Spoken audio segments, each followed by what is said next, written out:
Chapter 360. P.S. Read the exclusive story behind Lord of the Abyss, and listen to more suggestions for the novel. Pay attention to the Chinese website's official account, add friends on WeChat, add official account, type Dread, and tell me quietly. The purple arc of light still remained in the air. The next moment, the body of the Duke of Red Dragon's wife flew like snowflakes in the sky and turned into pure energy dissipating in the air. Not good.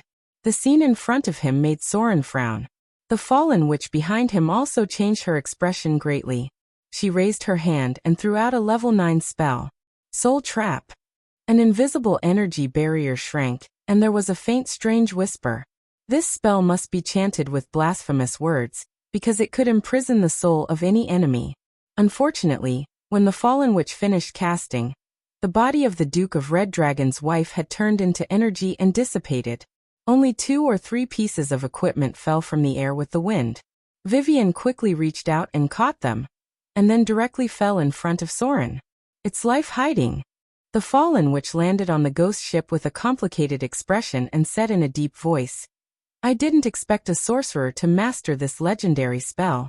It seems that we still underestimated her too much." Legendary spell.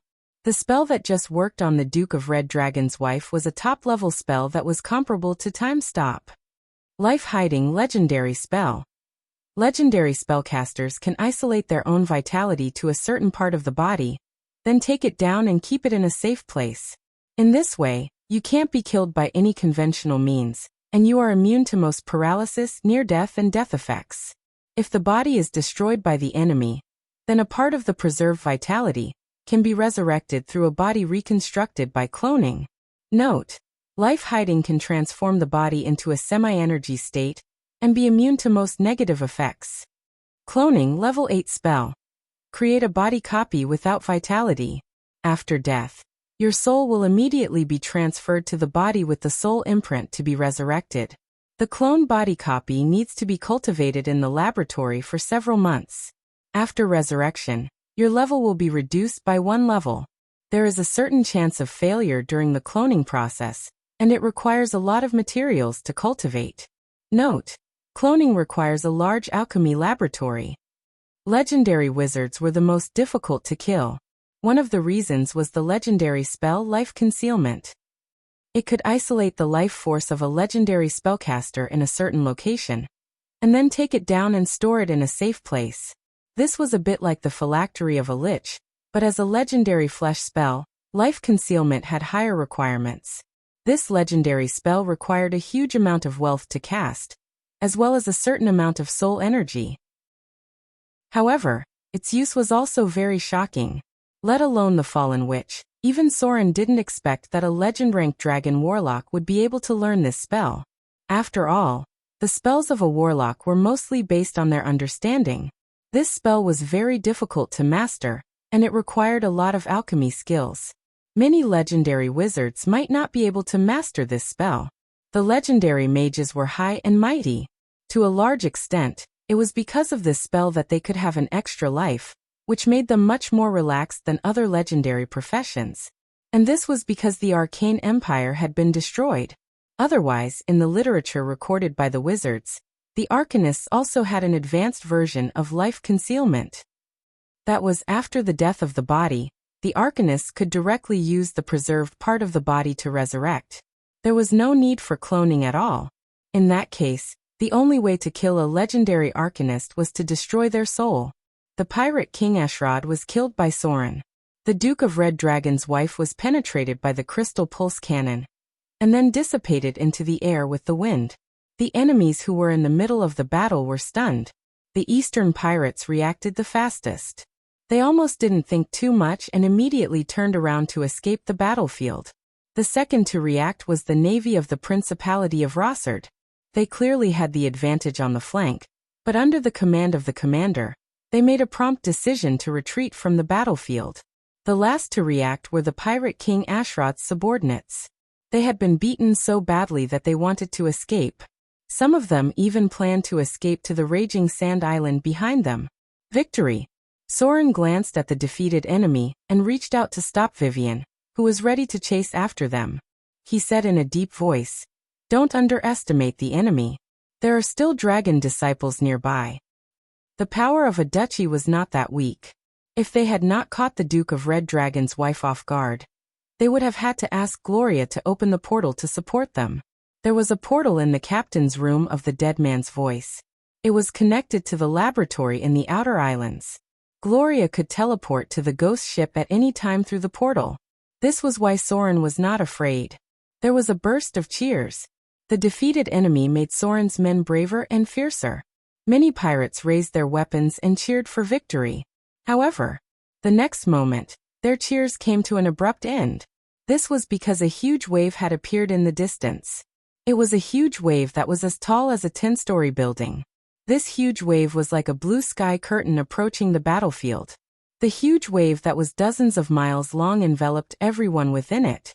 Under the huge wave, no warship could survive. They would be easily lifted and smashed like paper, and eventually sink to the bottom of the sea. Tsunami legendary spell. The huge wave pushed forward like a wall. In front of it, all the warships were so small. The cheers turned into screams. All the pirates on the battlefield, regardless of whether they were enemies or allies, were like headless flies. They were all covered by the legendary spell Tsunami. The Eastern pirates, who were the fastest at the beginning, had already brought their warships close to the range of the Tsunami spell. Under the huge waves of more than 10 stories high, their warships were overturned like toys. They did not even have the chance to make a splash. They were directly smashed into pieces and sank into the sea. There was basically not much chance of survival for the sailors on board. Damn Naga Siren Priest. Soren's face was quite ugly at the moment. He seemed to be angry and roared. Didn't she say that the Naga Siren royal family would not do anything? Tsunami. The signature spell of the Naga Siren. In the whole south coast area, except for the priests of the sea goddess, Soren could not think of anyone else who could cast this terrible legendary spell. This spell had the ability to destroy a port city. Maybe it could not threaten a strong man like Soren. After all, he had many ways to save his life in the face of a tsunami.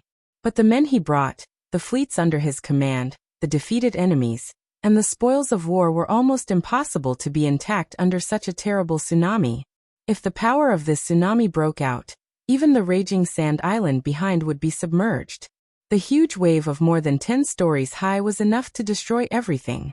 Soren's victory would eventually become a ruin. Rewind time to 5 minutes ago. Somewhere on the bottom of the sea, a group of heavily armed Naga guards were scattered around. In the middle was a group of female Naga with a strange face. In front of them was a mirror made of seawater. Your Excellency. A female Naga sorcerer looked at the mirror and said slowly, Ashrad has failed. He was killed by the throat cutter. Umph. A cold snort rang out, followed by a cold voice that slowly spoke from behind. That useless trash.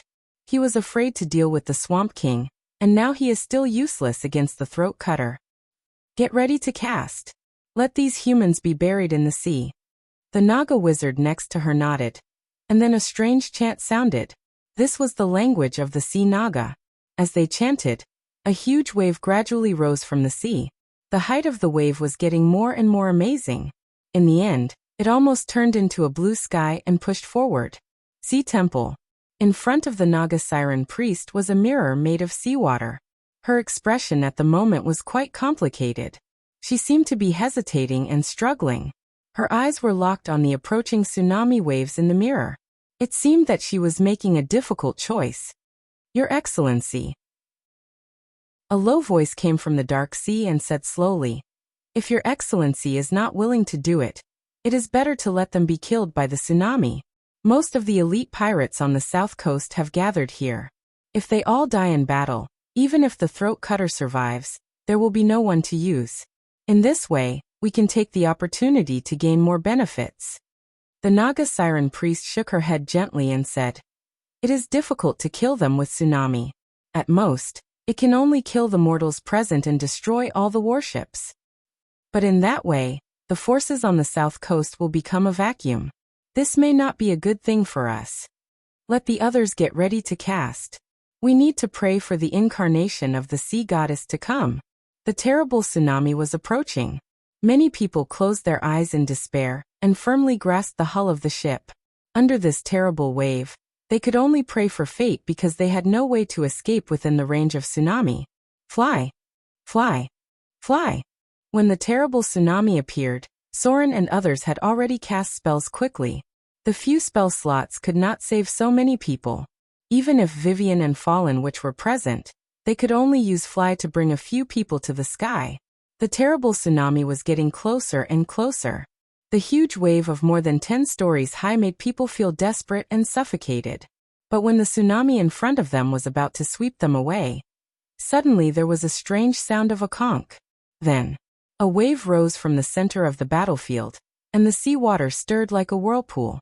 The blue sea water automatically gathered into a figure that was more than 10 meters tall.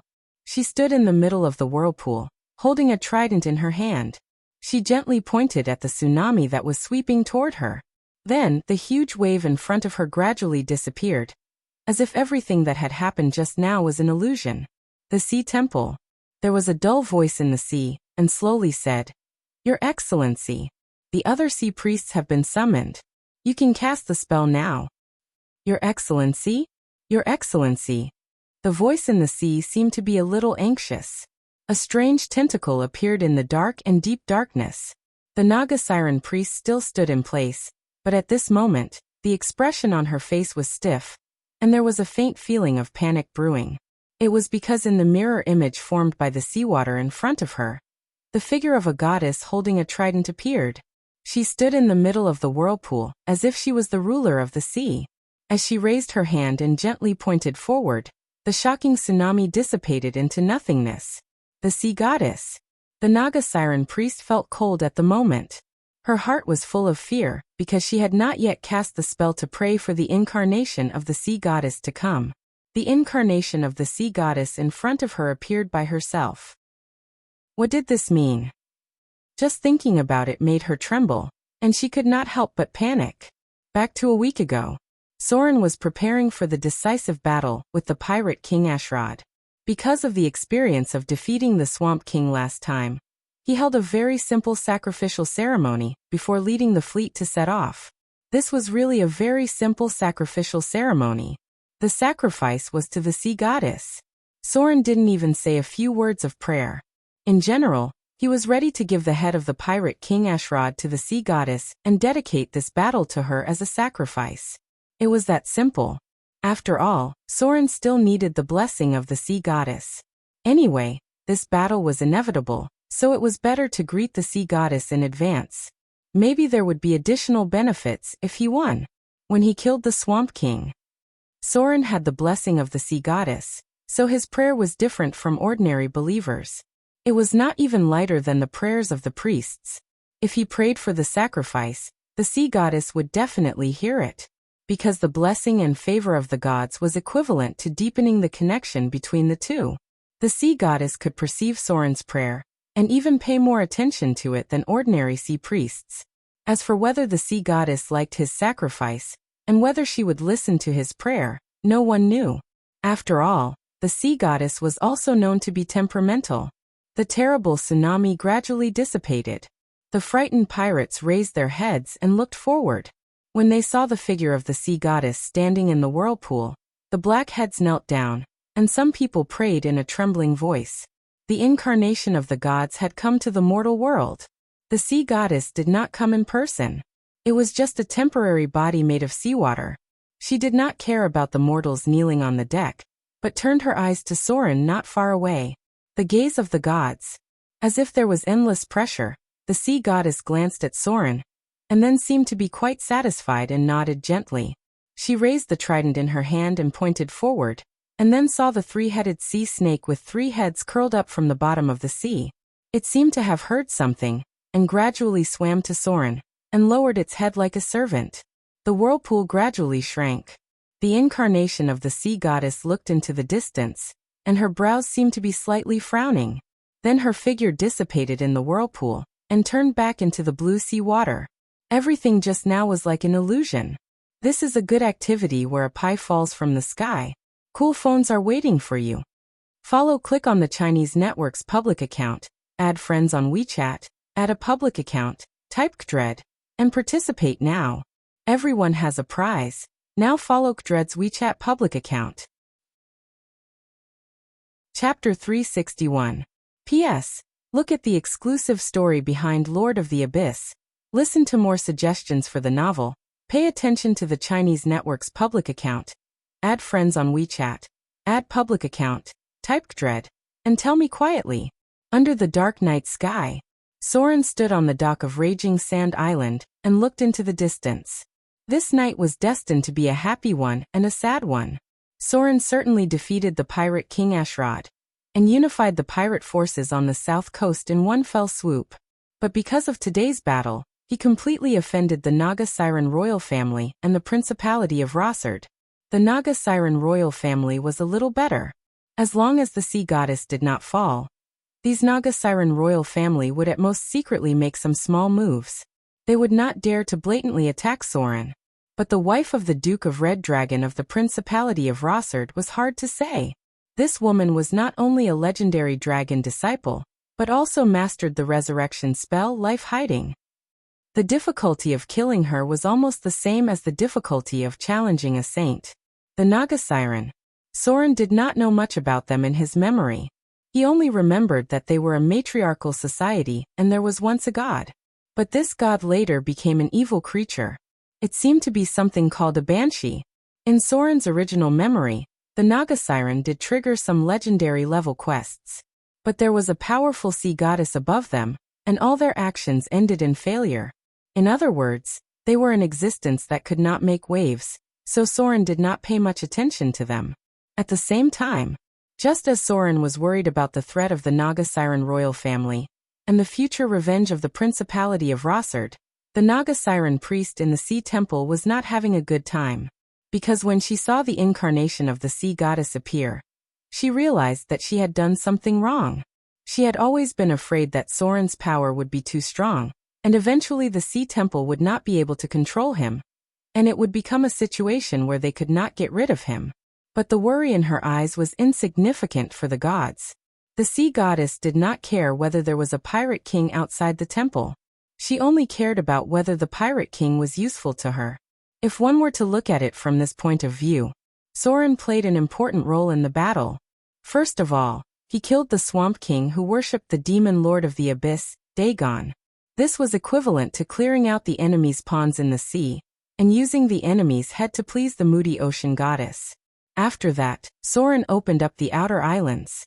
As the ocean goddess's blessing, Soren's actions of opening up the outer islands gathered a large number of people, which also meant that he was indirectly spreading her faith and accumulating a large number of believers. For example, many of the pirates believed in the goddess of the sea, but they were not fanatics. Then Soren defeated Ashrod. This bloody massacre took place on the ocean. It could be understood as a sacrificial ritual for an evil god. The goddess of ocean was a god of the chaotic evil camp. Her joy and anger were unpredictable like the ocean. Therefore, she would not reject this kind of sacrificial ritual at all. On the contrary, she might even like it. From the beginning to the end. Although Soren was growing stronger, he also brought benefits to the goddess of the sea. In this way, the actions of the Naga Siren priest were a bit incompetent. The high gods would not feel that Soren was a threat. The one who felt that Soren was a threat was the Naga Siren priest. Therefore, all the actions of the Naga Siren priest to limit the development of Soren had become a reverse restriction on the expansion of the goddess of the sea's influence. If this was the case, the Naga Siren priest's current position was a bit dangerous. The goddess of the sea did not respond to her prayers. But at this time, she directly sent her avatar to help Soren through the crisis. This meant that Soren's position in her heart was higher than the Naga Siren priest who was in charge of the sea temple. Gods were very realistic most of the time.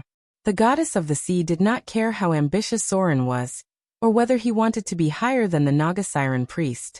She only cared about whether Soren could expand her influence and spread her faith further. The outer islands were a breakthrough.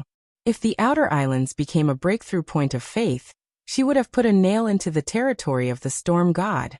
Soren was more useful than the Naga Siren priest. Now, after seeing the avatar of the goddess of the sea appear today, the Naga Siren priest gradually realized this in her heart. The goddess of the sea would not care whether Soren was stronger than the sea temple, because Soren's power was very weak compared to the sea temple. And for the gods, it was difficult to think that a mortal would be too strong to be a threat. The worry of the Naga siren priest was not the concern of the goddess of the sea. On the contrary, her behavior during this time was very likely to cause the displeasure of the goddess of the sea. At the thought of this, the Naga siren priest felt cold all over. She had always been worried that Soren's strength was too strong, and in the end, the sea temple could not control and restrain him.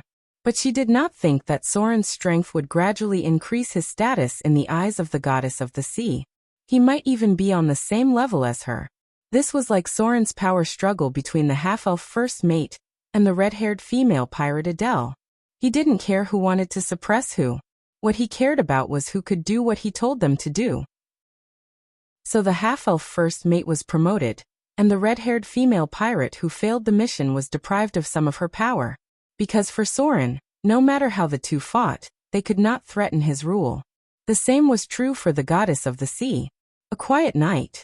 Soren stood on the tower and looked at the night sky. The stars in the sky had become dimmer, and many stars looked gray. This meant that some gods could no longer stabilize their divinity. It would not be long before the divine kingdoms represented by these gray stars would be stripped, and then the gods in charge of these kingdoms would fall to the mortal world one by one. The time of troubles was coming. The stars under the night sky were getting dimmer and dimmer. Many people had noticed this and realized the coming chaos. Brother. Vivian's footsteps came from behind. The little girl was wearing a white dress. It seemed that she had changed her clothes today. Soren turned around and smiled. The little girl walked to his side, raised her little white hand, and held one of Soren's fingers. Just like when they were young, she stood beside him and whispered, "What are you thinking about? Since leaving Amber City, you like to look at the sky more than before." Soren reached out and hugged her petite body, kissed her gently on the forehead, and said softly, "Nothing." He looked up at the moon. The power of the Lady of Silvermoon was also declining, and the night did not seem to be affected much. "Brother." Vivian leaned her little head on Soren's shoulder, and her little body sat on his arm. She whispered, "Vivian has grown up. I have become stronger than before. No matter what happens, I will be with you. Vivian can help you." "Really?" The little girl nodded seriously, and her expression was unprecedentedly serious. The moonlight was bright. Soren was smiling, holding the little Vivian tightly in his arms.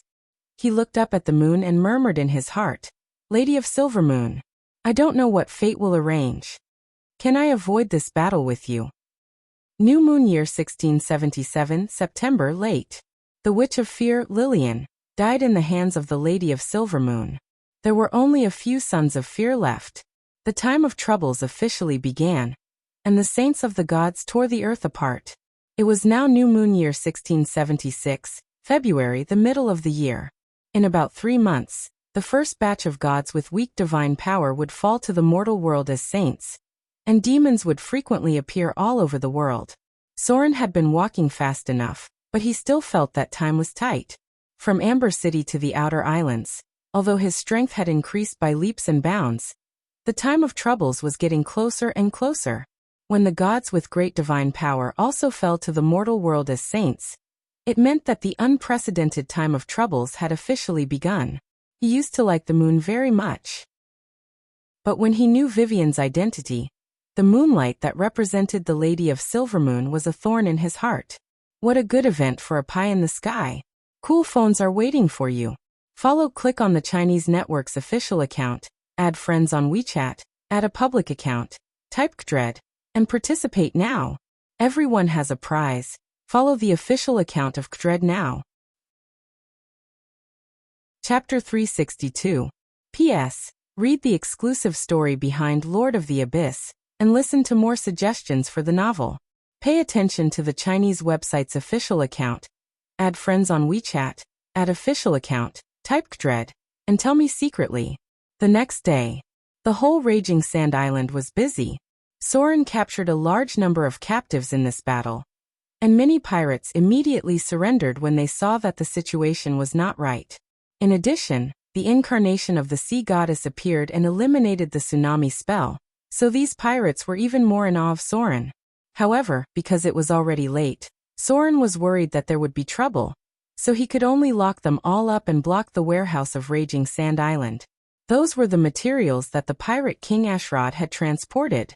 In addition to a large number of food and equipment, there was also kindler to reward his subordinates. It had to be said that Ashrod was indeed better than Soren when it came to accumulating wealth. This guy was in charge of the eastern route and had the support of the Naga royal family. At the same time, he also robbed Soren of the spoils of war from Devil Island. In the treasure house of Raging Sand Island, there were more than 200,000 kindler alone, and there were also a lot of pearls. There were special pearl divers in the east, and Ashrod probably collected hundreds and thousands of pearls in this way. Soren could not take this wealth for himself. Nearly half of it had to be used to reward his subordinates.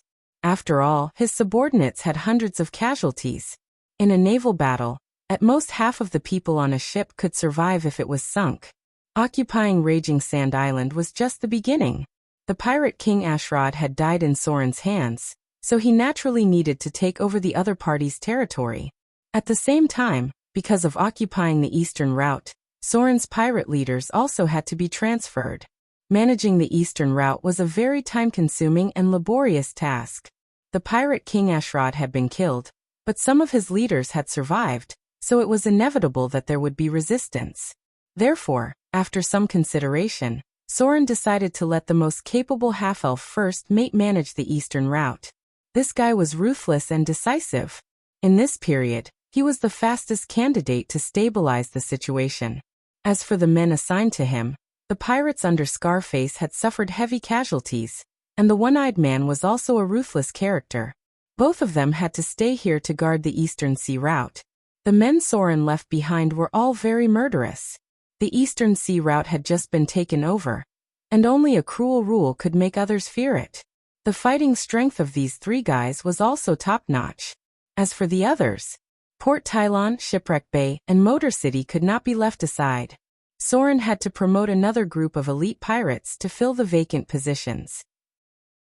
Pirate King Ashrod had many spoils of war. However, Soren's loot might not even be comparable to the 3 pieces of equipment dropped by the Duke of Red Dragon's wife when she was killed. This was because she had dropped legendary equipment after her death. Item type: Wizard Ring, +1 item grade. Tier 1 legendary item description. This is a very special sorcerer's ring. It can only increase spell slots by 1 circle. Legend has it that it was personally made by a special sorcerer. The owner of this ring was a crazy sorcerer. In order to increase the number of level 1 spell slots he had spent a lot of time to create this special legendary tier 1 item, to memorize the Berserk Wizard's unique level 1 spell, Reckless Movement Curse. This item had fallen into the hands of many people, but in the end, only the Frenzied Wizard could exert its greatest power. Requirements: none. Effect: double the spell slots of 1 circle. This was the first legendary equipment dropped by the Duke of Red Dragon's wife. It was also a very famous legendary equipment. For the Berserk Sorcerer, this grade 1 legendary item was equivalent to an extremely powerful artifact. This was mainly because the Frenzied Wizard had a special Tier 1 spell called Frenzied Wizard. Frenzied Wizard, Tier 1 spell. A special spell that only the Frenzied Wizard can master.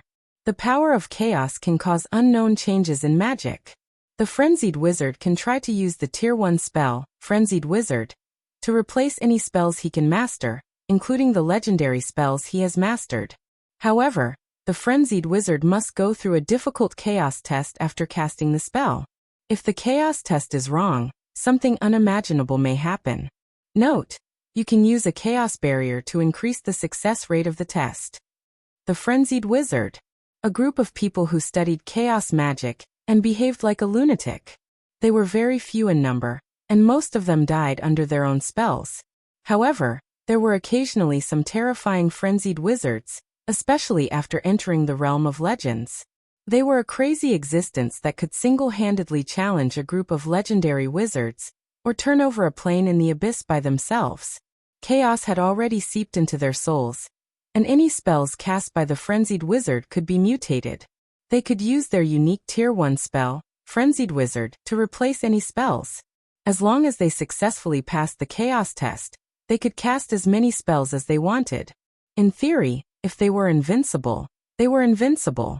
However, if they weren't lucky enough, the spell they cast could directly petrify them, turn them into frogs, or be struck by lightning, or some other strange and unimaginable things.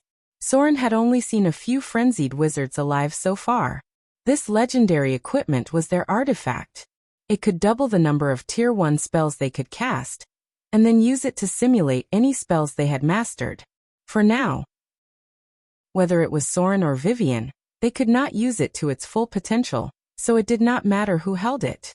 However, Vivian was a sorcerer, and her Tier 1 spell slots were calculated separately. If she wore this equipment, then Vivian's Tier 1 spell slots would increase by about 15 Tier 1 spell slots.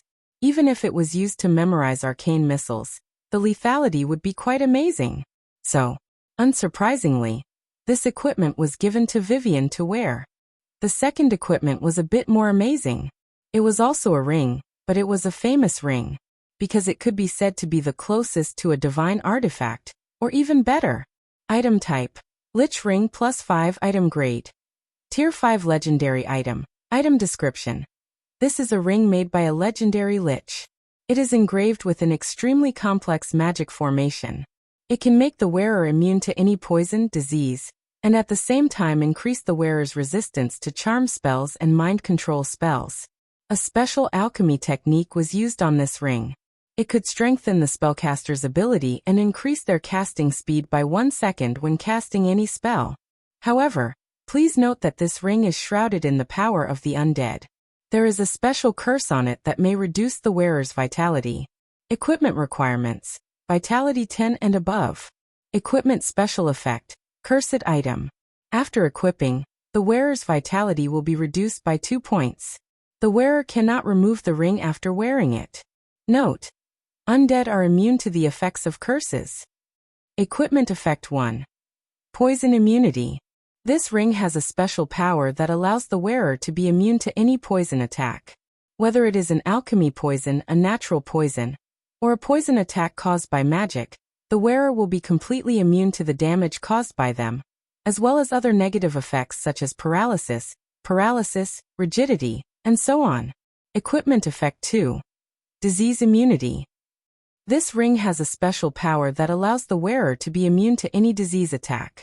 Whether it is a disease caused by magic or a disease infected by the wearer, it will not have any effect on the wearer.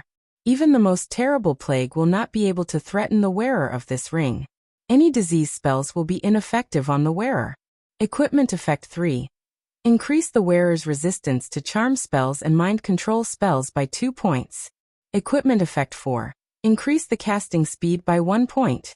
Equipment effect 5. Additional level 6 spell slot, level 7 spell slot. Equipment effect 6. Greater haste can be used once a day. Equipment effect 7. Increase the wearer's magic resistance by 10 points. Equipment effect 8. Increase the wearer's regenerative ability. Base HP recovery rate per hour +1. Equipment effect 9. Defense level +2. That's right. This was the legendary Lich Ring. The highest level Soren had seen before was only +2. So when he saw the +5 Lich Ring, he was almost stunned. The value of this ring was simply immeasurable. It was a legendary item that could not be measured by money. It could be said that any of Soren's spoils of war paled in comparison to this ring. To a certain extent, it was even more powerful than a divine artifact. However, it was also very dangerous to carry this equipment around. This was because the prophecy spell could locate the wearer's position. Many wizards, dragons, and special life forms like to use spells to track the wearer's position. It was fine if he wore it in the base, but if he took it out, the Duke of Red Dragon's wife would most likely track him down. This was because its magic aura was too strong. It was strong enough to allow others to cross planes to locate it. This was equivalent to a divine artifact. Its existence might even be very interesting to the gods who knew about it. Therefore, after Soren recognized this equipment, the first thing he did was to ask the fallen witch Kalina to seal its magic aura. The northern witch was proficient in prophecy spells, and had many means to prevent others from tracking it down. Unless someone was bored enough to use a legendary prophecy spell to track it down, for the time being, no one could determine its position. As for the last equipment, compared to the +5 lich ring, it could simply be ignored. This is a good activity where a pie falls from the sky. Cool phones are waiting for you. Click on the Chinese network's official account, add friends on WeChat, add a public account, type Kdred, and participate now. There's a prize for everyone. Follow Kdred's official account now. Chapter 363. The god was missing. This was an extremely rare thing, but once it happened, it meant that there was a major change. Although the half-elf god was only a minor divine power god, he was also a true god after all. As long as he stayed in his own divine kingdom, even a powerful god would find it very difficult to kill him. Because the divine kingdom was an independent world, they were the lawmakers in the divine kingdom, and no god would easily leave his kingdom. But now there was a result that no one expected. That was, the half-elf god was not in his own divine kingdom. Gods rarely left their own kingdom. Even if they needed to appear in other worlds, they would at most send an avatar, or use the body of a believer as a tool. Therefore, in the material plane, there were also saints in the half-elf church who could be the host of the gods. They had the ability to connect to the divine kingdom, and could directly communicate with the half-elf god. But there was a problem. There was no trace of him in the divine kingdom of the half-elves. This weak god was not in his own divine kingdom. He was missing. None of the priests were able to contact this god, and none of their prayers were answered. Naturally, everyone had temporarily lost the ability to cast divine spells.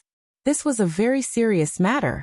Although there were many drool in the half-elves' homeland with Autumnfall as the center, the main force to protect the half-elves still came from the patron of the half-elves. His priests had been fighting against the orcs on the border of the wilderness, the ogres in the depths of the mountains, and the dwarves who were also not very friendly to the half-elves. The priests lost the ability to use magic, which was a devastating blow. So when they could not contact the god, the whole church began to operate frantically. This kind of thing had happened before. For example, the previous mistress of riches, after her disappearance, all the priests of riches were unable to cast divine spells. It was not until she returned that they were able to contact her. But at that time the church had been weakened to the lowest point, and finally, the god was replaced by the successor. The disappearance of the god. It meant that he was likely to have fallen or fallen to other planes. This matter attracted the attention of many people, and even many legendary professions turned their eyes to the location of Autumnfall. As the priests lost their magic, Autumnfall urgently arranged a defensive line to prepare for the next possible attack. The fall of a god would inevitably cause an even more terrible chain of events. Whether good or evil, they would all be very interested in the followers he left behind.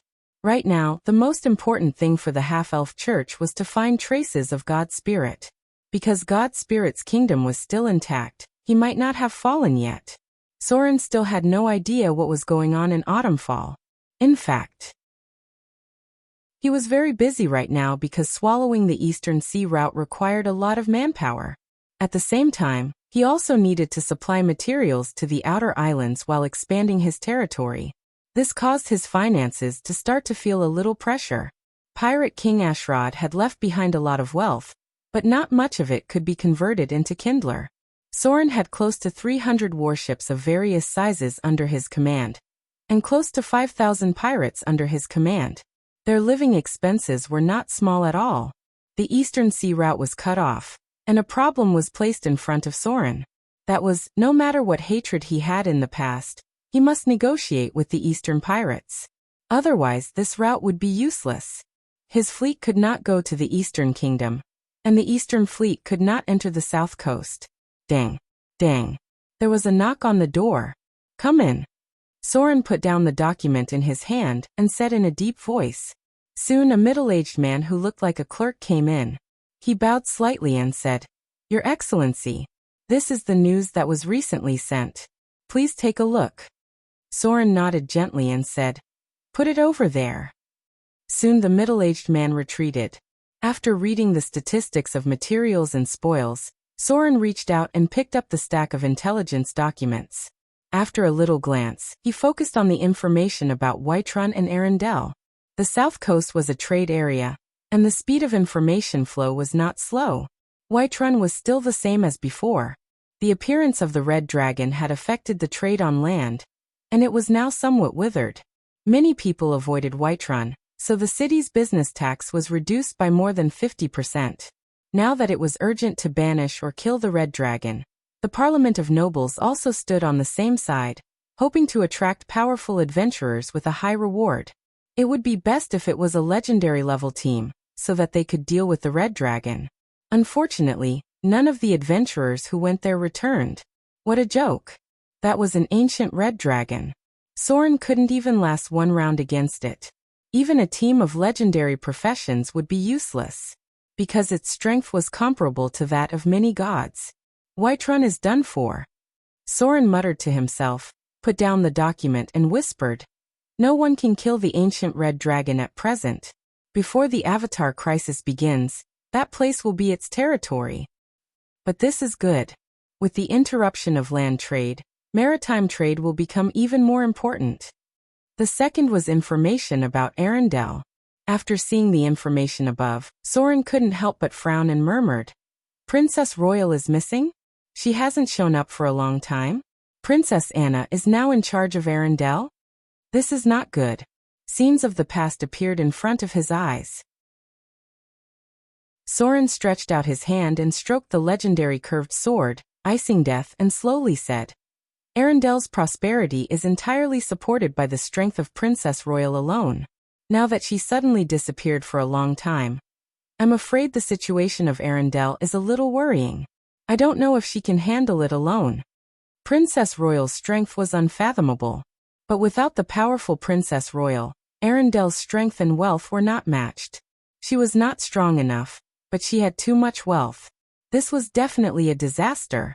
Now that Soren was far away on the south coast, he could not help much. He could only hope that Princess Royal would appear as soon as possible. After all, he always felt a little guilty for Princess Anna. He picked up a pen and wrote a paragraph on the information, asking others to pay more attention to Arendelle's situation. His intuition told him, if Princess Royal was really missing, Arendelle would be in chaos. The Battle of Raging Sand Island. Soren's harvest was still very rich.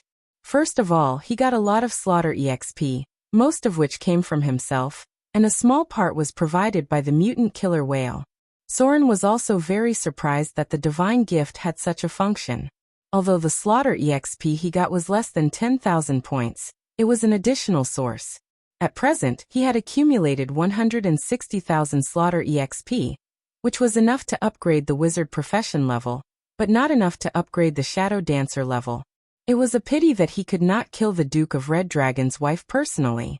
The real bulk of slaughter EXP was on her. Killing her was conservatively estimated to give more than 100,000 slaughter EXP.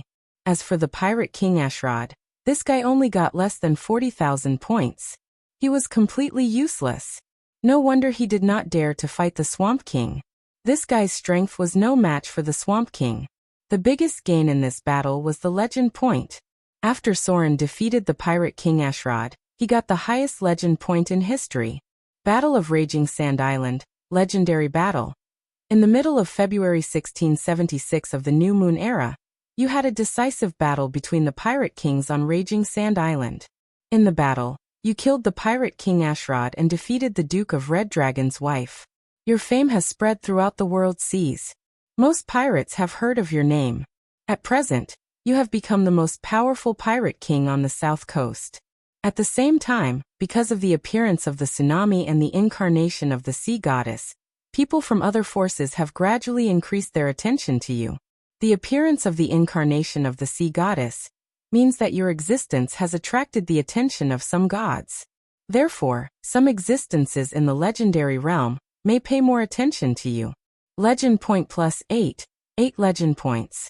Soren had never gotten such a high legend point. Especially the mention of the god's attention. It seemed to have a different kind of chill, which made Soren feel a burst of pressure. Entering the legendary realm, he was already qualified to be noticed by many gods, because the legendary realm was above the mortals.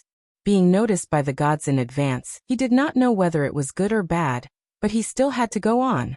Soren had a clearer plan for the next step of his plan. Elemental Stone Earth. Soren played with this legendary equipment that he first got, and his face showed a thoughtful expression. All the way until now, the role of this legendary equipment had been reduced a lot because there were fewer enemies who could force Soren to activate the stone skin. At the same time, summoning the earth elemental was not very useful in the sea. But it was not completely useless, because this legendary equipment was only a part of a certain item. This was a legendary difficulty chain quest, and the final loot was a shard of divinity. Elemental Stone Earth, Elemental Stone Water, Elemental Stone Fire, Elemental Stone Air. 4 pieces of equipment combined into one. It was a grade 3 legendary item that could summon giant earth elementals, giant water elementals, giant fire elementals, and giant wind elementals at the same time. The giant elementals were second only to the legendary elemental elders. With Soren's current ability, he was qualified to try this challenge. Moreover, there was one equipment that Soren might need to go to the desert ruins to get, and that was the rogue's artifact, Cloak of Proof Against Detection. A legendary equipment that was immune to any detection spells. Chapter 364. Late February. In the blink of an eye, a week had passed. Soren was busy preparing when he finally received a response from the Eastern Pirates. The other party wanted to sit down and talk with him. There were no eternal enemies in this world, only eternal interests. Soren was not the only one who lost when the Eastern Sea route was blocked. They also could not transport expensive goods from the east to the south coast in exchange for benefits. Compared to the fertile southern areas, the Eastern Desert covered a large area. Because of the energy left over from the Arcane Empire, the area of the Eastern Desert could reach up to 2/3 of its original size. Such a large desert area greatly limited the output of the Eastern world. Trade was the most important source of income for the Eastern Pirates. The next morning, in the sea east of Raging Sand Island, Soren saw the fleet from the east. It was hard to believe that the largest force among the Eastern Pirates was actually a group of pirates controlled by a group of monks. Monks who followed the evil order. They could be seen among the desert bandits and Eastern Pirates. They were a very difficult enemy to deal with. This time, the one who was sent to negotiate with Soren was a monk, and it was a legendary monk. Because just as the dragon-headed warship approached, several figures flew out from the opposite Eastern pirate ship. These Eastern monks in martial attire directly landed on the sea, then stepped on the sea at high speed and finally landed on the deck of the dragon-headed warship. Treading wave steps. The special skill of the Eastern monks belonged to a kind of secret skill that was similar to a secret skill. These monks had obvious Asian characteristics. It was not easy to describe them, but they looked 70 to 80% similar to the Indians. Soren stood on the deck with cold eyes. When the Eastern monk in front of him was looking at him, Soren was also observing the other party. This was a young legendary monk. At least in terms of appearance, he was not very old. His appearance was not much different from the Eastern people in Soren's memory. Although his skin was more Asian, his forehead, nose, and eyes had obvious Western characteristics. The other party's eyes were quite sharp, and there were thick calluses on his palms. The monks were proficient in hand-to-hand combat. It was not an exaggeration to say that their palms were like steel and iron. The most eye-catching thing about him was his skin, which had a faint golden hue to it. It was as if his yellow skin had reached a certain level and turned golden. Divine transcendence. It was a special ability unique to legendary monks. However, Soren still preferred to call it the diamond unbreakable body.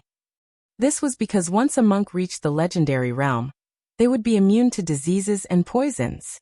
At the same time, they would never age and would only die when their lifespan was up. Ordinary weapons couldn't hurt them, and they also had an amazing resistance to magic. Legendary monks were one of the most difficult enemies to deal with. Sir, the legendary monk stared at Soren, as if he couldn't believe that Soren was the legendary beheader. In terms of appearance, Soren was too young. In terms of strength, Soren didn't seem to have reached the realm of legends, at least for now. This was because a legendary profession's soul would have a kind of sublimation. As a legendary monk with high perception, he could feel this. However, Soren's reputation was accumulated by the number of people he killed.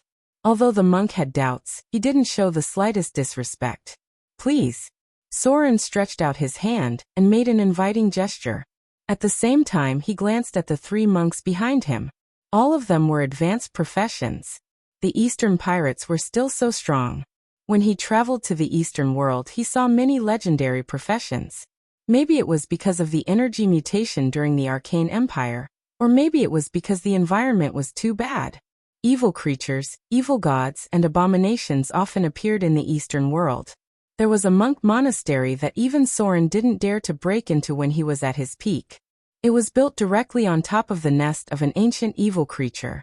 Note: the name seems to be called Magic Sunflower, a terrible evil creature that ended an era. One of the teachings of the martial monks was to guard these ancient evil creatures.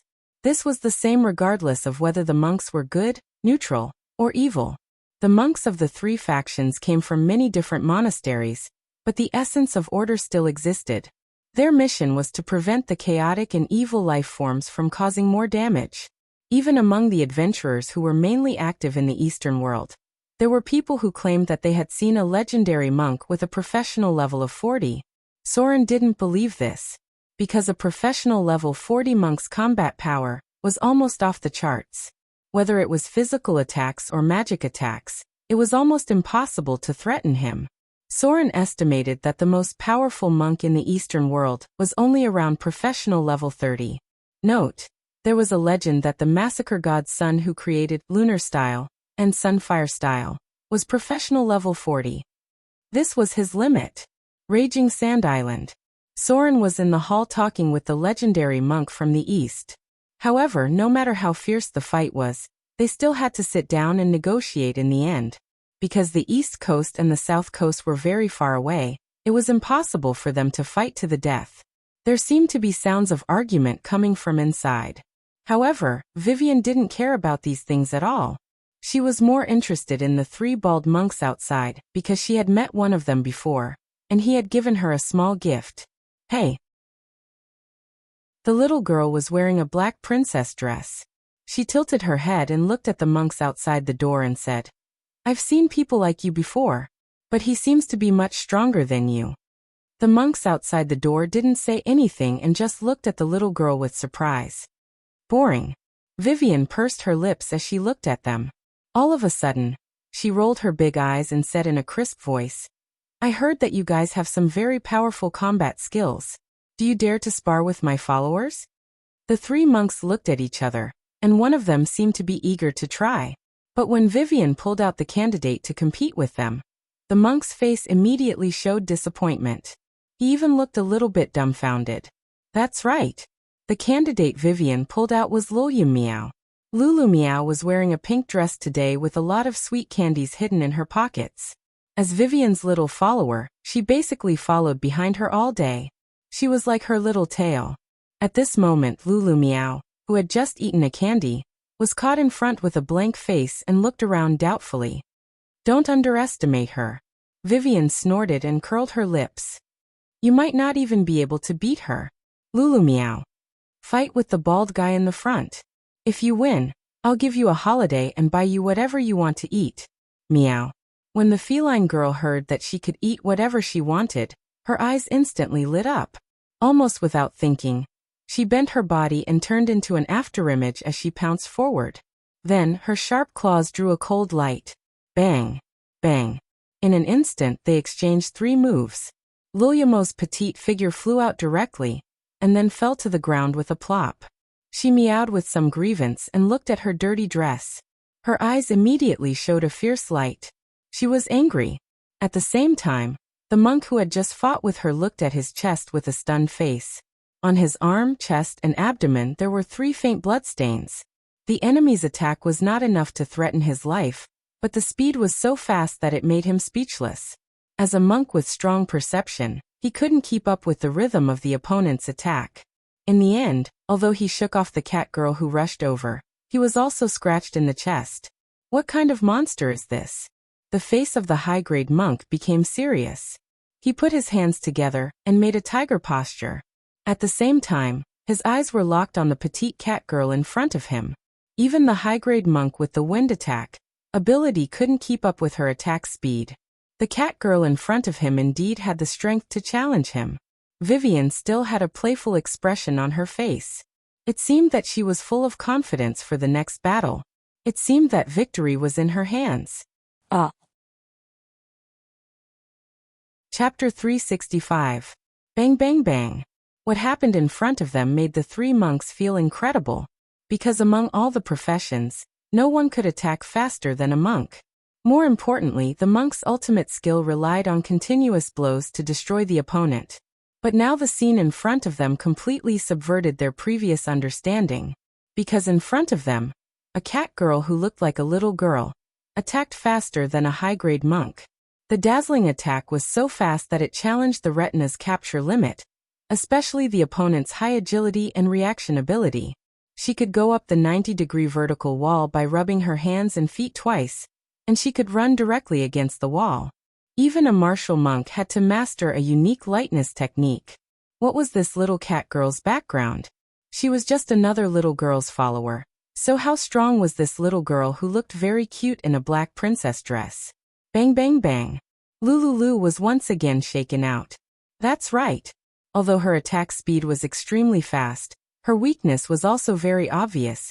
That was she did not have enough strength. As an agility werbeast, Lulu had very high natural agility, but her strength was probably less than 8 or 9 points.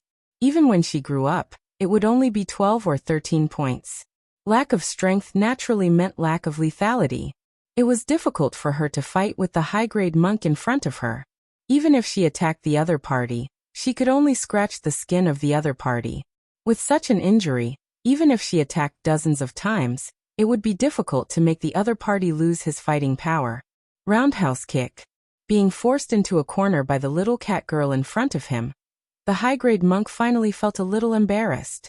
He suddenly shouted, and his legs kicked out, setting off a gust of wind. The fierce whip kick directly blocked all the attack routes. No matter where Lulu attacked from, she had to take it. Meow. The little cat girl was very clever. Her natural fighting instinct made her aware of the danger, and she actually opened up a distance. Chain steps. Shock palm. As soon as the attack was interrupted by the brute force of the high-grade monk, a loophole immediately appeared. The monk in front of her shouted loudly. His figure suddenly sped up and dashed forward. He waved his palm, and the ferocious palm attack was mixed with a hidden force. If it hit the feline girl, her life might be in danger. At this moment, Vivian, who was watching the battle from the side, finally had a change in expression. Her small face revealed a rare look of nervousness and worry. Shadow leap. Just as the monk's palm of deterrence was about to hit her, Soren's figure suddenly appeared behind Lulu's back.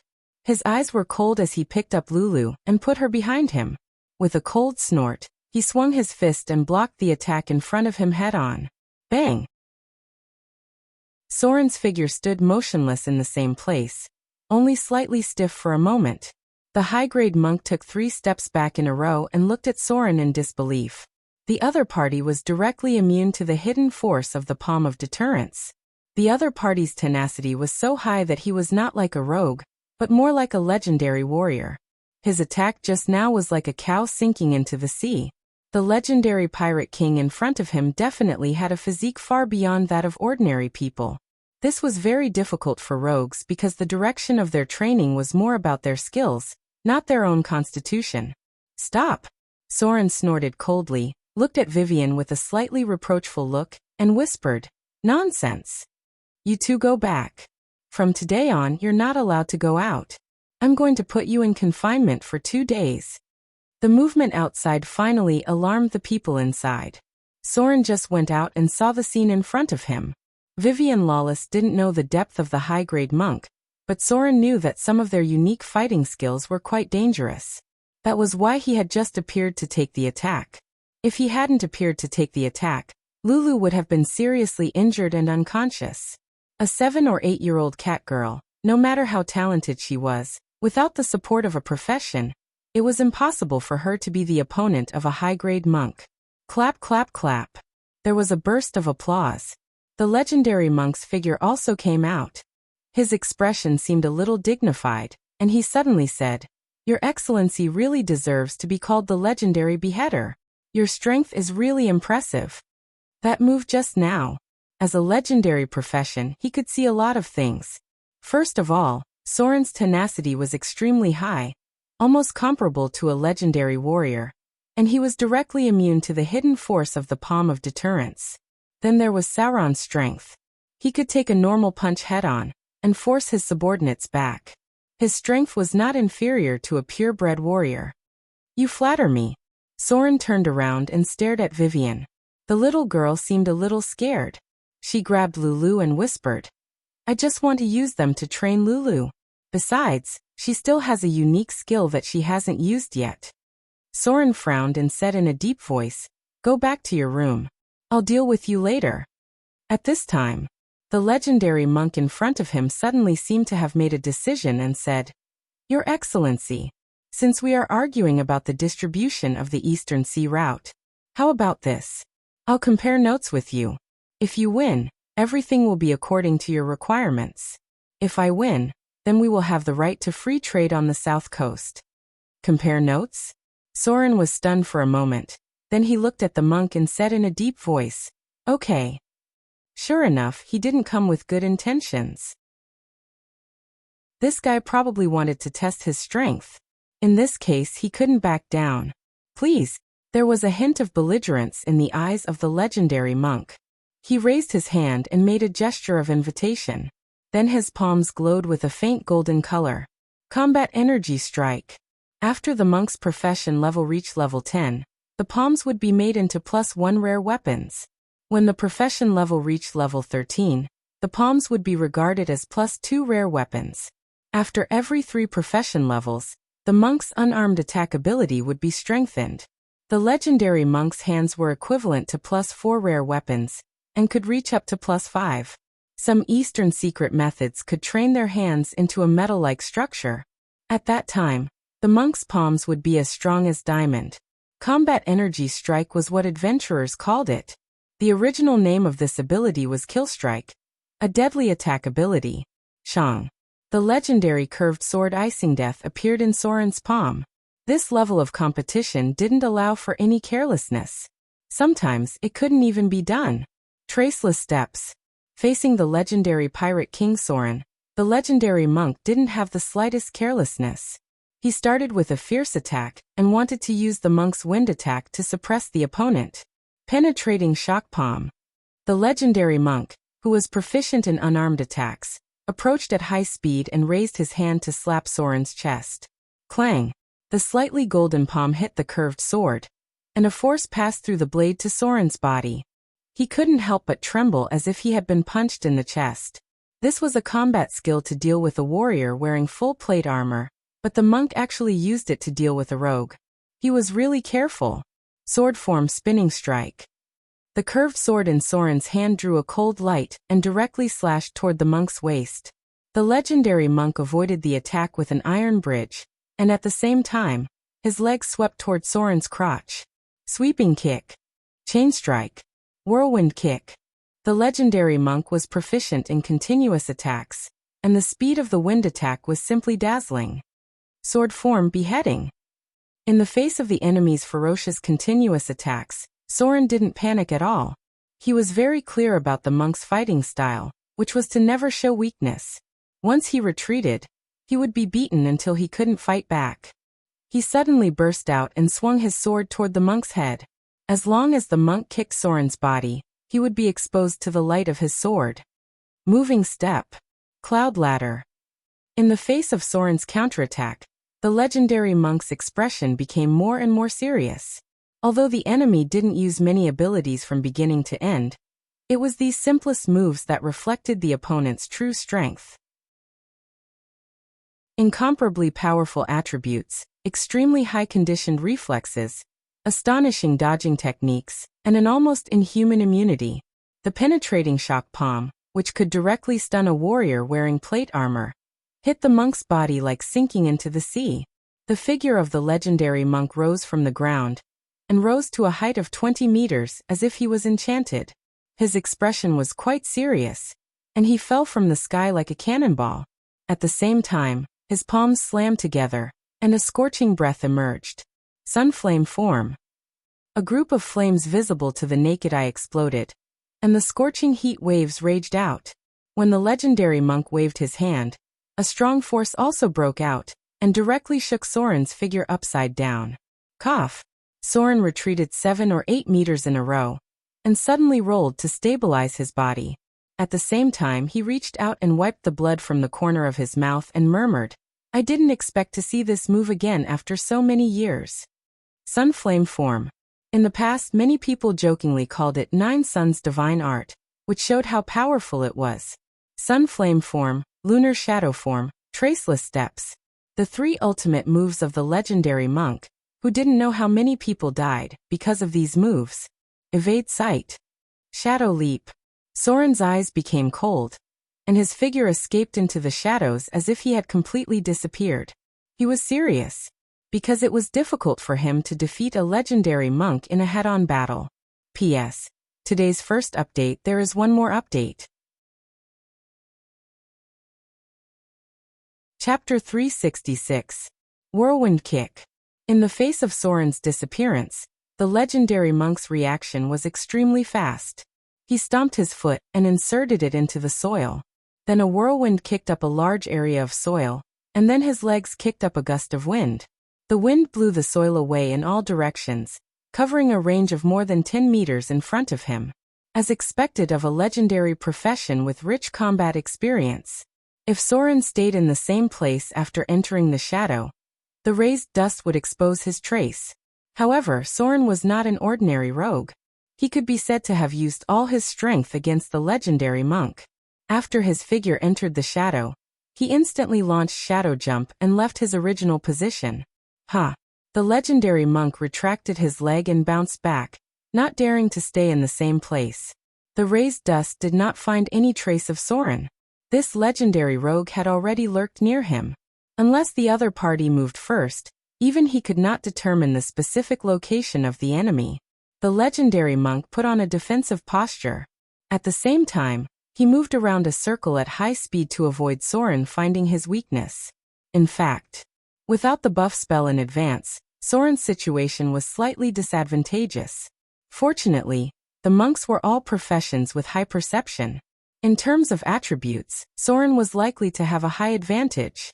The legendary monk had a strong instinct to dodge. Conventional sneak attacks were easy to be detected by them. To deal with this kind of enemy, one must use a wave of offensive to gain an absolute advantage. Shadow Jump. Shadow Strike. Sword form waist cut. Soren's figure strangely appeared behind the legendary monk, and at the same time he swung his sword toward the monk's waist. However, the legendary monk seemed to have expected his attack. He roared in an instant, and at the moment before Soren launched his attack he instantly twisted his body and kicked toward him. Extraordinary perception. Monks had the highest perception to dodge, and their perception of threats was quite amazing. Tiger out. Shadowless kick. Suddenly, the legendary monk's legs turned into a blur and swept toward Soren's head at an astonishing speed, almost sealing off all of his escape routes. Evade sight. Shadow leap. Soren's figure disappeared once again, but this time, he didn't put too much distance between them. Summon shadow. A distorted shadow suddenly emerged from the legendary monk's shadow. It directly rushed over and entangled the enemy in front of it. Although the distorted shadow couldn't threaten the legendary monk with the divine body, it could hinder his movement. Shadow leap. Soren's Shadow Step in Shadow Realm was an important skill that allowed him to use Shadow Step and Shadow Realm. Once again he appeared behind the legendary monk. Vampiric Touch. Shadow Strike. Sword form beheading. Soren's figure appeared out of thin air, and at the moment of contact with the enemy, he activated Vampiric Touch. At the same time, a cold light appeared on his curved sword, and he instantly slashed the head of the enemy in front of him. Clang. The sound of metal colliding was heard. The legendary monk's palms turned golden in an instant. He actually used both hands to block Soren's attack, making a sound like metal colliding. A trace of blood dripped down. The sharpness of the curved sword was far beyond his expectations.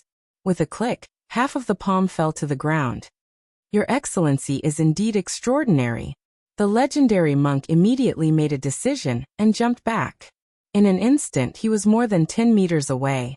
His voice trembled slightly because of the pain. He bowed slightly and said, "I admit defeat. From today on, the profit distribution of the eastern route will be according to Your Excellency's request." 3 high-level martial monks guarded him on his left and right. All of them were in a fighting posture. In fact, when half of the legendary monk's palm was cut off by Soren, they had already approached quickly. Soren stood in place and looked at the opponent. There was still some killing intent in his eyes. He looked at the opponent silently for a while, then took back his curved sword and said in a deep voice, "Very good." Monks rarely used equipment. This was their biggest weakness. Even the legendary monk could not withstand the sharpness of icing death. As long as he had no chance to dodge, Soren's chances of winning would increase. The legendary monk covered the wound on his broken hand. His expression did not show much emotion. He just bowed and said, "Then everything is settled.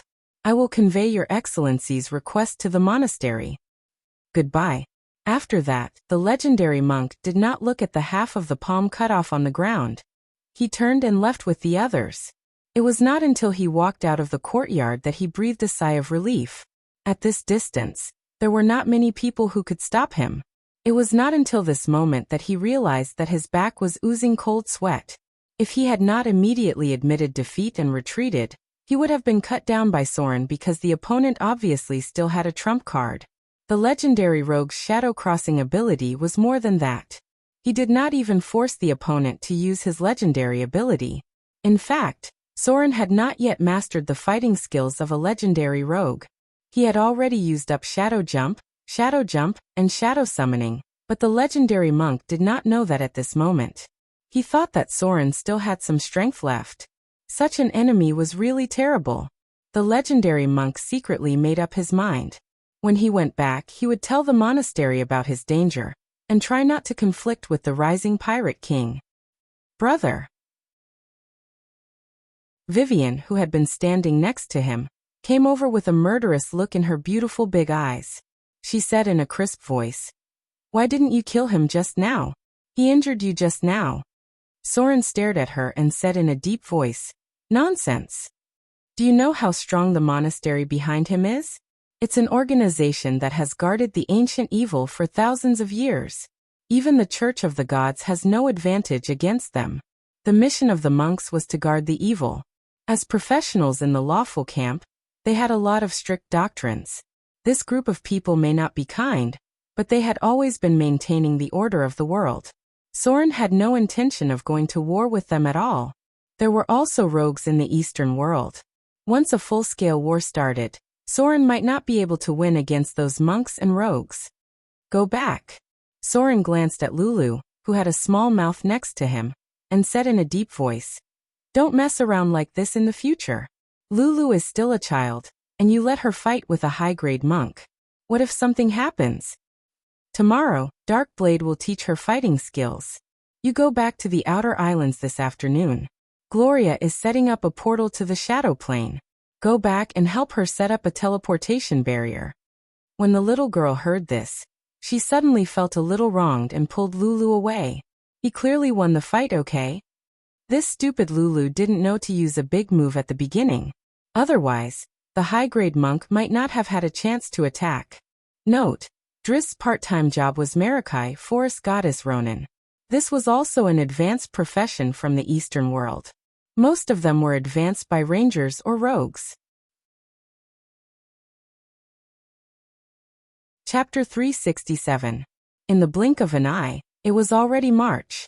There was only a year and a half left before the start of the Avatar crisis, and there were only about 20 months left before the fall of the goddess of magic. Soren always felt that something was chasing him from behind.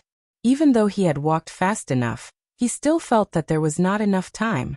Especially after the news of the demigod vampire defeating the Fear Church came back, Soren's sense of crisis became stronger. According to the original historical track, It should be the awakening of the Witch of Fear, Lillian. And then she controlled the Fear Church and eventually set off a tragic massacre. But now the Fear Church's control had become the demigod vampire, and a massacre seemed to be coming. Vivian was sent back to the Outer Islands. Soren could not take the risk of further awakening her fear divinity, because as the boundary of the plane became more and more loose, the higher demons could break through the plane barrier and come to the material plane in at most half a year. The devils had already appeared, and they bewitched the mortals to provoke wars. The arrival of the higher demons was only a matter of time. During this time, the number of demon followers appearing in the material plane had become more and more frequent, and some evil organizations were carrying out taboo sacrificial rituals. Relatively speaking, the South Coast, which had just experienced a war, was quite calm. The news from all sides was not very good. The orcs had shown signs of moving south, the half-blood orcs launched a raid, and the internal friction of the human principalities increased. Even the Duke of Red Dragon's wife, who had just fought with Soren, was involved in the war to suppress the rebellion. It seemed that since March, the conflicts that had accumulated over the past 6 months broke out, and at least 7 places on the whole continent broke out in wars. There was also news from Autumnfall. Soren heard that the half-elf god had disappeared, and the priests who believed in him could no longer obtain divine spells. He did not remember where the god fell to, but he remembered that he finally died in the Underdark. With the fall of this weak god, the attitude of the world towards the gods gradually changed. Everything was normal on the eastern route. The mission of the monks' monastery was to suppress those ancient evils, at least before the destruction of the demon army. Many powerful monks lived in seclusion all over the world. This was their tradition. Just like the Fist Master Soren had met, he should also be cultivating somewhere. The Eastern Sea route was used to provide for the monastery's consumption. Cultivating monks also required a large amount of resources, and many secret techniques required expensive medicinal herbs to practice. Soren knew his limits. This was because he was a member of the Order faction. Coincidentally, the monk was also a member of the Order faction. Both of them valued order and rules. The person in charge of the East Coast was the half-elf first mate. He was a ruthless and decisive person. With him in control of the Eastern Sea route, nothing would happen in the short term. Therefore, after entering March, Soren prepared to return to the Outer Islands. He had to prepare for the next step. Establishing a foundation in the Outer Islands was for the next step, and the next step would be to fight against the divine saints. Even if Soren did not clash with the other gods, the battle between him and the Dread Lord was inevitable. He was dead. However, he wasn't completely dead yet. What Soren needed to do was to completely destroy the Dread Lord, so that he could no longer threaten Vivian's safety. There were a total of 4 elemental stones. The Earth Elemental Stone was near the Elven Kingdom, the Water Elemental Stone was in the Frost Kingdom, and the Fire Elemental Stone was in the desert. Soren was very clear about the approximate location of these 3 places, but he only knew that the last Gas Elemental Stone was in a very dangerous area. This was a legendary level chain quest. Soren obtained the Earth Elemental Stone by luck. He still remembered the huge rock giant that rushed out from under the elemental altar when they finally left. That was the real guardian. After the 4 elemental stones were combined, the level would be further improved, and finally, there would be a summoning spell close to the legendary level. Elemental Legion. In the past, this quest was completed by piling up human heads. A total of 3 groups of high-grade professions died. With Soren's current strength, he should be able to try to complete it alone. After all, his equipment was far beyond the standard at that time. The first destination was the Frost Kingdom. The situation in Arendelle seemed to be a bit bad, so Soren planned to go and take a look. He was a person who valued promises very much. The altar of the Water Elemental Stone was only about 100 kilometers away from Arendelle. There were many active ice trolls nearby. He was going to cross the north to get there, and he would pass by Arendelle on the way. Then the next stop was the Desert of Death. His first goal was to get the Fire Elemental Stone, and then find a way to get the Rogue's artifact, Cloak Against Detection. This was the core equipment to fight against the Saints. As for the last elemental stone, he might need Gloria and others to go together because that place was a bit dangerous. Soren might fail miserably if he dealt with it alone. The 4 elemental stones could unlock a seal, and the reward was a shard of divinity. If it also had divinity, then the final function was to transform someone into a demigod. Whether it was Vivian or Soren now, they could use this shard of divinity to advance into a demigod. Therefore, Soren was determined to get this shard of divinity. After all, this was one of the few ways he knew to get a shard of divinity without killing a god. To be honest, even if he joined forces with everyone now, he was not confident to fight against a weak divine spirit saint. Because the demigod and above were immune to the legendary spell, Time Stop. Without Vivian's ultimate skill, Time Stop, the success rate of fighting against a divine spirit saint began to plummet. This was the same even if they had the spell, Melf's Minute Meteor. After all, this spell could only help them break through the protection of the divine spirit's law, but could not directly kill the divine spirit saints. Returning to the outer islands again was very different. The size of Port Mordor had doubled, and there were 2 more unfinished magnificent buildings next to it. They were the Sea Temple and the Wealth Temple. The 2 churches seemed to be secretly competing with each other. The materials used to build the temples were extremely expensive, and many of them had to be transported from other places across the sea. People were sometimes so realistic. The more majestic the temple was, the more likely it was to attract believers. According to this progress, it was impossible to build a temple in a year or 2. The merchant ships from the City of Wealth had approached, and the trade of the outer islands had attracted many people. Especially now that the war on land was getting more and more serious, the outer islands would help expand the influence of the goddess of wealth in the field of trade. The city of Mordor was still the same. It was just that the scale was larger. At the same time, green sprouts emerged from the cultivated land in the south. Spring wheat had been planted. Even if it was not a bumper harvest this year, it could ensure self-sufficiency. Soren had a lot of things to do in a short time, but no matter how many things he had to do it step by step. In the afternoon, groups of slaves were gathered, and the city of Mordor now had nearly 2,000 or 3,000 slaves. Soren stood on the high platform and looked down at the slaves below, then nodded to the red-haired female pirate next to him. And then nearly 30 slaves were brought out. I'm a person who values promises. Soren looked down at the slaves in front of him, and also looked at the others. His eyes swept over the drow warrior next to him. He could feel that the other party was avoiding his sight, because he was very dissatisfied with the behavior of the drows some time ago. Pada. Soren walked in front of these slaves. In front of them were 2 slave brothers who looked a bit like each other. They were the people saved by Vivian. Those who work hard should be rewarded. I'm not a stingy master. Soren looked at these slaves. Their expressions were a little panicked. Only the 2 brothers at the front were surprised because Vivian had promised that some of them would be rewarded. As your master. Soren looked down at the more than 30 slaves and said in a deep voice, I give you freedom. From today on, you will get the identity of the residents of Mordor and have your own house, property, and family.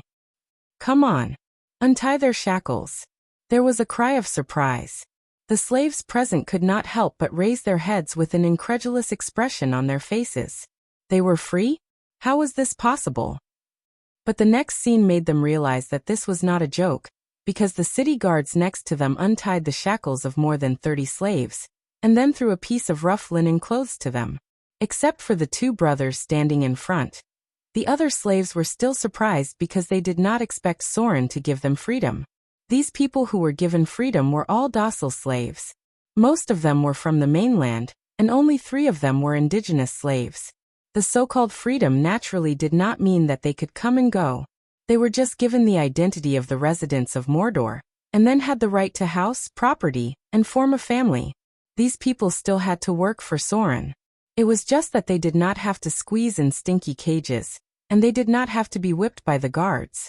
They could earn their own private wealth, and at the same time, live a life far better than other slaves. Freedom? Relative freedom was also freedom. Soren had given them the greatest gift, so they did not need to think too much. Take them down. Soren turned and glanced at the red-haired female pirate, and said in a deep voice, "There is a house for them in the north. From tomorrow onwards, they will not have to work with other slaves. Those with special skills will be assigned to other places, and those without special skills will be arranged to work at the port. These two people are very talented in farming, so let them be in charge of farming." Slaves. Population. There was still a difference between the two. Soren's next step was to turn the slaves of Mordor into a population. Of course, they must be docile slaves. Those natives who were difficult to discipline would naturally be dealt with by the drows. Chapter 368. After such a long time, Gloria finally stabilized the teleportation circle that connected to the shadow plane. She opened a barrier that allowed people to come and go freely, and at the same time, closed the portal at any time. The teleportation circle was full of magic traps, and even legendary professions could not sneak in quietly. Exploring the shadow plane was a very time-consuming thing, because neither Soren nor Gloria could take down the wizard tower. Even if they joined forces, they might not be able to defeat the guards on the first floor of the wizard tower. 3 diamond golems, a magic construct, and a powerful thaling that was responsible for operating the wizard tower. Soren had one last preparation before he left. That was the level 5 spell, teleportation. Gloria had set up a transmission mark in Mordor City. As long as Soren learned the level 5 spell, he could come back from thousands of miles away. This was the biggest advantage of being a wizard. Unfortunately, it was difficult to master teleportation, and Soren might even need to take him on the road to learn it. There was no other way. There were too many spells that a wizard needed to learn, and the difficulty was not low. With his talent, he was already fast enough. With the completion of the teleportation circle, Soren finally came to the shadow plane again. But this time there were more people, not only Soren, Vivian, and Gloria, but also Fallen Witch Corinne. Corinne had done a lot of research on the Arcane Empire, and she was even more proficient in some aspects than Gloria. Gloria had been here before, but she didn't get close. However, it was the first time for Fallen Witch, so when she saw the wizard tower in front of her and the huge magic lock, she couldn't help but be shocked. What a powerful magic lock. I'm afraid it's stronger than the magic lock in the north. It's just that its power has declined, and many parts have not been opened. Soren didn't say anything. In this regard, the 2 orthodox witches had more right to speak. You're really a variable in fate. Fallen Witch's eyes brightened as if there was a glimmer of hope. She murmured, "Maybe there's what I'm looking for here. If I don't have to go to the Nirvana mechanical mirror, then I can." She paused for a moment, then frowned slightly and said, "The Sorcerer Tower is still operating. Although the energy consumption is very serious. But I can feel that the magic lock is still supplying energy to the element pool. This wizard tower has been running for so many years. There must be a thaling in charge of maintenance." They approached the magic lock. Sauron's memory was excellent. He led them along the same path as last time, through the magic lock, and approached the wizard tower. Alert! Warning! However, as soon as they got close to the tower, a mechanical voice. "Intruder detected. Intruder detected intruder. Combat state activated. Guardian Golem charge." Not. Sauron's face changed drastically in an instant, and he said solemnly, "Retreat. It's dangerous here." As soon as his voice fell, a loud rumbling sound was heard. Then 3 extremely tall diamond golems appeared, locked onto them and quickly rushed over. "Retreat." Soren jumped back, and the others followed. The diamond golem's resistance was very high. Even a legendary spell might not be able to break them, and it was even more difficult to deal with them by relying on melee. Even Gloria's wizard tower didn't have such a top-level golem. "This won't do." Fallen Witch followed them out of the magic lock and said, "The first layer of defense is so strong, it's impossible for us to enter. There must be a half-plane in a wizard tower of this level, and I'm afraid there are countless dangers. Even the Eye of the North may not be able to come back alive. We have to find a way to cut off its energy supply."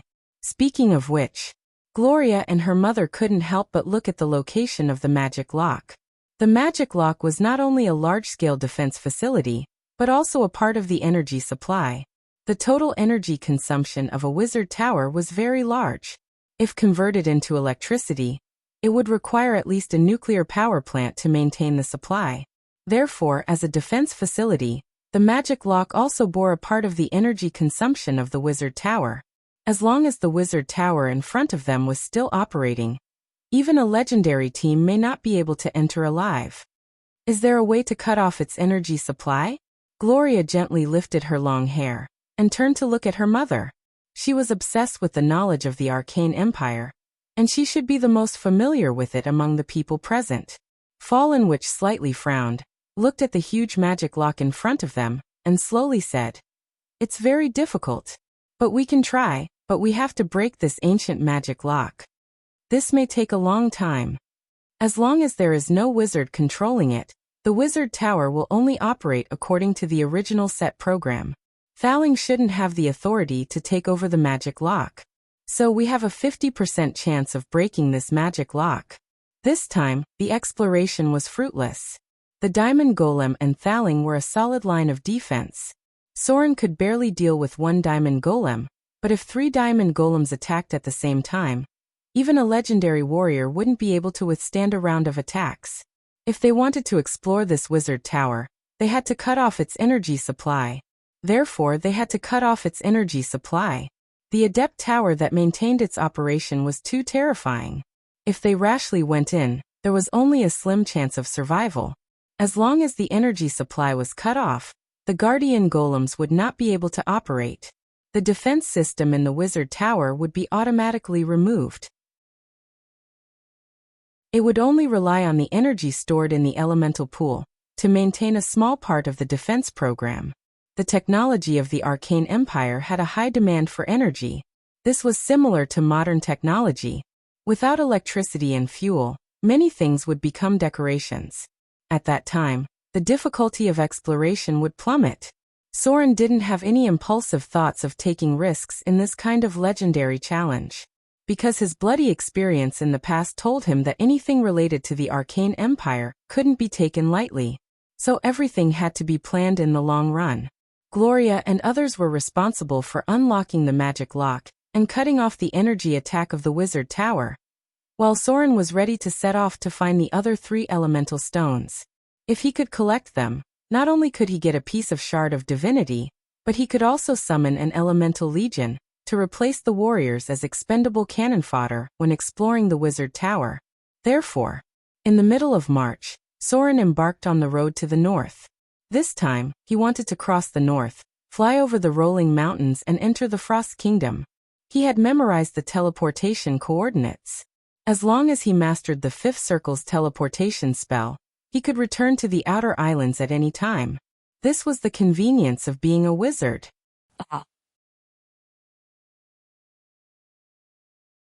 Chapter 369. This time, Soren left after making full preparations. Before leaving, he drew a further blueprint for the outer islands.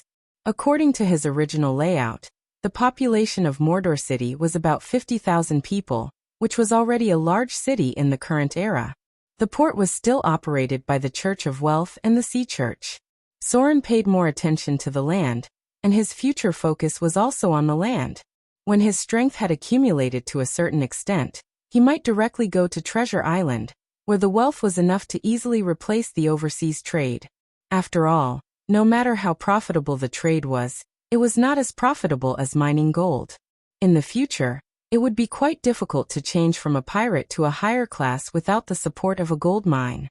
Note: Treasure Island was mentioned before, and the outer islands have rich mineral resources. It was much more convenient to travel alone. Soren directly drove the ghost ship, Dead Man's Voice, along the overseas route to Shipwreck Bay. There was no need to resupply on the way. After a little inspection of the slave black market, he went to the north. The north was located in the northwest of the continent. The Frost Kingdom was located in the northernmost position, so Soren's voyage this time was quite long. If he wanted to collect the other 3 elemental stones, he would need to travel almost half of the continent. From the south to the north, from the north to the east, and finally across the Desert of Death into the Underdark, because the last elemental stone was somewhere in the Underdark. A place where he might encounter a beholder. Back in the north again, Soren's mood was very different. He landed from the Deepwater port and left the ghost ship in the nearby sea. The port was still bustling with noise and excitement. However, in the noisy crowd, there were many more people with weapons. Even some half-grown children had a dagger hidden in their waists. Soren could not help but frown slightly. He walked along the road and saw many wanted posters as he approached the gate of the Deepwater port. There were humans, dwarves, and lizard men. The security here seemed to have deteriorated a lot compared to the last time he was here. Dozens of arrest warrants of various sizes were pasted on a notice board. The guards in charge of patrolling were also much more nervous than before. They were not as lazy as they used to be. The Adventurers Guild was more lively than before. There was even a bulletin board outside with many tasks written in bright red. For example, the few pieces in front of him. 100 miles south of the Deepwater port, ancient Tree Town has been attacked by the dark-scaled lizard men. The number of enemies is small, and the danger level is C. The mission reward is 1,200 Kindler coins. This is an emergency mission. There will be additional rewards after completion. Ogres have appeared near Faulkner Town.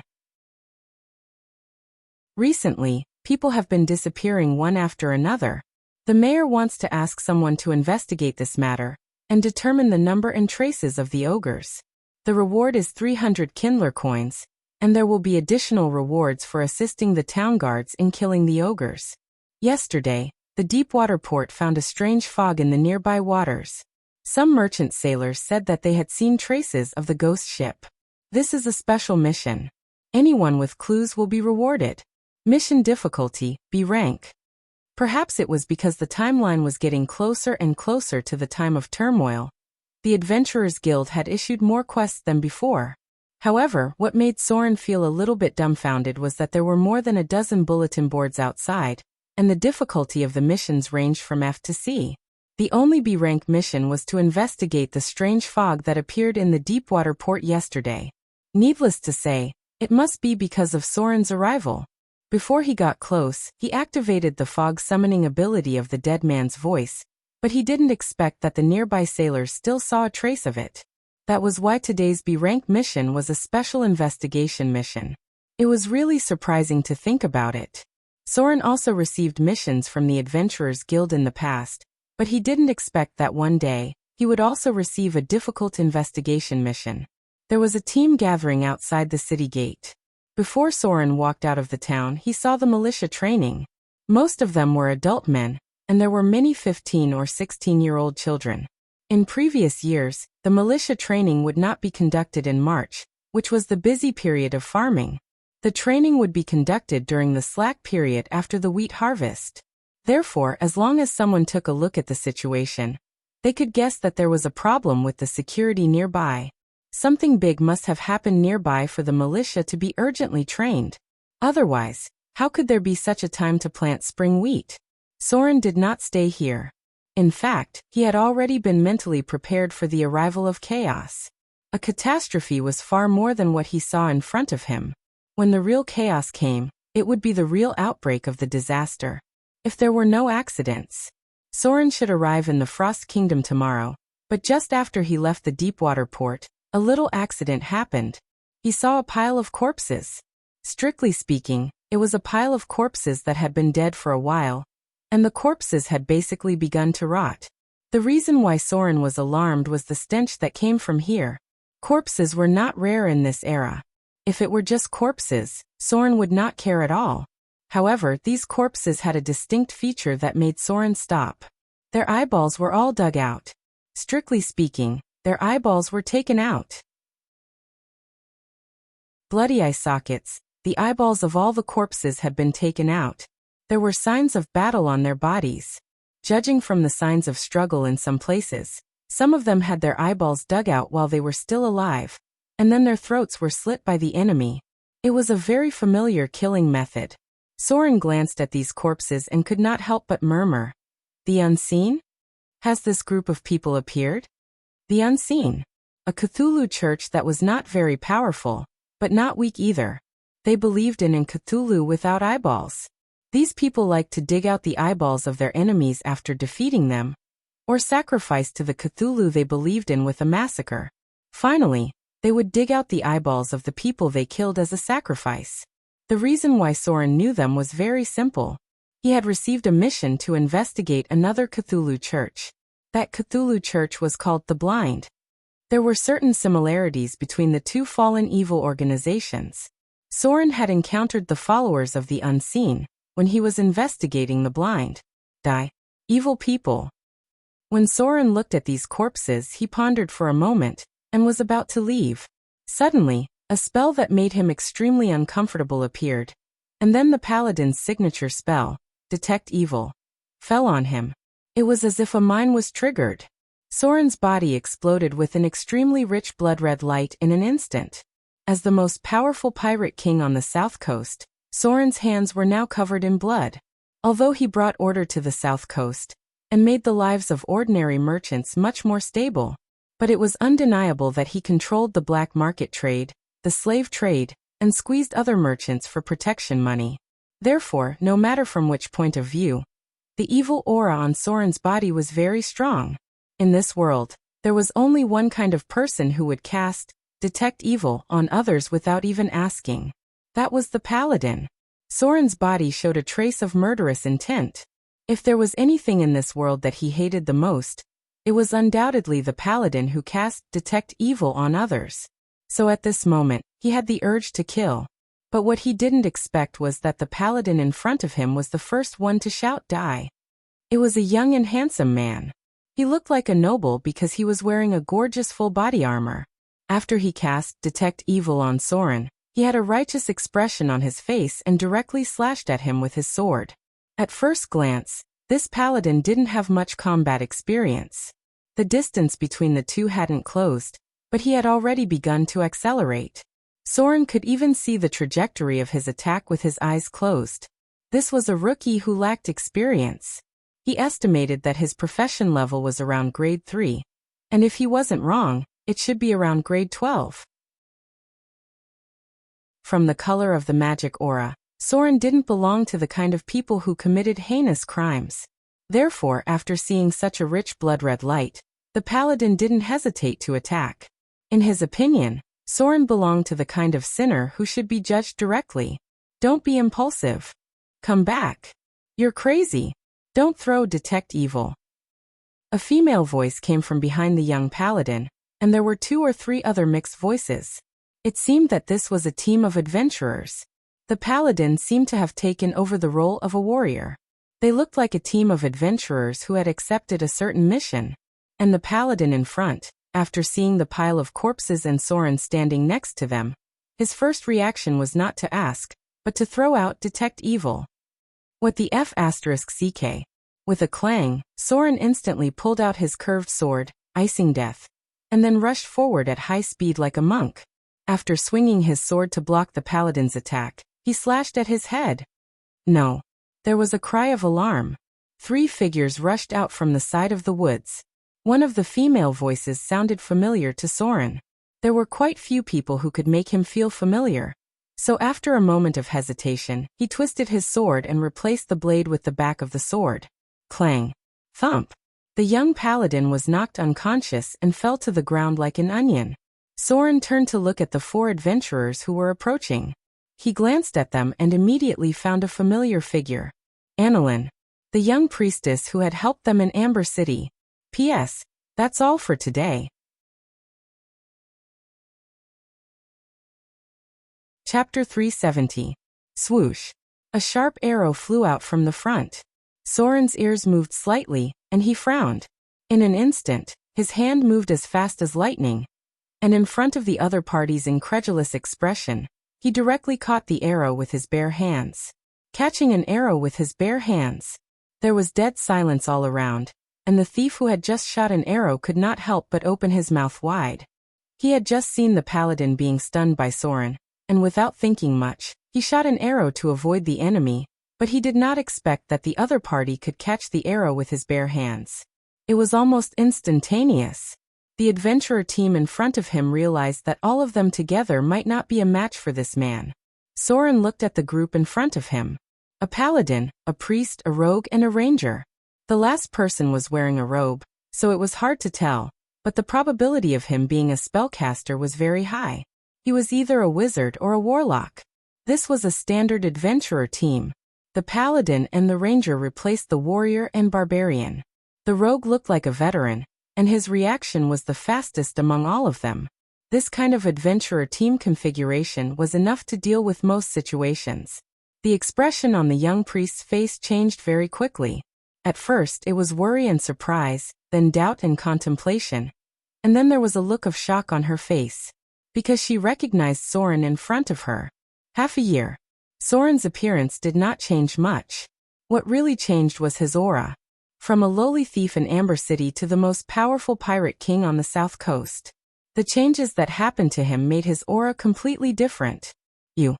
The young priest could not help but take a step forward in surprise. The rogue next to her was very alert and pulled her back. And Leah still had an expression of disbelief and murmured, "You are Soren." They knew each other? Hearing the young priest in front of them call out Soren's name, the others could not help but breathe a sigh of relief, because the man in front of her was unbeatable. If they knew him, they might be able to avoid this battle. Even though they hadn't fought yet, the other adventurers in the party were already drenched in cold sweat. Soren had taken countless lives along the way, and this kind of murderous aura was not something adventurers of their level could handle. Not to mention, Soren also had the terrifying gaze of divinity. If it was someone with a slightly weaker willpower, they might have been so scared that their legs would have gone soft. Clang. Soren sheathed his curved sword and looked at the priestess in front of him. He nodded and said, "Long time no see." The priestess had a complicated expression on her face as she slowly said, "You're not dead. This is great. After what happened that day, I've been worried about you and Vivian's safety. But when I went to the slums the next day, it was already in ruins. I searched for a long time, but I couldn't find any trace of you. Is Vivian okay?" The expression on Soren's face softened a little, and he said softly, "Vivian is fine. We've already left Amber City a day in advance." The priestess's face was full of doubts. It seemed that she had a lot of questions in her heart, such as why Soren would appear here. And how did his strength become so strong in just a little more than half a year? After such a big incident in Amber City, she also put in double the effort and finally became a grade 3 priestess. But now, it seemed that she might not be able to win against Soren. Soren didn't mean to say too much. He glanced at the other adventurers in the party and said in a deep voice, "Are you here because of other missions, or are you here to investigate the unseen?" Silence. Facing Soren's question, the others were obviously silent. The priestess's face was a little hesitant. She gritted her teeth and said, "We received a mission to investigate their identity. Are they called the Unseen? Do you know their identity? You don't even know the situation of the Unseen?" Soren shook his head after hearing this sentence. He didn't know if they were too bold or eager to die. He said in a deep voice, "If it's really to investigate the unseen, I suggest you go back now and ask the higher-ups to send high-grade professions. With your current strength, it's okay if you can't find them, but if you find them, I'm afraid none of you can go back alive." Alarmist talk? Or is it true? Soren's words made the others' faces dignified. The ranger and the thief next to him looked at each other and bowed slightly. "Your Excellency, do you know their situation? These people have killed many ordinary people. Recently, some people from the church have been investigating them." With Soren's strength, whether good or evil, he was worthy of them calling him Your Excellency. Soren looked down at the unconscious paladin, thought for a moment and said, "The Unseen, an organization that believes in evil gods. They like to dig out the eyeballs of their enemies after killing them. And they prefer to dig out the eyeballs of living people directly during sacrificial ceremonies. I'm not sure what kind of followers they have, but I know that there are 2 legendary professions among them. With your strength, you're simply going to die." Silence. The young priestess's expression was a little stiff, and she slowly said, "But the church has no way to mobilize more people. Recently, the vampires' movements have been abnormal, and high-grade priests have been sent to deal with those vampires." Vampires? Is it related to the demigod vampire? Soren frowned slightly and said in a deep voice, "What's wrong with the vampires recently?" The young priestess's face showed a little hesitation, and then she said, "There are many vampire servants in the south and north. We suspect that there is a vampire church that is constantly turning ordinary people into vampires. Recently, the priests of the God of Light are gathering people. The spread of vampires has greatly threatened the lives of ordinary people. All the high-grade members in the church have been sent to deal with them." It seemed that it was really the demigod vampire Reinhardt. As the son of fear who ascended as a vampire, he had to have enough believers if he wanted to expand his divine power. Ordinary people couldn't become his believers. His core clergy was the Lord of Vampires, which greatly limited the scope of his believers. So if he wanted to expand his faith, he must turn others into vampires.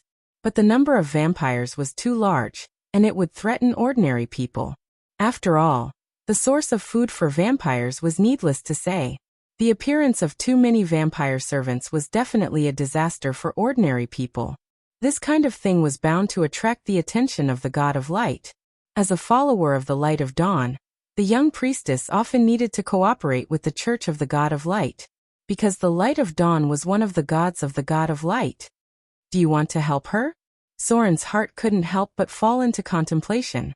He still had some confidence in dealing with the unseen, but he didn't like to deal with the paladins, and others may not trust him. But if he helped them get rid of the unseen, maybe he could find a way to let the people of the God of Light concentrate on dealing with the demigod vampire. As the backbone of the good faction, they would never allow creatures like vampires to spread.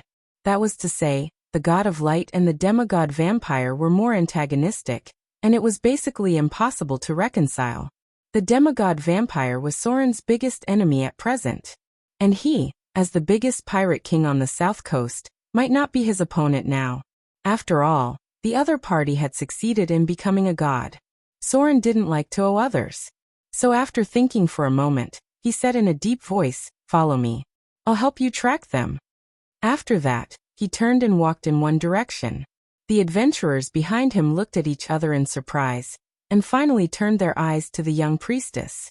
After seeing her nod, they immediately came forward to help the unconscious paladin, and then quickly followed the pace of Soren, a rogue who seemed to be at the legendary level. If they had the help of this rogue, they would undoubtedly have a high chance of winning against the unseen. Soren's tracking ability had always been strong.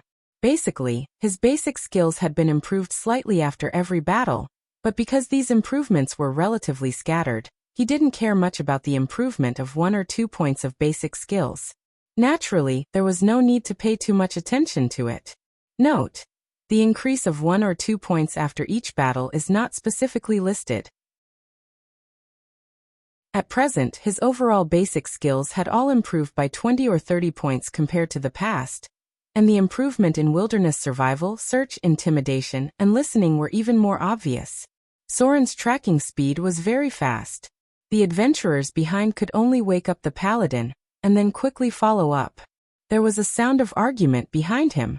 It seemed that the paladin who woke up still wanted to destroy the evil. Soren was not interested in this at all, but if the other party dared to come up again, he would never be merciful. A day's time passed like this. Soren followed the traces left behind at high speed, and the adventurers behind followed all the way. The paladin seemed to be very repulsed by him, but because he was defeated by Soren in one move, there was still a little fear in his eyes. If a war really broke out, they estimated that they wouldn't last more than a few minutes in Soren's hands. The next day, the traces of Soren's tracking became more and more obvious. The unseen were obviously moving in a large group, and there were probably more than 10 of them, so the traces left behind were more obvious. They tracked the unseen all the way to a place called Withered Leaf Town in the north. As they approached the town, the traces left by the unseen in the wilderness faded a lot, but according to Soren's intuition, the unseen should have entered the town. "It's here." He stopped, turned to look at the others, and said in a deep voice, "The unseen should be inside. Your goal is too obvious. Let's split up and move in pairs."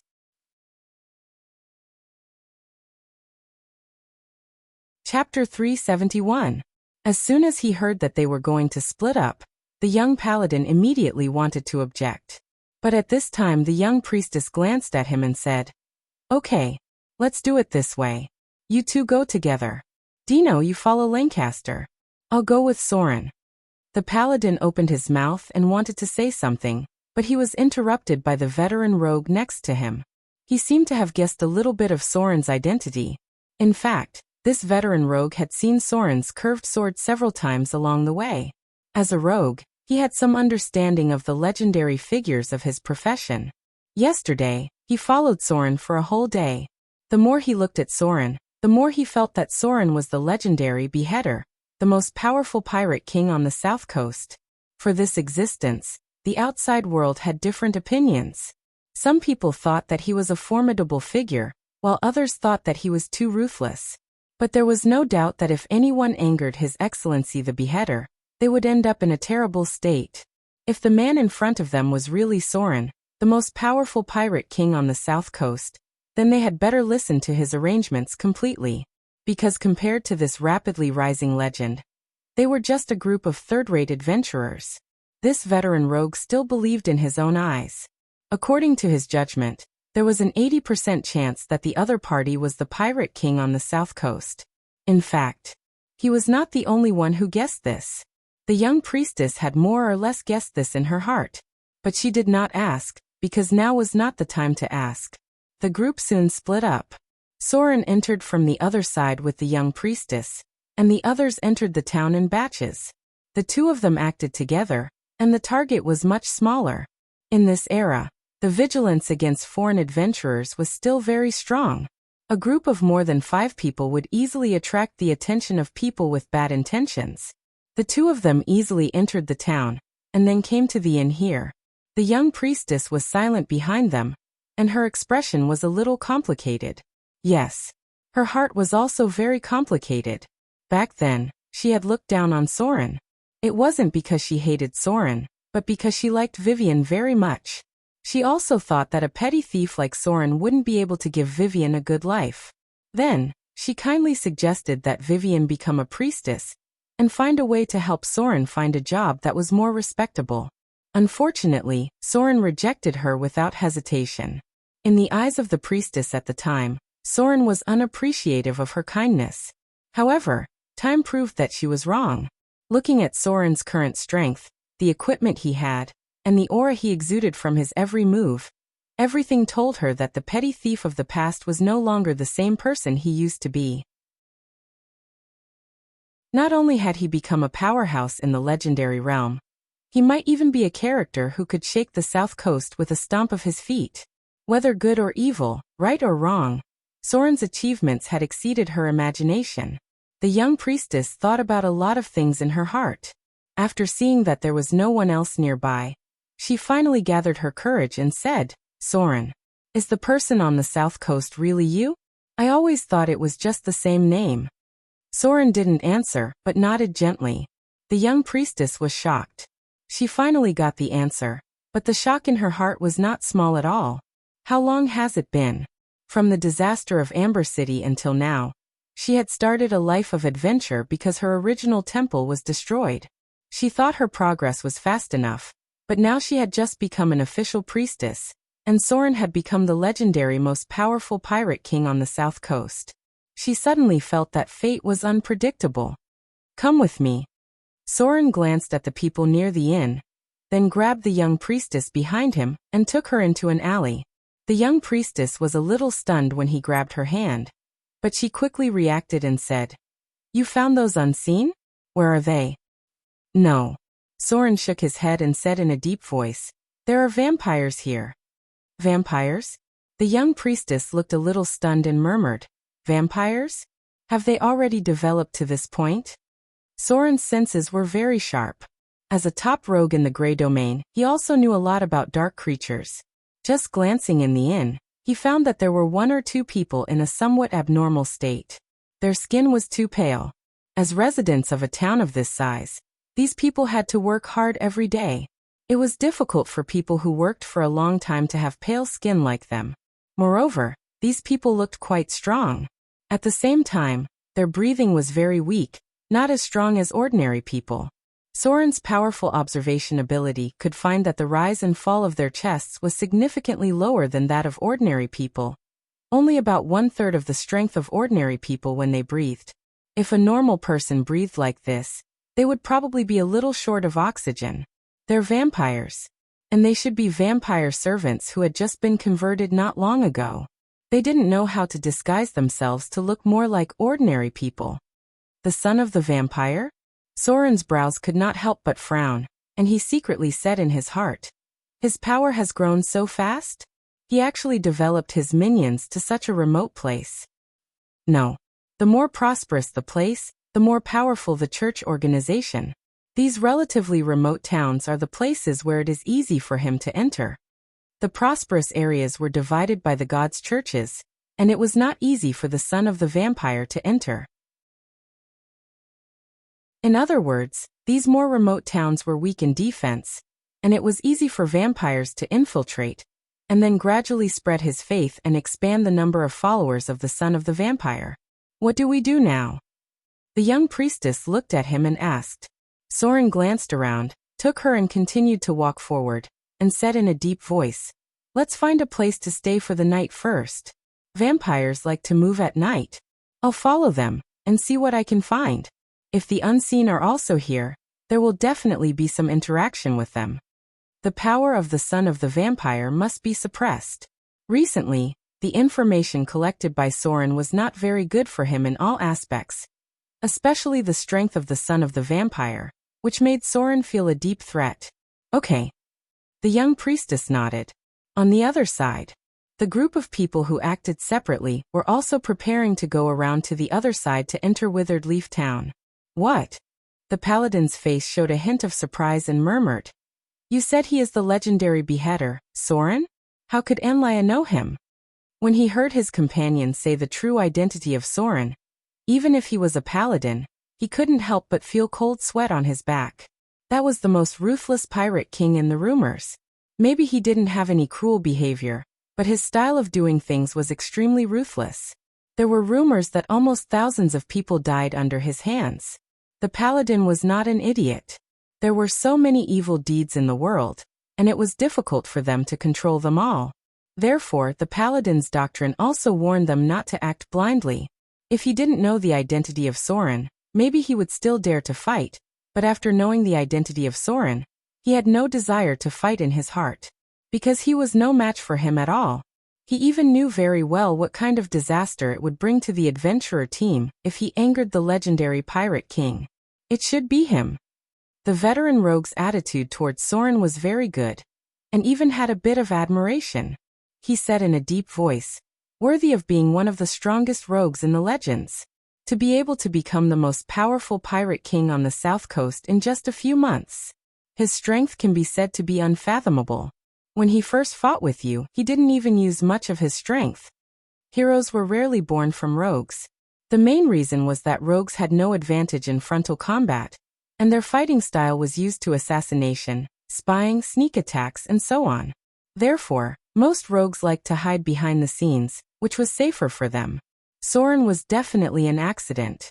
In recent hundreds of years, there were very few rogues like him who appeared in the front, and he was a rogue swordsman with a tough fighting style. He was like the protagonist in the anecdotes of bards. In fact, the story of the rise of the evil pirate king based on Soren had already appeared in the bards' mouths, but most of them were negative comments. People regarded him as one of the most terrible pirate kings of this era. The bards would not be so bored as to describe a pirate king as a legendary hero. People's understanding of him was more of fear. But this was different among rogues. There were also legendary figures among rogues, but many of them did not show up at all, or they were mysterious figures who only left some legendary names. This was also conducive to their safety. Soren was the only legendary rogue who stood on the stage, and was the leader of a force. Even if it was an organization like the Shadow Thieves that had been around for many years, the leader of the force would not blatantly let others know like him. Basically, nearly half of the rogues in the world had heard of his name, and many of them admired him. Because the rogue's concept of good and evil was weak, many rogues started as thieves. There were even legends that the beheader Soren, was just an inconspicuous thief in the past. The rogues were more optimistic about the rising figures of this profession. So Soren's reputation was very high among the rogues. Wait! The experienced rogue walking in front suddenly stopped, and then quickly came to a cemetery, and said in a deep voice, "Look at these graves. The tombstones have been standing for a long time, but the soil was recently turned over." Hearing his words, the others immediately woke up and quickly came to the cemetery.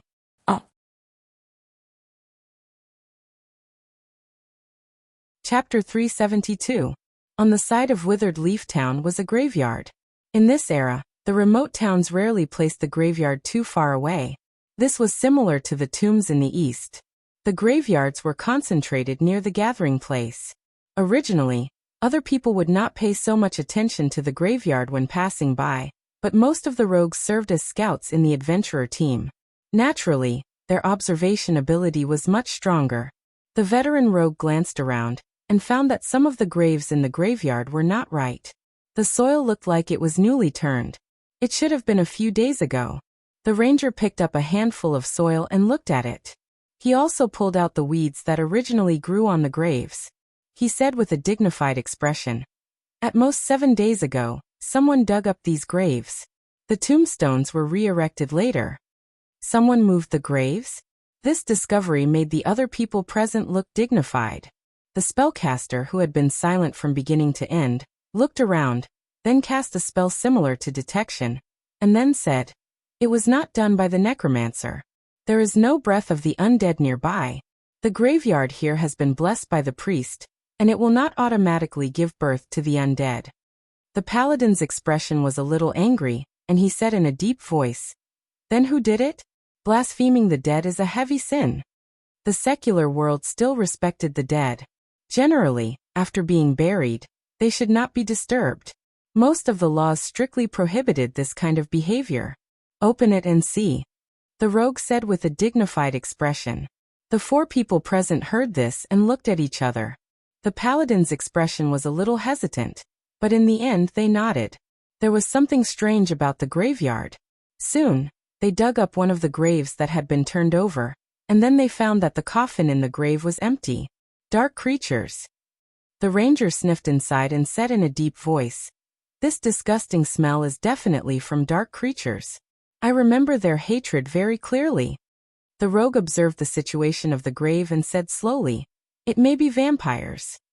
Maybe this place has also been infiltrated by the Church of Vampires." Soren still didn't know the situation in the graveyard. However, it was much easier for him to find vampires than these people. As the sky gradually darkened, he quietly entered the tavern. The tavern was very lively. Next to the bar, there was a bard who looked quite down and out. Although bards were also one of the professions, many of them were not doing well because this profession was too versatile. There were very few powerful bards. It was a complete accident that there was someone like the Helpheimer. Most of the bards were like the one in front of him, pleasing others with their performances in exchange for some rewards. Occasionally, some good-looking bards could hook up with some noble ladies, so they could earn some extra money. Third-rate casting ability, third-rate combat ability, and third-rate thief techniques. Together, these are the bards. There had been some powerful bards in the past, but in order for this class to be powerful, they had to have high stats. Even Soren's stats might not be enough to support a bard that was strong in all aspects. Back then, the bards who could do this basically had special adventures or received help from the gods. In the past, there was a point of view that only those with 18 initial stats could become top-level bards. If their initial stats were that high, then they would be first-rate spellcasters, first-rate warriors, and first-rate thieves. Unfortunately, there were too few of them. And no matter what profession they advanced into, they would be the best. After all, Soren's initial stats weren't that high. The bard was telling a story in a unique way in the north, and the protagonist of the story was called Soren. That's right, he was talking about the battle between Soren and the pirate king Ashrod. This was the largest naval battle on the south coast in decades.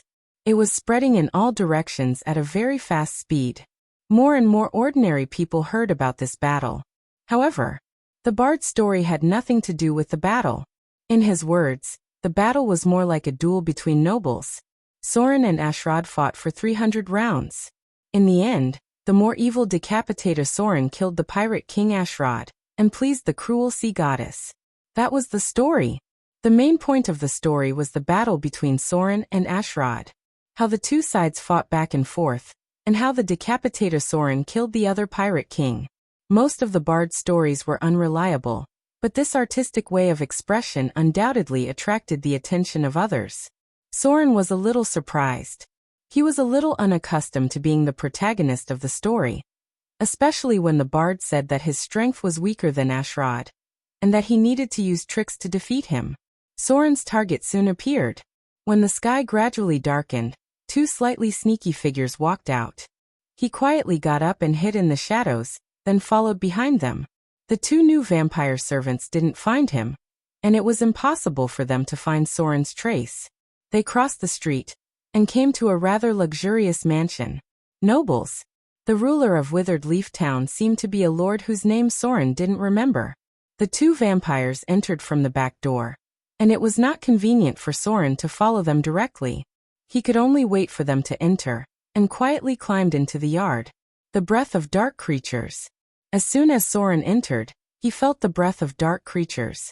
There didn't seem to be many living people in the mansion. Sure enough, there is a problem here. He sneaked in with a serious expression and said to himself, "No wonder the vampires were lurking here and no one found them. It seems that the nobles who ruled here have been corrupted by them." With the upper nobles hiding the truth, even if there were signs of the spread of vampires, it could be temporarily covered up. The north was the territory of the witches. Such a remote place was a blind spot for them to manage, and the power of the temple was also quite weak. They must be destroyed. Soren frowned and listened to the movement, then quietly approached the hall. The power of the demigod vampire could not be further expanded, and this matter must be reported to the Witch Council. Presumably, they would not want a large number of vampires to appear in their territory. Patter. There was a very light sound of footsteps. Just as Soren entered the mansion, another figure followed in, but the figure who followed in was a bit special because his eyes were covered with bandages. His eye sockets were slightly sunken, as if there were no eyeballs inside. Ugh. Chapter 373. As soon as Soren stepped in, a figure followed him in. However, he did not go straight to the front door like Soren, but quietly entered one of the rooms from the side window. The rooms here were lavishly decorated, somewhat out of place compared to this remote town. There were even some extremely expensive oriental porcelain placed on the wall shelf in the corner. The floor was covered with a soft carpet, and the quilt in the room was expensive velvet. From any point of view, the decoration here was not something a small noble in a remote area could enjoy. There was not much farmland in Withered Leaf Town, and there were not many specialties. The tax was mainly based on the rent collected by the lord. This money was barely enough to maintain a decent life. It was estimated that in some larger cities, slightly wealthy merchants could live more comfortably than this kind of noble. But now looking at the decoration inside this house, it was at least the level of a viscount noble, which was the luxurious decoration of a middle-level noble's private manor. This noble's background may not be clean. Soren walked around this rather luxurious mansion, and realized that the identity of the other party may not be clean. Simply put, normal income could not support this kind of life. Ordinary bedrooms were decorated at this level. It was estimated that the master's bedroom was comparable to Gloria's bedroom in Whiterun City. What was Gloria's identity? She was a member of the Northern Witch Council, and the actual ruler of a northern city. The gap between the status of the two was not comparable. Da-da-da. Soren, who was moving forward, suddenly stopped.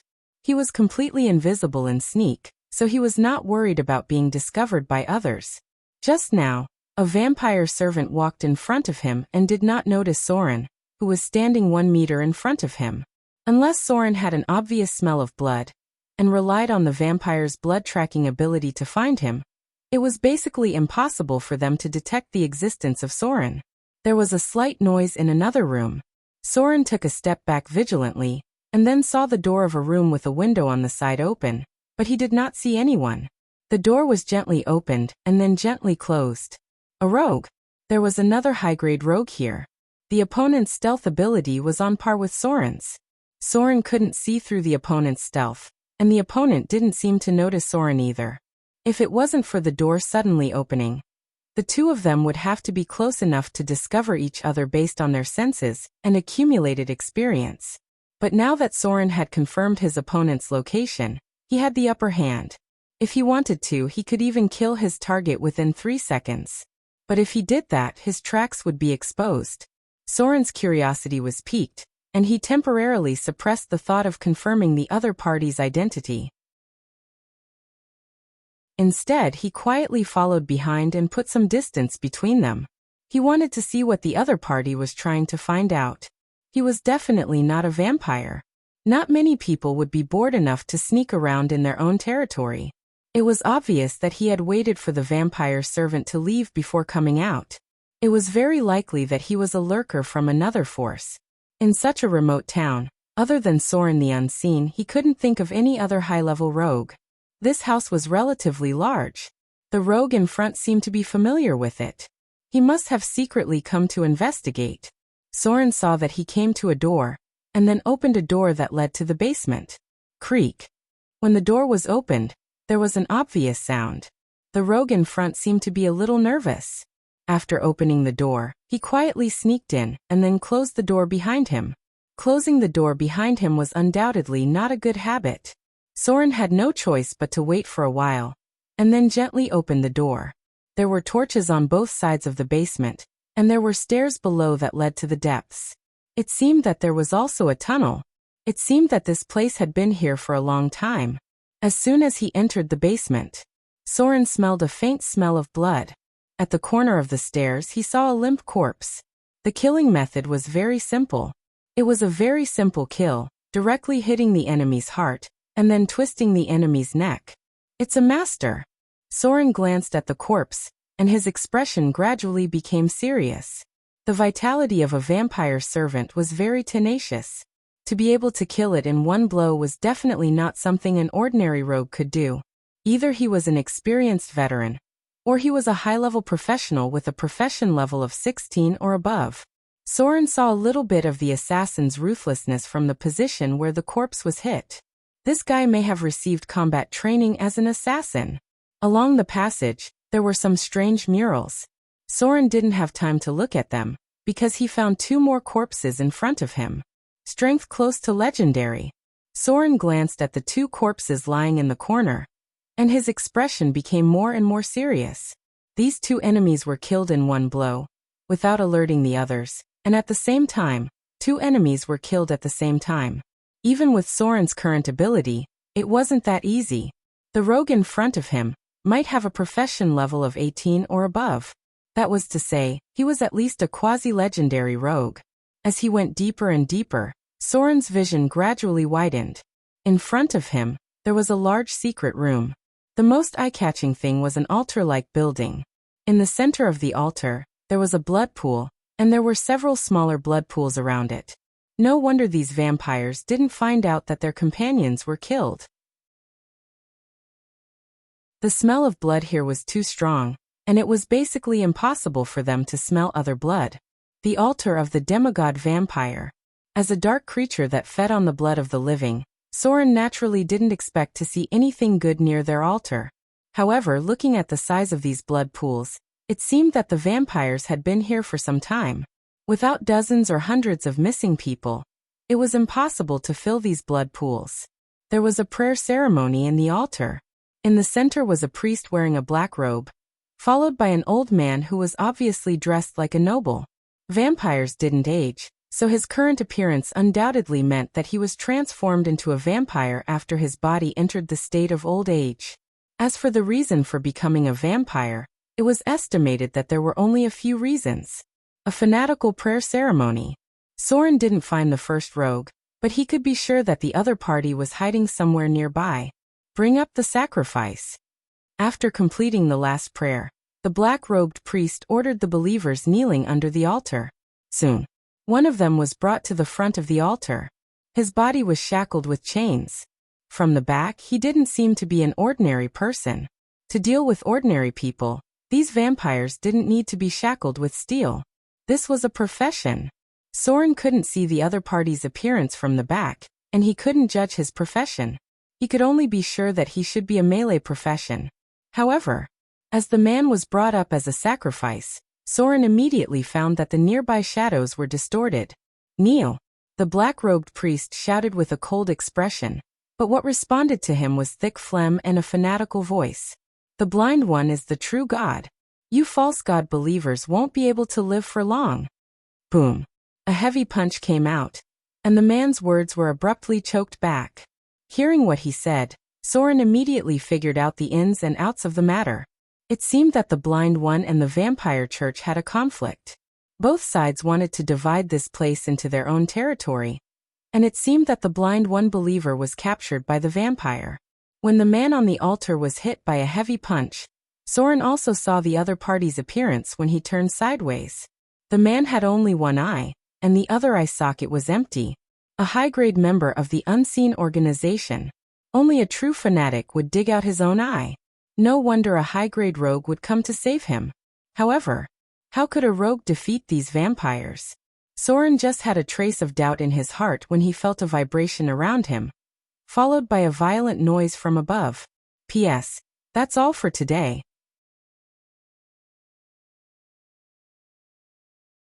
Chapter 374.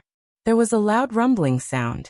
Soren seemed to feel the vibration of the explosion, and then the vampire believers in front of him moved quickly. Some pulled out their weapons and prepared to go out to see the situation, while others hid in a panic. There were women among these vampires, and they looked young. She was dressed in a standard lady's dress, and the expression on her face was a little panicked. It seemed that she had no combat experience. However, the black-robed priest's expression was very calm. He ordered a few words in a deep voice and let people go out to check the situation. At the same time, he pulled out a sharp blade and prepared to bleed the captive unseen believers. For any God's church, fanatics were the most important wealth. It was not easy to cultivate a fanatic. No organization would easily give up their fanatics, even the evil God's church. Soren had never tasted defeat all the way, from killing the Swamp King to successfully slaying the dragon, and then the decisive battle with the pirate King Ashrod. After so many battles, there were not many pirates under Soren's command who worshipped him fanatically, but these people were the core cornerstone of his rule on the south coast. As long as these fanatic elite pirates were not exhausted, he could make a comeback in any situation. Under normal circumstances, the number of fanatics within a God's church was at most 1 in 1,000. If it was other forces, this proportion would be even smaller. Soren's elite guards were currently only 100 people. Among them, the proportion of fanatics who worshipped him was less than 1/3. These people had experienced the Battle of the Swamp King, the dragon-slaying battle, and the decisive battle on the south coast. For the unseen organization, a high-grade fanatic could not be easily given up. Just as the black-robed priest was about to cut the throat of the sacrifice, the high-grade rogue who had been hiding in the dark finally could not sit still. A distorted shadow emerged, and the high-grade rogue instantly crossed the plane of space and appeared behind the black-robed priest in the form of Shadow Jump. A fierce cold light emerged. The high-grade rogue instantly stabbed the priest's heart, but what came out was the sound of metal colliding. Clang! The black-robed priest's clothes were torn open, revealing a full body armor forged with fine steel. Priest was just another name for a priest. Their fighting style was slightly different from that of a priest. However, priests were also people who could use divine spells and were equipped with full body armor. This kind of profession was like a steel plate, and it was a steel plate profession that could use divine spells. The dagger failed to penetrate the full body armor of the black-robed priest. The high-grade rogue turned around and slashed, and another cold light appeared and slashed at the shackles of the sacrifice. Crack! A crisp breaking sound was heard, and the steel shackles were directly cut off. Adamantine weapon? Soren, who was hiding in the dark, couldn't help but tremble in shock. He then thought to himself, to be able to directly cut through the shackles made of stainless steel, it seems that apart from first-rate legendary equipment, only adamantine weapons can do that. That ray of light doesn't seem to be a first-rate legendary weapon, so the possibility of it being a fine gold weapon is extremely high. Roar. An angry growl sounded. As soon as his shackles were cut off, the captive on the altar let out a furious roar and directly slammed into the person next to him. Crack. The powerful impact made a vampire's chest cave in. At the same time, the man instantly grabbed the sword and cut off the head of the noblewoman who was panicking at first. A series of slashing and killing. The man seemed to be a high-grade barbarian warrior. In the blink of an eye, he was like a killing machine that killed 3 to 5 vampires. Many of these vampires looked like members of this noble family. The sound of fighting came from the entrance. After the high-grade rogue cut off the steel shackles, he attacked continuously. The storm-like attack forced the black-robed priest to have no chance to use divine spells. He couldn't give the caster a chance, or the consequences would be unimaginable. Clang, clang, clang. But what was quite surprising was that in the face of the ferocious attacks of the high-grade rogue, the black-robed priest blocked them one after another. The weapons he used were a shield and a scepter, and he was not weak at all in a head-on collision. Battle Priest. This was a high-grade priest who had received special combat training. He probably also learned the skill of using shields. Another cold light appeared. Soren finally saw the face of the high-grade rogue. The other party's eyes were covered with a black cloth, and there seemed to be nothing inside. He didn't know how he saw the surrounding situation. While he was frantically attacking the black-robed priest in front of him, Soren also locked onto another weapon that was slightly refracting golden light. It was a very small dagger, which did not seem to be his usual weapon. Sure enough, it was a fine gold weapon. This kind of expensive metal was rare in the Underdark. The price of forging large weapons was too expensive. Even forging such a dagger was quite expensive. A small amount of fine gold could be forged into a +1 rare grade equipment. If it continued to be quantified, it would be a +2 or +3 grade equipment. The dagger in front of him was at least a +3 fine gold weapon. On the surface, the percentage of fine gold infiltration was definitely not small. A group of unseen believers attacked. These guys were easy to recognize because many of them were missing an eye. This was a fallen blasphemy ritual. After completing it, they would get an additional blasphemy bonus.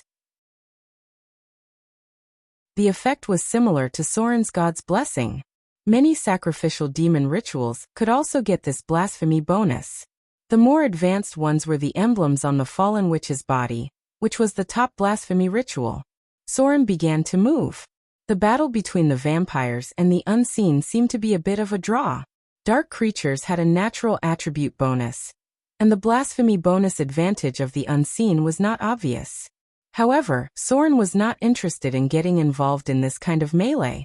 His goal was the high-grade rogue and the black-robed priest.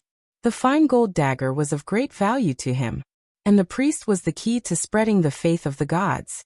If he killed the black-robed priest, the power of the demigod vampire would be severely damaged here. Before launching the attack, Soren tore a piece of cloth from his body and tied it over his eyes. But it was not the kind of thing that was completely blindfolded, just for show.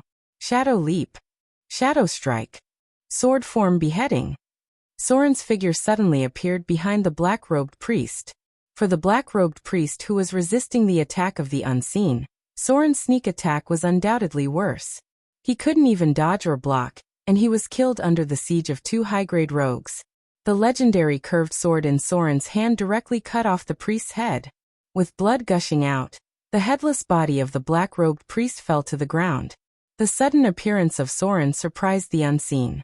However, as the black-robed priest was beheaded, especially after seeing the black cloth covering Soren's eyes, the unseen could not help but relax a little.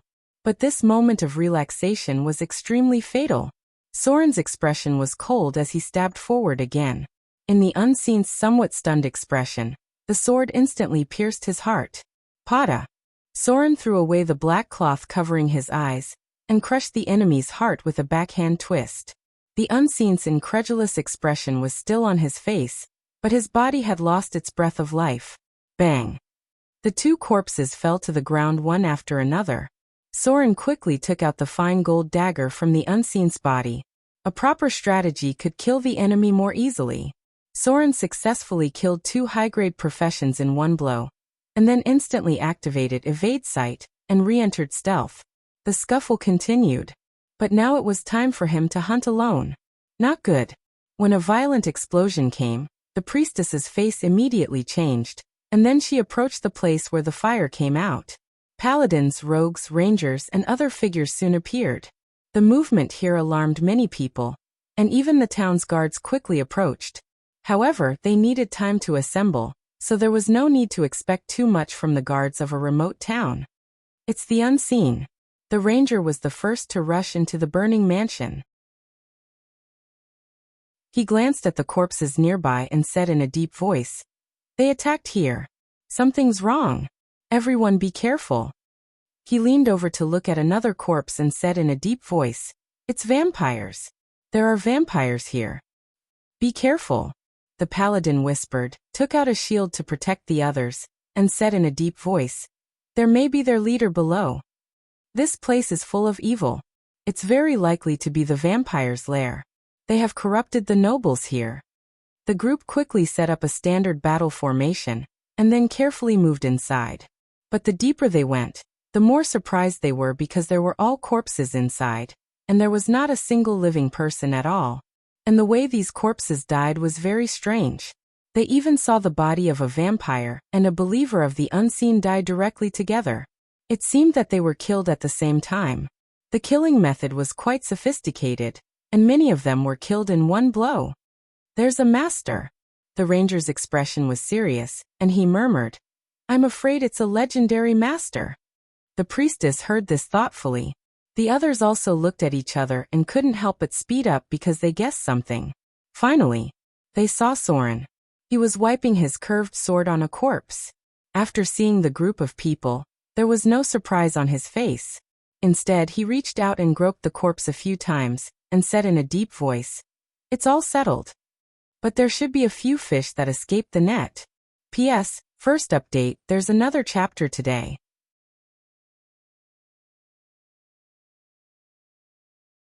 Chapter 375. The light of dawn shone down. The luxurious mansion from yesterday had been reduced to ruins. The young priestess was negotiating with a middle-aged man who looked like the captain of the guards. She took out a badge that represented the light of dawn, and the badge that the Church of Glory had assigned to her as proof. In the eyes of ordinary people, the Church of Glory had a high status because they stood on the side of good and justice no matter what. There were many bodies of vampires in the ruins, and she believed that it would not be a problem for her to deal with this matter. Soren sat on the roof and played with an emblem, or rather a coat of arms. This was found from the body of the unseen. It was engraved with a huge beholder, but unlike other beholders, its eye stalks were all cut off. The eyeballs on its tentacles were cut off one by one. Even the huge eye in the middle of its body was dug out cruelly. It opened its bloody mouth and stared in front of it. Its empty and bloody eye sockets were surrounded by a mass of twisted flesh and blood, as well as something that could not be described. Evil Eye Tyrant? Soren carefully observed the emblem and murmured. It turns out that the predecessor of the unseen was the Evil Eye Tyrant, who defeated this monster with a challenge rating of 25, and dug out its eyes? It seems that it has embarked on the path of an evil god? Evil Eye Tyrant. A very terrible creature in the evolution of the beholder. Its strength was even stronger than the Dead Eye Tyrant. This was a variant of the beholder. There were only a few in the entire multiverse. Although Soren had been in contact with the unseen in the past, it was the first time he had gotten such an emblem. The rogue should be a core member of the unseen organization. A monster with a creature level close to 30 was preparing to become a god. The chaos must have just begun. In history, no beholder had succeeded in becoming a god. Soren was not sure if this guy had succeeded because no one had seen the real body of this evil god. Patter. When the priestess finished negotiating with the town guard, Soren also came down from the roof. It's been negotiated. The priestess's expression was a little strange. She looked at Soren and said, "We have sent someone to inform the Witch Council. I think someone will come to deal with it soon. I don't think they want a large number of vampires in their territory." Soren nodded and tossed the emblem to her. "You're leaving?" The priestess raised her head and asked. Soren glanced at her and smiled. Yes, it is. There are other things that need to be dealt with. Angelia nodded and said softly, I hope we'll have the chance to meet again. I miss Vivian. Soren smiled. Then he turned and walked out of Withered Leaf Town. He had killed so many vampires and believers of the unseen, some of whom were nobles. This matter must be explained to the Witch Council. They had to stay and explain everything to the Witch Council before they could leave. Otherwise, the Witch Council was likely to be angry because of the death of a noble. Even the people of the Church of Radiance did not dare to offend this group of powerful witches. Soren didn't have time to stay here. Angelia and the others would have to wait for at least 3 days to deal with the follow-up work of these matters. Punishing the evil and encouraging the good, and then walking away would only lead to greater chaos. There were still many trivial matters here. If a noble was corrupted by a vampire, the problems that would be implicated in the end would probably cause a lot of damage to the nearby nobles. But that should be a headache for the vampire church. Soren directly crossed the north. With the help of Fly, he crossed the ice and snow mountains and returned to this cold country again. The ice and snow here had not melted yet. Soren followed the route in his memory and went to a small town near Glacier City. When he left the north, he passed by here. Winterspring Town. It seemed to be called this name. It was a town between Glacier City and Arendelle, with a population of thousands of households. It was not a big place but not a small one.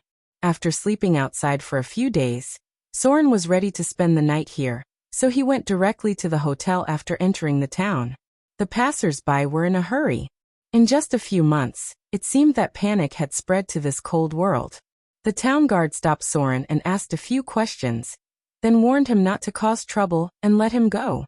It seems that something has happened. Soren glanced at the nervous guards, and then entered the tavern. There was news he wanted to know. In fact, the news had already spread. It was just that because of the distance, it did not reach Soren's hands in time. After all, the Frost Kingdom was too far away from the south coast. What Soren was worried about finally happened. Without the protection of the Princess Royal, Arendelle's wealth brought disaster to them. About a week ago, shortly after Soren received the news from the Frost Kingdom, Arendelle was attacked by the enemy. Not only were the Vrykul pirates entrenched in the ice islands outside the sea, but even the southern island countries also launched an attack on them. Arendelle's port was blocked. The war had not yet broken out. The fleet of the southern island countries only joined with the Vrykul pirates to ambush Arendelle's warship, temporarily cutting off the route of the Frost Kingdom. The port was blocked. This was the precursor to the outbreak of war. After the news spread, even other places were affected. There was a lot of discussion in the tavern. Some merchants complained that after the port was blocked, all the goods could not be shipped out. But more discussions were about how Princess Anna of Arendelle would deal with the crisis. Have you heard? A bearded merchant who had obviously drunk a lot burped and looked at the others. I heard that the person who led the fleet to block the port of Arendelle is a prince of the southern island country. This shameless bandit made a very rude request after blocking the port. Request? Soren, who was sitting in the corner, frowned. He glanced at the middle-aged merchant who deliberately kept others in suspense. He took out a kindler and threw it over. He said in a deep voice, "What request? I don't like to listen to people beating around the bush, or I'll break your neck." The middle-aged merchant quickly reached out and caught the kindler, then swallowed and said, "I also heard it from others. The prince of the southern island country seems to be called Hans. He sent a messenger and said, if Princess Anna agrees to marry him, he will order the removal of Arendelle's blockade. Otherwise, Arendelle's ships will not be able to leave." Crack! The wine glass in Soren's hand shattered, and a cold murderous look appeared on his face. He said in a deep voice, "Are you sure?" Yes. The middle-aged merchant was startled by him, and cold sweat appeared on his forehead. He seemed to have sobered up a lot, and his speech gradually became clearer. "I also heard it from others. I have a relative who works in Arendelle." Soren's eyes became colder when he heard this. He casually threw a kindler on the bar, then turned and walked out of the tavern. It was getting late. Soren's figure entered the night, and soon disappeared into the vast night.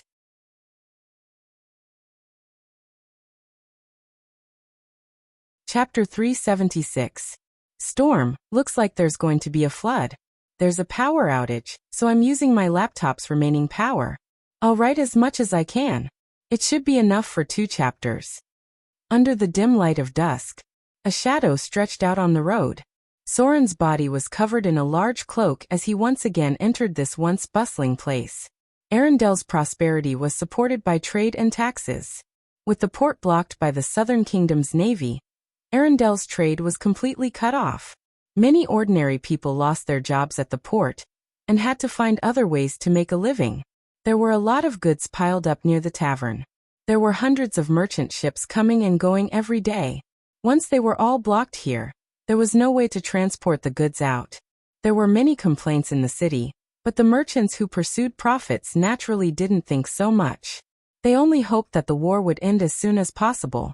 Soren pushed open the tavern's door. The weather suddenly changed in the evening, and it began to rain heavily. It was almost summer, and the season of the storm was coming. Under the washing of the rain, the ice and snow were about to melt, and soon this cold country would be covered in greenery. Damn bastard! A drunk man raised his head and looked at Soren, who opened the door, and a cold wind blew in. He cursed. Hurry up and close the door or I'll throw you out. Soren walked in front of him expressionlessly, then stretched out his hand and grabbed the man's neck like a duck. Then, the man who weighed more than 200 pounds was easily lifted up by him and thrown into the smelly ditch outside the tavern. The tavern finally quieted down. The others looked at Soren in surprise, and some who looked like adventurers looked at him with interest, as if they were guessing his profession. A cup of good rum. Soren shook his cloak and ordered the best rum, but he didn't drink it himself. Instead, he put it across the table. He gently tapped his fingers and waited. The others quickly turned their attention back and talked about other things. It was just throwing out a drunkard with a dirty mouth. No one would care too much about this kind of thing. Only the adventurers on the side were quite interested in Soren. About 30 minutes later, the tavern's door was opened again, and a cold man with a scar on the corner of his eye walked in. He was about 30 years old. His sharp eyes swept across the tavern, and he directly sat across from Soren. Your Excellency. The cold man handed over a document from under the table and said, This is what you wanted? Yes. Soren nodded. Then he threw a diamond over, pointed at the rum on the table, and said, It's on you. When did the Thieves' Guild register my information? The cold man was hesitant, but when he met Soren's eyes he immediately lowered his head. Last October. We will collect any valuable information. Your Excellency has always been the focus of our attention. Soren nodded slightly and did not have much of an expression. He stood up and looked at the cold man in front of him. When you have time, ask your leader to come and see me. I have something to talk to him about. After that he turned around and walked into the heavy rain. Under the heavy rain, the docks were dead silent. Many piles of goods were placed near the warehouse. After the port was sealed, these goods couldn't be transported out. They could only be sold at a low price or stored for a short period of time. On the side of the docks were low shacks. Even the wealthy Arendelle couldn't avoid a group of poor people. There were many strong men sitting under the eaves in a daze.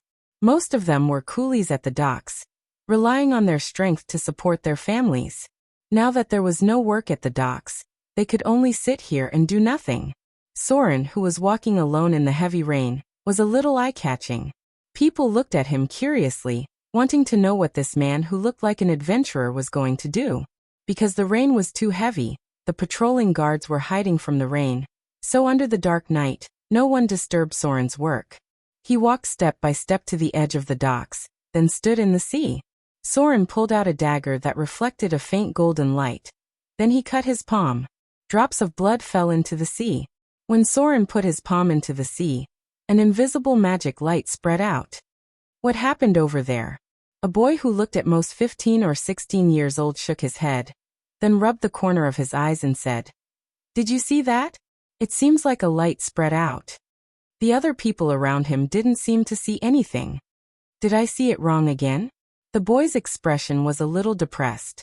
He reached out and grabbed his feet, then looked at the sky in a daze. Deepwater port.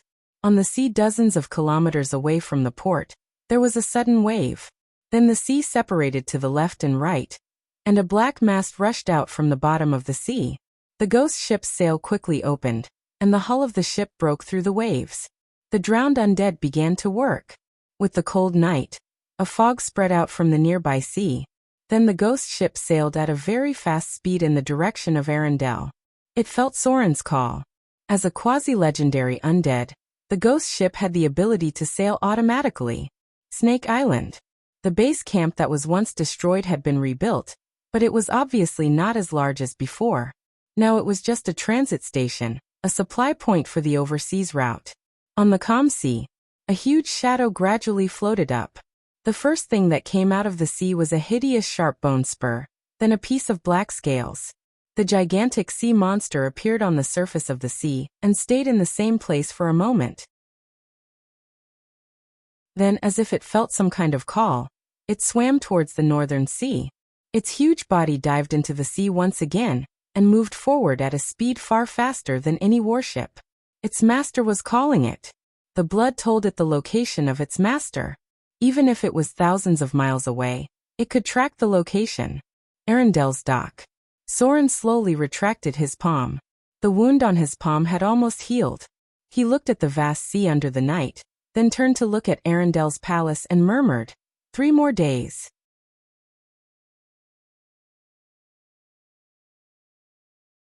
Chapter 377.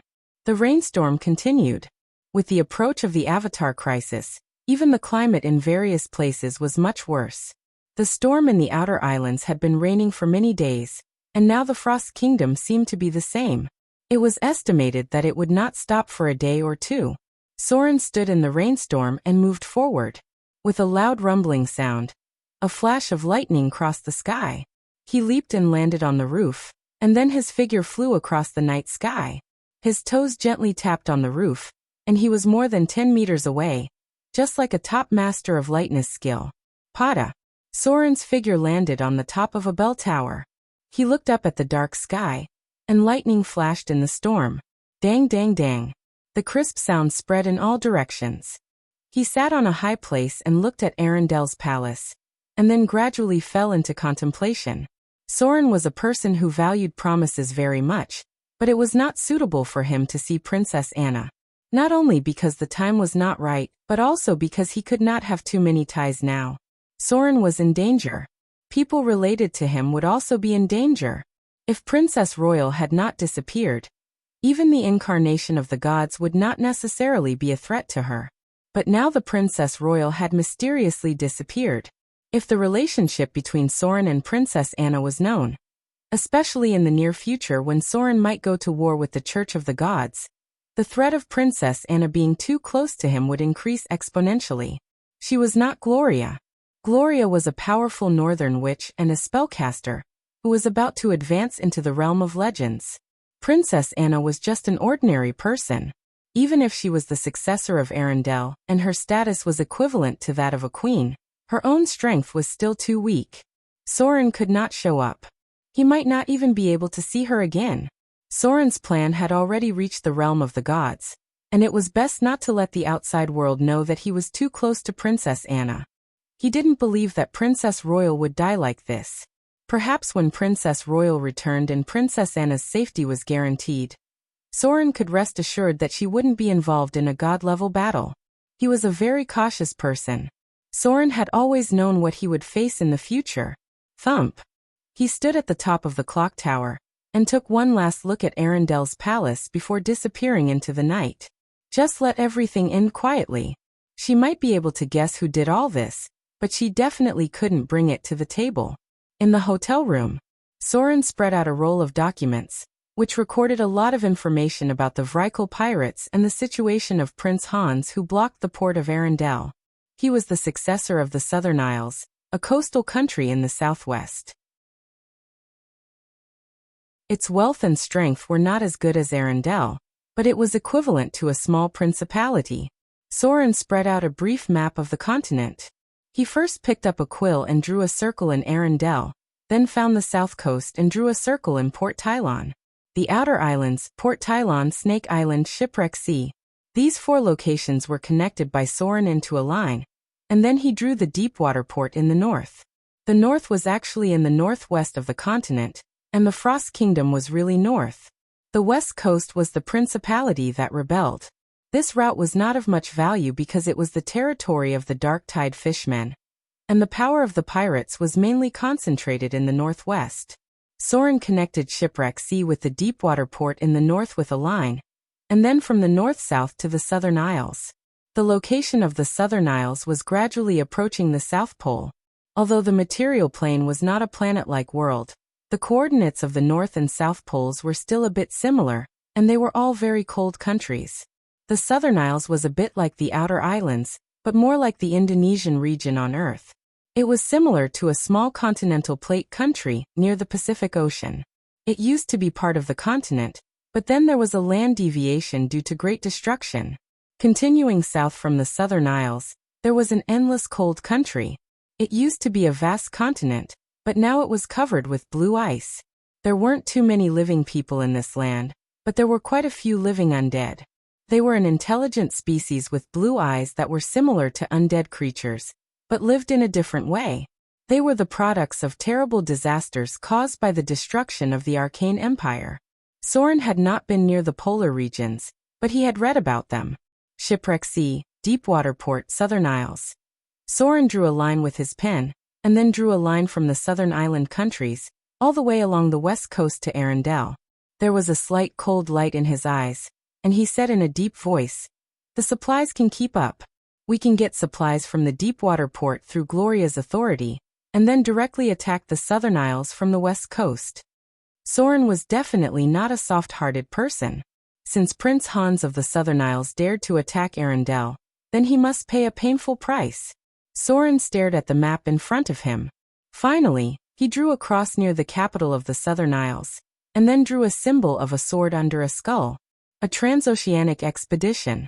The main force of the Southern Isles blocked the port of Arendelle. Soren did not believe that the Southern Isles still had enough naval fleet. It was too far to support Arendelle from the south coast. It was almost equivalent to crossing the continent, but attacking the Southern Isles from Shipwreck Sea was within the scope of Soren's expedition. It was time to fight. By the way, with this expedition, he could directly take the northwest coast of the North Coast into his own territory. Soren stood in place and pondered for a long time. Finally, he put away the map and turned to walk outside. He was now in Arendelle. If he wanted to mobilize the fleet on the south coast, he must get in touch with the wizard's means. He had not mastered the communication spell, so he needed to rely on the power of the northern witches. There were still 3 days before the full launch, and he had enough time to prepare. 3 days passed quickly. In the Hall of Snake Island, the pirate leaders under Soren's command were gathered. "This is the order from His Excellency." The red-haired female pirate Adele Isabella looked at the others, then took out a sealed document and said in a deep voice, "The one responsible for the transmission is the Northern Witch Council. There shouldn't be any mistakes." The half-elf first mate was also among them. However, he was now the leader of the Eastern Sea route. He had gathered hundreds of warships under his command. Soren's promotion of him had made him the second leader of the pirate group. Of course, this was not counting the young Lady Vivian and the Northern Witch Gloria. These two had no interest in the internal power changes of the pirates. Their centers were all in the outer islands, but their status was superior. After all, these two were powerful spellcasters. What order? The half-elf first mate reached out and took the document directly, then opened the seal on it. His action inadvertently made the red-haired female pirate a little dissatisfied, but she forced herself to endure. The half-elf first mate had made several contributions in a row, and his reputation among the pirates was obviously higher than hers. This behavior did not make the others present feel dissatisfied, but it made the red-haired female pirate, who used to be the second in command, very uncomfortable. The half-elf first mate took a quick look. Then his face showed an excited and bloodthirsty smile, and said in a deep voice, "Your Excellency wants us to attack the Southern Isles." He handed the document to the others, and soon all the pirate leaders present read it. The order was simple. Mobilize the fleets of Port Tylon, Snake Island and Shipwreck Bay to attack the Southern Isles from the west coast route to the Deepwater port. Then get supplies from the Witch Council. And then cut off the route of the Southern Isles and loot and harass the coastal cities of the Southern Isles. It also named the half-elf first mate to command the dragon-headed warship to attack the capital of the Southern Isles. But it was not a real attack, but a feint to make them feel threatened. The focus of the mission was to take the opportunity to annex the west coast and force Prince Hans to withdraw from Arendelle. Your Excellency has issued the Pirate King's enlistment order. The red-haired female pirate glanced at the others and said in a deep voice, "All the pirates on the south coast can act together. The loot obtained from the plunder does not need to be offered. All of it will be their private loot." The south coast had the most pirates. Because of the natural sea route, the pirate group on the south coast was the most active. Eastern Sea Route, Outer Sea Route. Not all of these pirates were Soren's men. As the Pirate King, Soren was only the largest group of pirates. In addition, there were many large and small pirate groups on the south coast. These pirates were equivalent to making a living in Soren's territory. Usually, they could not plunder merchant ships at will, and they had to offer a part of the loot. Under normal circumstances, this ratio was about 3 to 7, and 30% of the loot had to be offered. Now many pirates on the south coast had turned to part-time merchants. But there were many private fights. After all, it was much faster to rob than to work hard to do business. Soren issued the enlistment order. It was equivalent to ordering other pirate groups to fight together in the name of the Pirate King. All the loot belonged to them, and the name of plunder was Soren's name. In the future, if the Southern Isles wanted to retaliate, they could only go to Soren to fight. It was impossible for them to retaliate against the small groups of pirates who went to war. This was equivalent to an opportunity to rob openly. They were responding to the call of the Pirate King, and they did not have to bear the consequences of plundering. Most of the consequences were borne by Soren. Revenge, suppression, pirate law, etc. P.S. There are 2 updates today.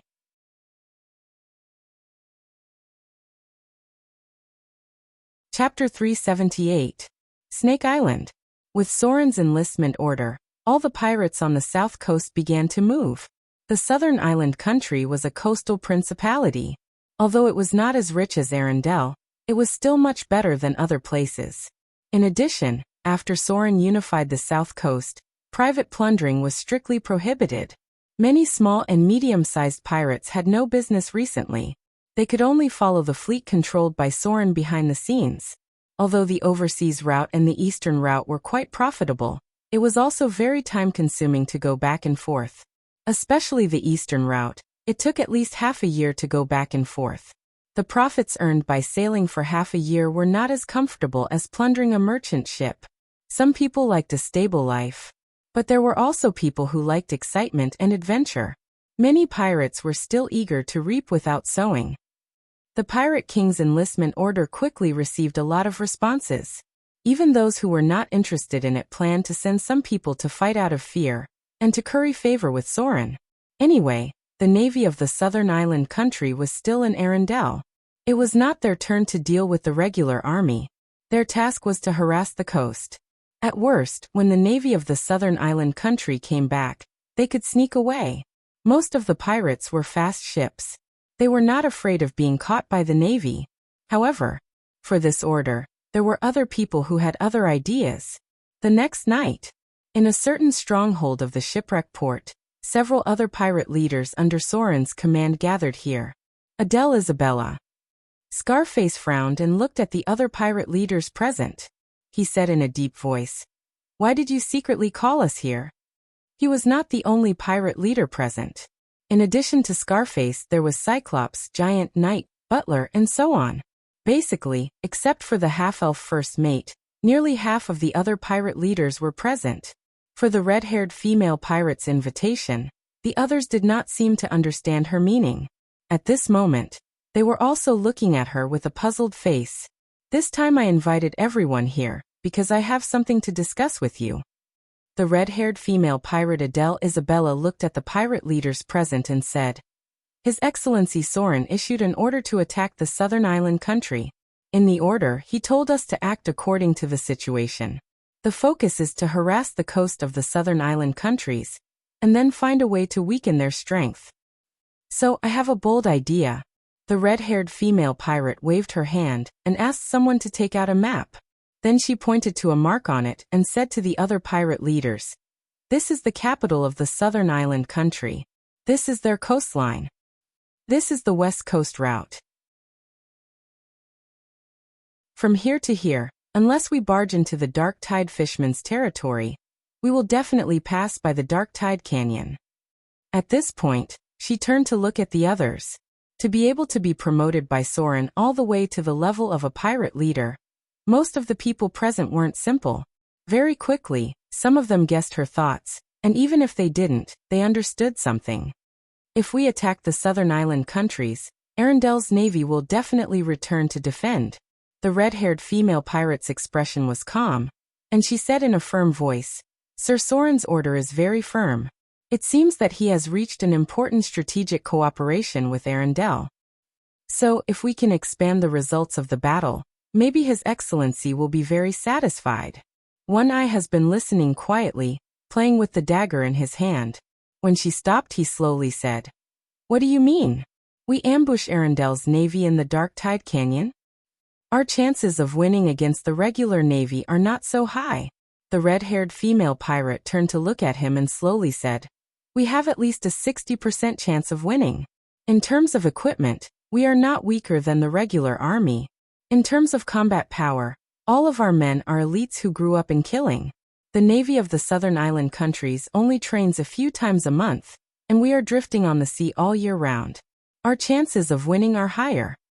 If we can damage or even destroy the navy of the southern island countries, then from here to here, it will all be our territory." The other pirate leaders present fell into deep thought. Knight looked up at the map and suddenly said, "Why not invite Kasa, half-elf first mate? He is the most powerful among us, and he has the most elite troops under his command." The red-haired female pirate's expression was a little stiff, and then she calmly said, "Because his status and power are high enough. Moreover, he has to contain and threaten the capital of the southern island countries. The Eastern Sea route is now under his control.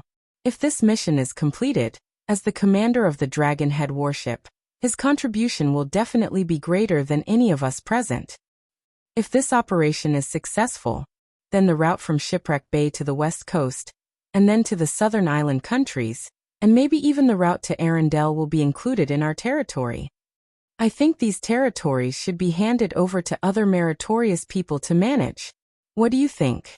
Hearing the red-haired female pirate's words, the other pirate leaders present could not help but fall into deep thought. Many of them had a slight light in their eyes. Yes, the half-elf first mate's power was already very high. He was in charge of the most prosperous Eastern Sea route, and his warships were much more than theirs. If he still contributed the most in this mission, according to Sir Soren's style of rewarding meritorious deeds, it was very likely that the territories near Shipwreck Bay would be handed over to him to manage. The pirate leaders present all had some thoughts in their hearts. They all wanted their own territories to be bigger, more men to have a higher reputation. If they could take down the west coast, it was equivalent to opening up the route to Arendelle. This was also a rich territory, and it was not much worse than the outer islands and the Eastern Sea route. If they wanted to go further, they must make greater contributions. From the north of Shipwreck Bay, there was a big cake. If they took it down, many of them could become pirate leaders in charge of a region. "What's your plan?" The first person to speak was Scarface. His strength was greatly reduced because of the fall of Snake Island. Even if he later defeated the pirate King Ashrod, his territory was still the least among the other pirate leaders present. So he was the first to respond to the red-haired female pirate's plan and said in a deep voice, "It's not that easy to deal with a regular navy. We must make a detailed battle plan." The red-haired female pirate smiled when she heard that. She then turned her gaze to the other pirate leaders. Obviously, many people were already moved. The benefits of the West Coast were big enough. Their status was not as high as the half-elf first mate, but they still wanted to compete. Now that there was a chance to make greater contributions, they were naturally moved. Who was the half-elf first mate? At that time, he was just a pirate sailor under the red-haired female pirate. Because of Sir Soren's promotion, he became the first mate of a ship. But what about him now? He was in charge of the Eastern Sea Route alone. There were thousands of pirates under his command. There were also hundreds of warships of various sizes. It was not an exaggeration to say that he was above tens of thousands of people. The other pirate leaders present were the first or second in command of a pirate force. They might not really be convinced by the half-elf first mate. The red-haired female pirate, Adele, had always wanted to compete with him. Soren was quite cruel to the pirate leaders under his command.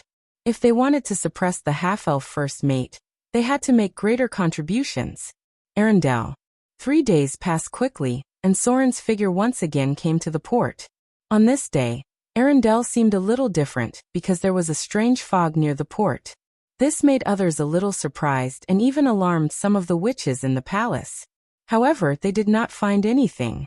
The port was also quite peaceful today. Everything seemed to be the same as before. However, at the bottom of the sea in Arendelle, a huge shadow gradually approached and finally stopped at a certain place, as if waiting for someone to arrive. Soren's figure gradually walked towards the sea. He stepped on the sparkling water and moved forward. When he got closer to the deeper parts of the sea, a huge black shadow appeared under his feet. The first thing to emerge from the sea was an extremely sharp bone spur, followed by a huge and ferocious back. Soren stood on the head of the mutant killer whale, and gradually entered the deeper sea as it swam. Rumble! The sea in front of him separated in all directions. A black mass broke through the waves from the bottom of the sea, and then the ghost ship rose from the bottom of the sea. The surrounding fog became thicker. After the battle with the Pirate King, Ashrod, the ghost ship seemed to have gained some kind of improvement. The number of souls it bound had increased a lot, but there were no more obvious changes. It seemed that the death energy was not strong enough. As a kind of living undead, the ghost ship was a living machine, which meant that it also had the potential to evolve. Soren's figure flew out and landed on the deck of the ghost ship. Pata.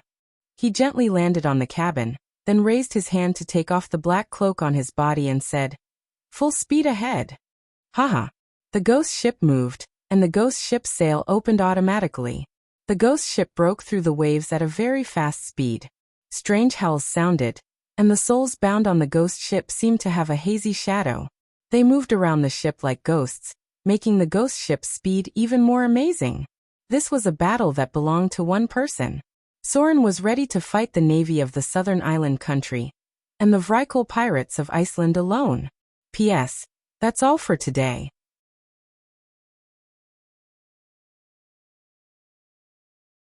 Chapter 379. The sky was clear for only one day. The next day there were dark clouds again, and it looked like it was going to rain again. Soren stood on the mast of the dead man's voice and looked at the sea in front of him. On the side of the ghost ship, there was a huge black shadow. At the moment, it was undulating in the waves, and only a shadow could be seen. He looked forward silently, as if waiting for something.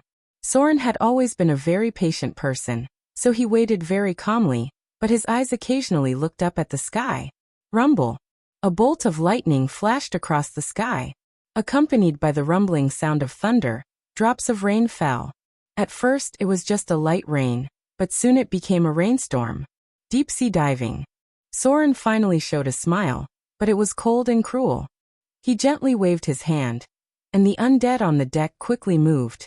In the strange whispers of the ghost siren, the dead man's voice began to descend, and the whole ship gradually sank to the bottom of the sea. The surrounding seawater rushed to the deck, and Soren gently jumped to the rudder, and then let the seawater completely submerge him. The seawater poured into the hull, and Soren's hair scattered with the seawater. When the dead man's voice finally sank to the bottom of the sea, he looked up at the sky. The wind and waves on the sea were getting bigger, and a bolt of lightning flashed across the sky. Rumble! The storm shrouded the sea, and a bolt of lightning flashed across the sky. It seemed that the storm and rain had only stopped temporarily, and now it was just beginning. The sea was turbulent, but the bottom of the sea was quite calm. The dark deep sea could not block Soren's sight. The dead man's voice was diving hundreds of meters under the sea. He was calculating the enemy's position, and he had collected a lot of information before he set off. With his current reputation as the pirate king of the South Coast, the Thieves' Union would rather offend the southern island countries than offend him. Rise 300 meters. Soren looked around.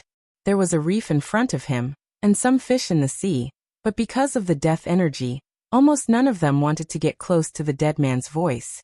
Mutant killer whales escorted around. Although the North Coast was not as dangerous as the South Coast, there were also some deep-sea monsters, and these deep-sea monsters did not seem to care about the blessing of the sea goddess.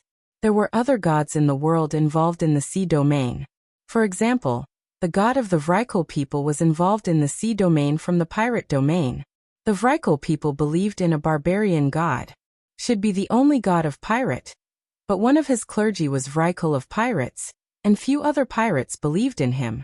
The birth of this clergy was due to the fact that the Vrykul were born pirates and lived by plundering other merchant ships. Rise 100 meters. Soren looked at the surrounding environment and observed the movements on the sea at the same time. After rising to a height where he could vaguely see the sea, a cold light appeared in his eyes, and he ordered in a deep voice, "Summon the fog. The undead to sink their warships." In the dark sea, a group of ferocious-looking undead appeared. They took the tools to sink the ship and slowly moved upstream, gradually approaching the sea. Boom! A thunderbolt crossed the sky, and the wind and waves shook the hull. "Damn it!" A middle-aged man in a navy uniform cursed, then grabbed a corner of the hull and shouted, "All of you work harder. When we get back to the port, I'll treat you to a drink." "This damn weather.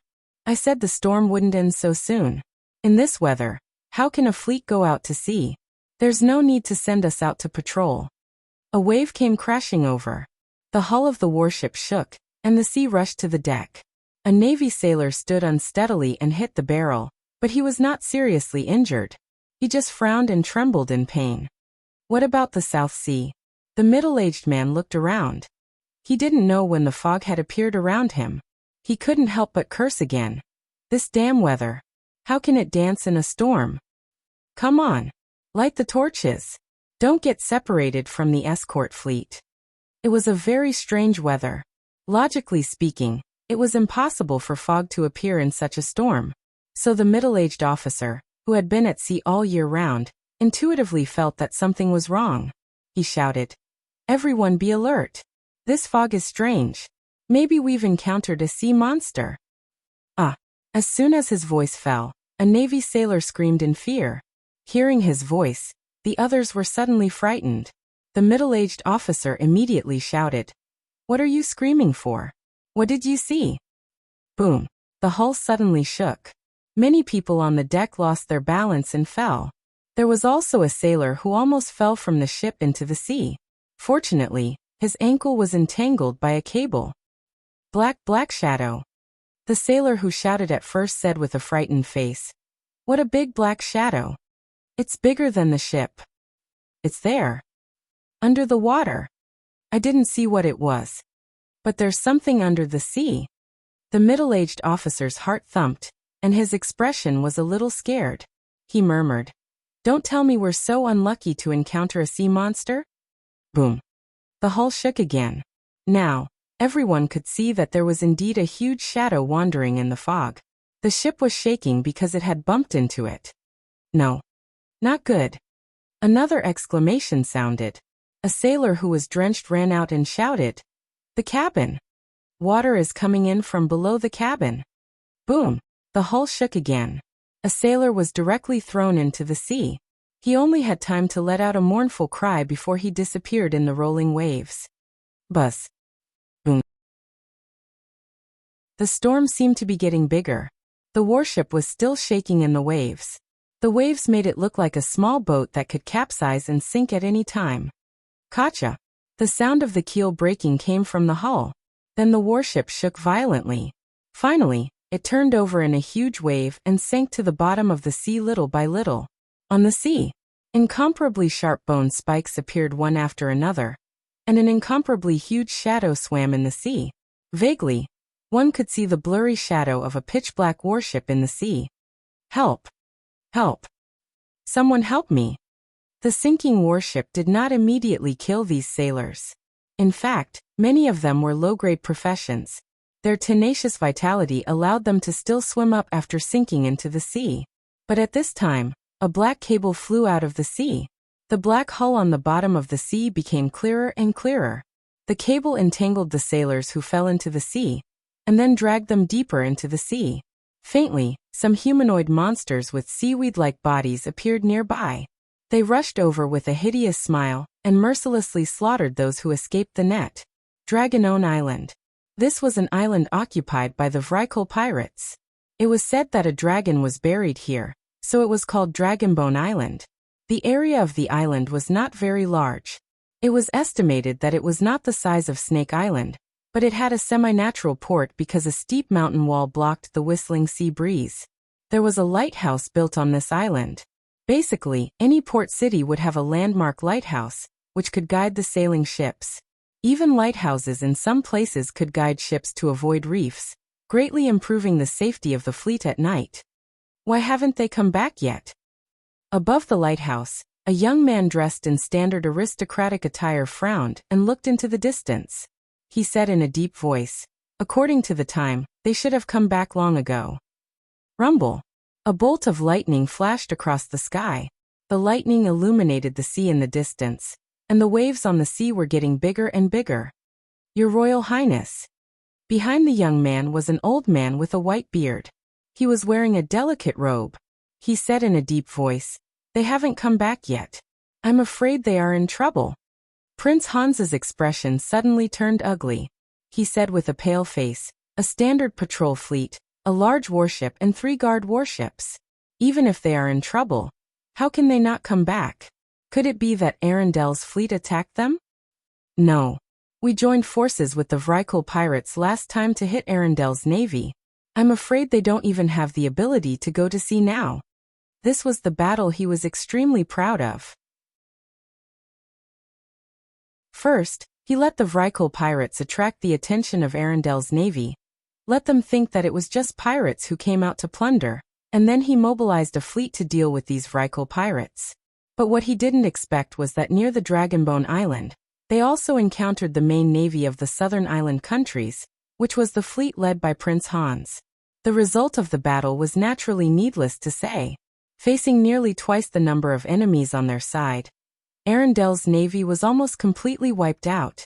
Arendelle was so badly hit that it was basically difficult for him to assemble a fleet to go to sea again. Near the port, with wave after wave, a broken piece of the deck gradually floated to the edge of the port. The nearby defenders seemed to have discovered it and hurriedly shouted loudly. There were more broken pieces of wood nearby, and the waves washed them nearby. Rumble. Another bolt of lightning flashed across the sky. Under the dark clouds, the waves on the sea were even more frightening. In the deep night, it was as if there was a terrifying monster silently watching the island, waiting to devour everything on it at any time. P.S. That's all for today.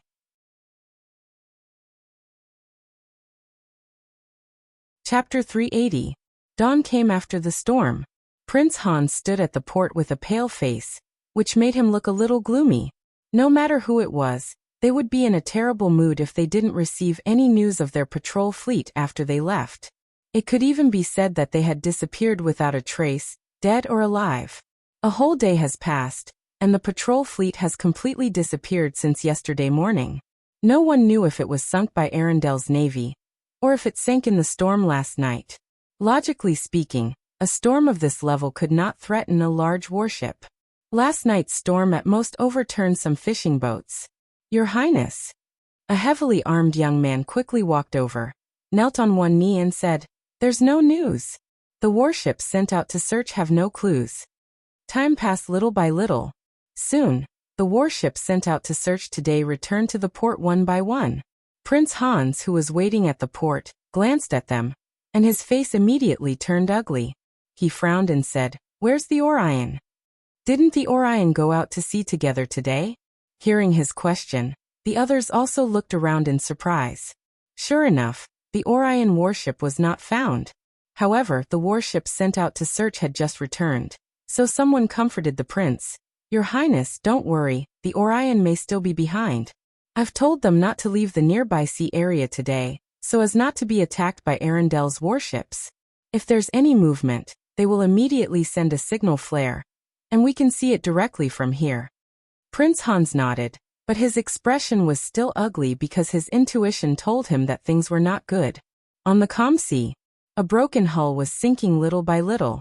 Soren stood on the deck of the dead man's voice with a blank expression, watching the sinking warship in front of him. He was playing with something similar to a firework in his hand, and his expression seemed to be thinking about something. After about a moment, he directly opened the signal flare, accompanied by a bright light, and then a very eye-catching firework exploded in mid-air. Even during the day, it could be seen from afar. Deep-sea diving. Soren looked at the island in the distance, then ordered in a deep voice, "Summon the fog. Undead drown, prepare for battle." The ghost ship gradually dived into the bottom of the sea, and a fog appeared on the nearby sea. However, because it was daytime, the fog only made everything look a little hazy, and the scope seemed to be reduced a lot. It only covered the nearby sea. At the other side, near the port of Arendelle, above a towering lighthouse, Princess Anna also looked into the distance with a sad face and whispered, "Did you not see their warships today?" In order to seal off Arendelle's port, warships from the southern island countries would appear in the nearby waters once a day. They didn't dare to attack the port yet, so they could only temporarily seal it off. After all, Arendelle was still a kingdom.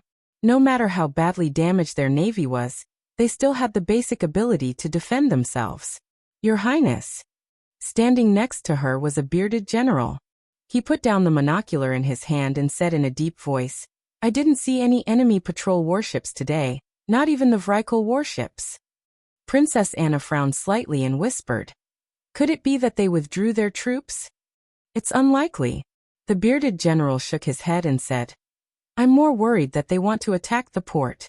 Last time they shelled the lighthouse, but our fleet immediately attacked and forced them to retreat. The number of enemy warships is twice as many as ours. I'm afraid they won't give up so easily." Princess Anna was silent. She seemed to have not slept well for a long time. Her beautiful face seemed a little haggard. She murmured, "If only my sister were here. I'm so useless." The bearded general looked bitter and said in a deep voice, "It's all because of my incompetence. If I hadn't discovered their trap, the kingdom's navy would have been able to fight at sea. Your Highness' talent is unquestionable. During this time, His Majesty has managed the kingdom's affairs in an orderly manner. It's all my fault." Princess Anna waved to stop him and whispered, "General Bassa, don't blame yourself. We didn't expect them to be with the Vrykul pirates. A kingdom's regular navy actually joined forces with a group of notorious Vrykul pirates. This kind of thing would damage the kingdom's reputation. They also didn't expect Prince Hans of the southern island country to do this. Many kingdoms had jointly issued a pirate decree in the past. Arendelle's prosperous economy was due to the decline of pirates. After all, there were not many pirates in the world like Soren. Most of the pirates were chaotic and relied entirely on robbing merchant ships to survive. Your Highness. The bearded general named Bassa suddenly raised his head and pointed to the distant sky. Look over there. There's a situation. A flame shot straight into the sky. The signal flare was so bright that even Arendelle could see it clearly. This was a specially prepared alchemy item that could be seen far away. Dragonone Island. As time went by, Prince Hans's face became more and more ugly. When the other warships returned, he still didn't see the Orion. He said in a deep voice, "Look out! Haven't you seen the Orion yet?" Your Highness. A naval officer standing next to him suddenly raised his head and pointed to the sky and said in a deep voice, "Look! Signal flare. There's a situation over there. It should be the signal flare sent by the Orion." Prince Hans was shocked when he heard the words and immediately ordered, "Gather the fleet. Let the Vrykul pirates go together." A patrol fleet went missing last night, and another warship didn't come back today. Intuition told him that something bad had happened, So he immediately ordered the fleet to gather and set off. The fleet of the southern island country gathered quickly, and the navies that had been on standby boarded the ships and went out to sea. The Vrykul pirates also appeared in the port. Their number was only half of that of the southern island country, but most of them looked fierce. A burly man with a horned helmet said a few words to Prince Hans and boarded a dragon-headed warship. Perhaps because the missing warships were from the southern island country, the Vrykul pirates looked indifferent. Less than one-third of the pirate ships went out to sea. However, in the end, hundreds of warships, large and small, moved toward the location where the signal flare was fired.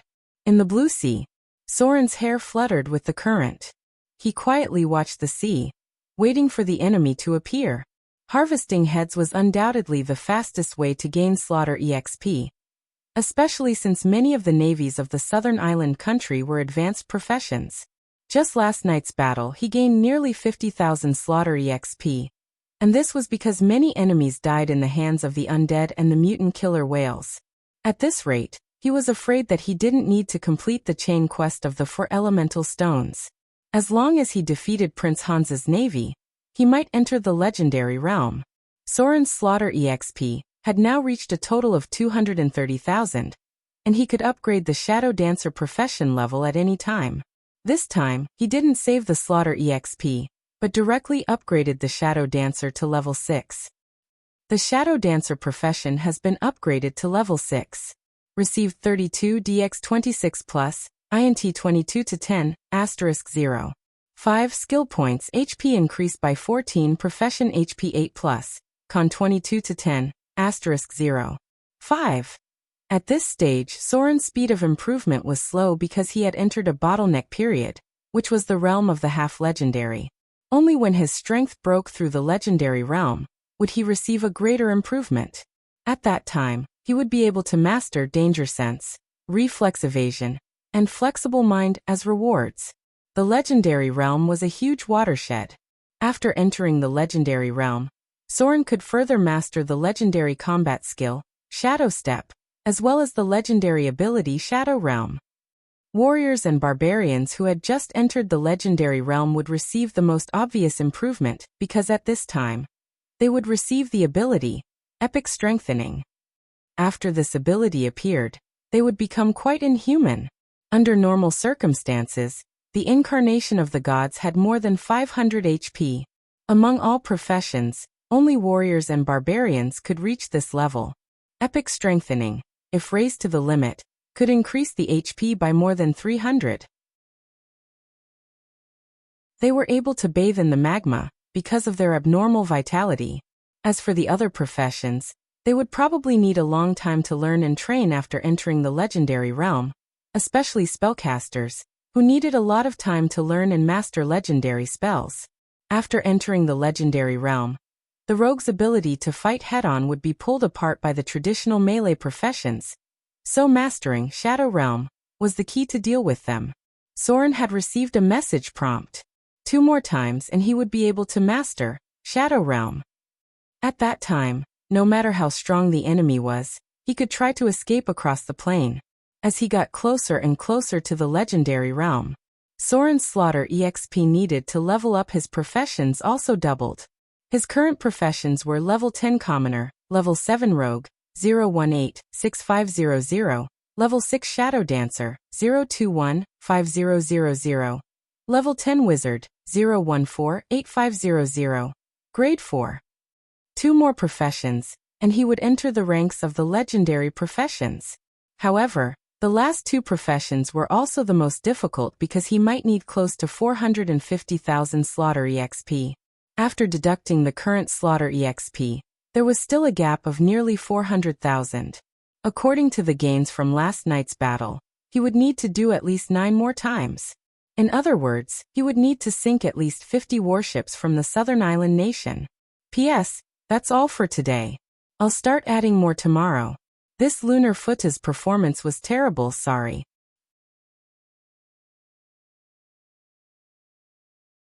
Chapter 381. There's fog. Prince Hans stood on the deck and looked around. He said in a deep voice, "Why is there fog in this weather? Your Excellency Ken Lodo." Please expel this fog. Standing next to Prince Hans was an old man in a robe.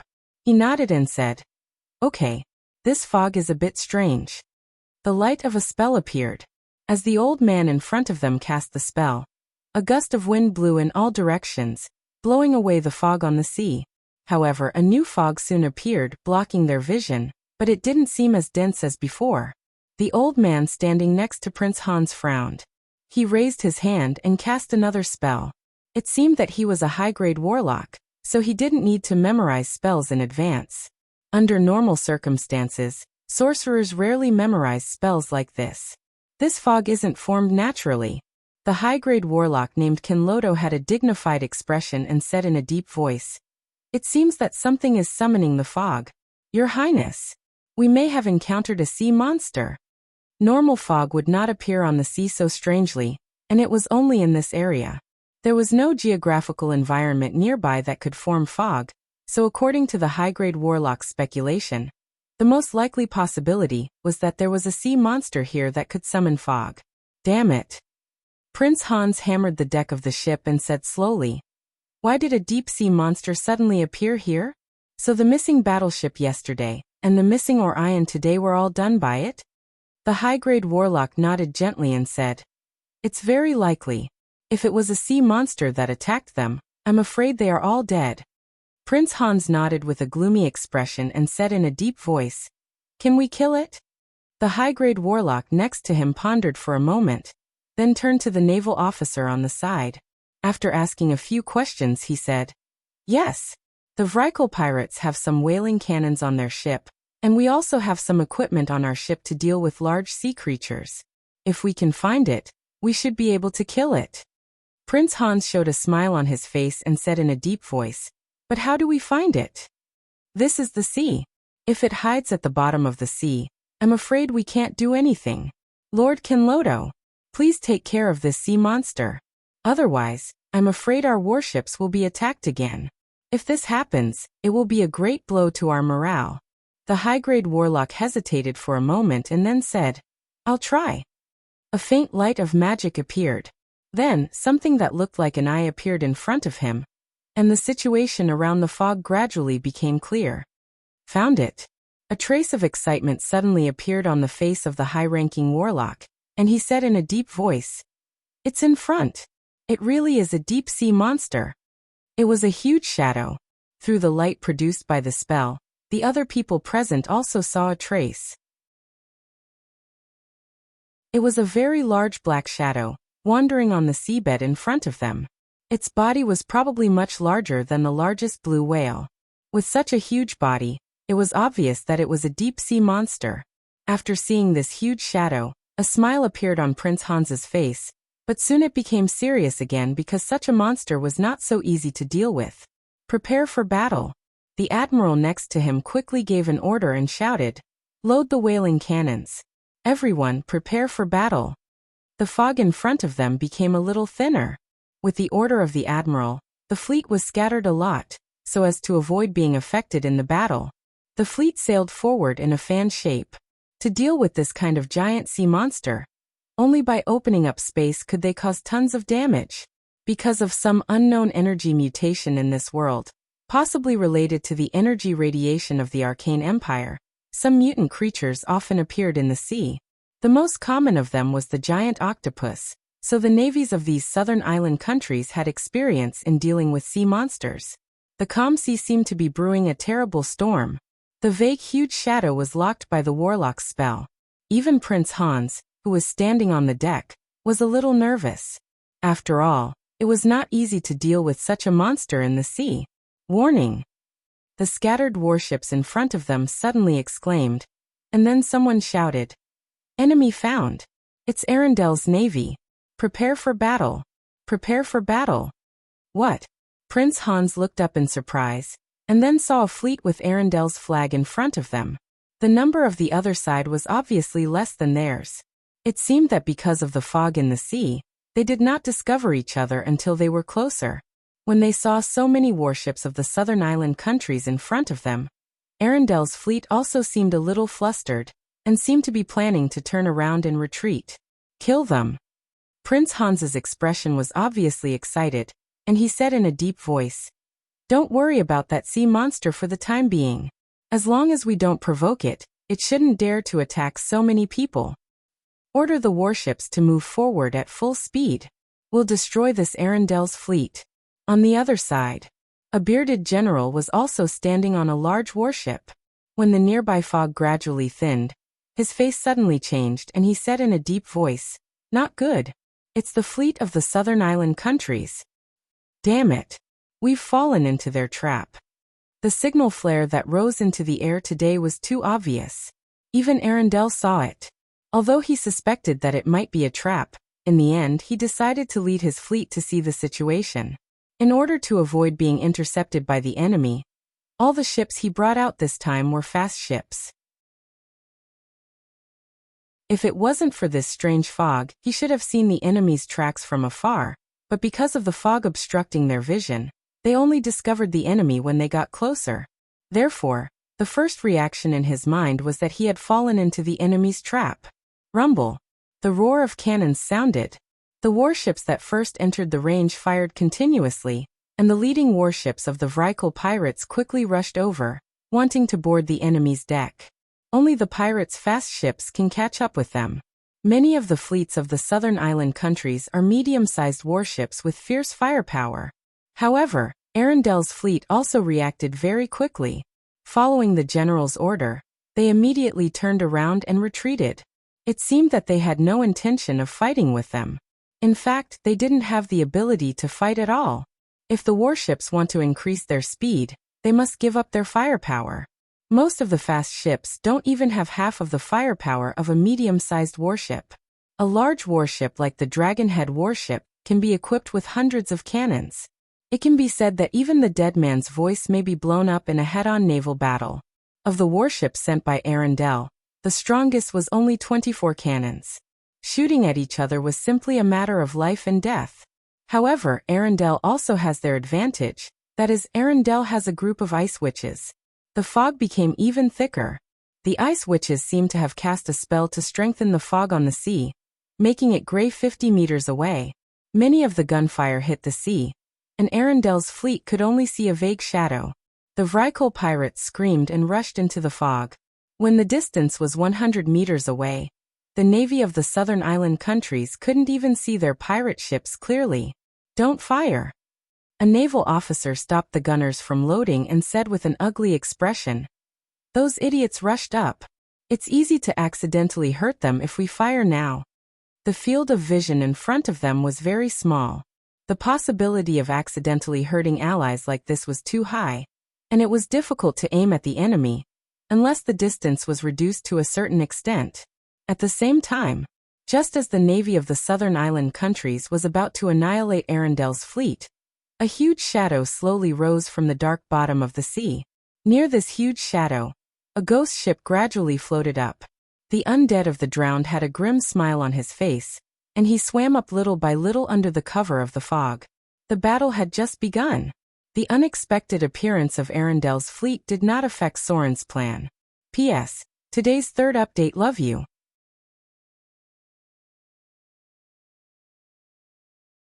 Chapter 382.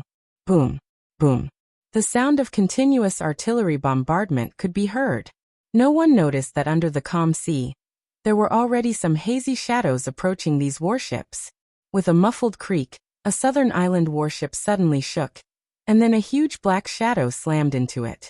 The hull was directly knocked over, and many of the sailors on it fell into the sea. The fog on the sea became thicker and thicker. Although the sound here could be heard, it had become unclear in the sound of gunfire. The warship of the Vrykul pirates caught up with Arendel's warship. The pirates threw out hooks and boarded the deck. Soon a fierce hand-to-hand battle broke out. Shouts of killing could be heard everywhere.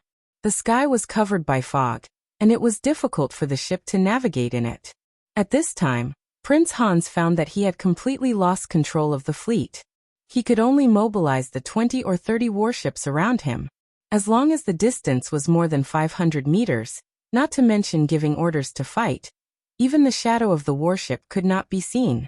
The hull of a warship was basically more than 5 meters long.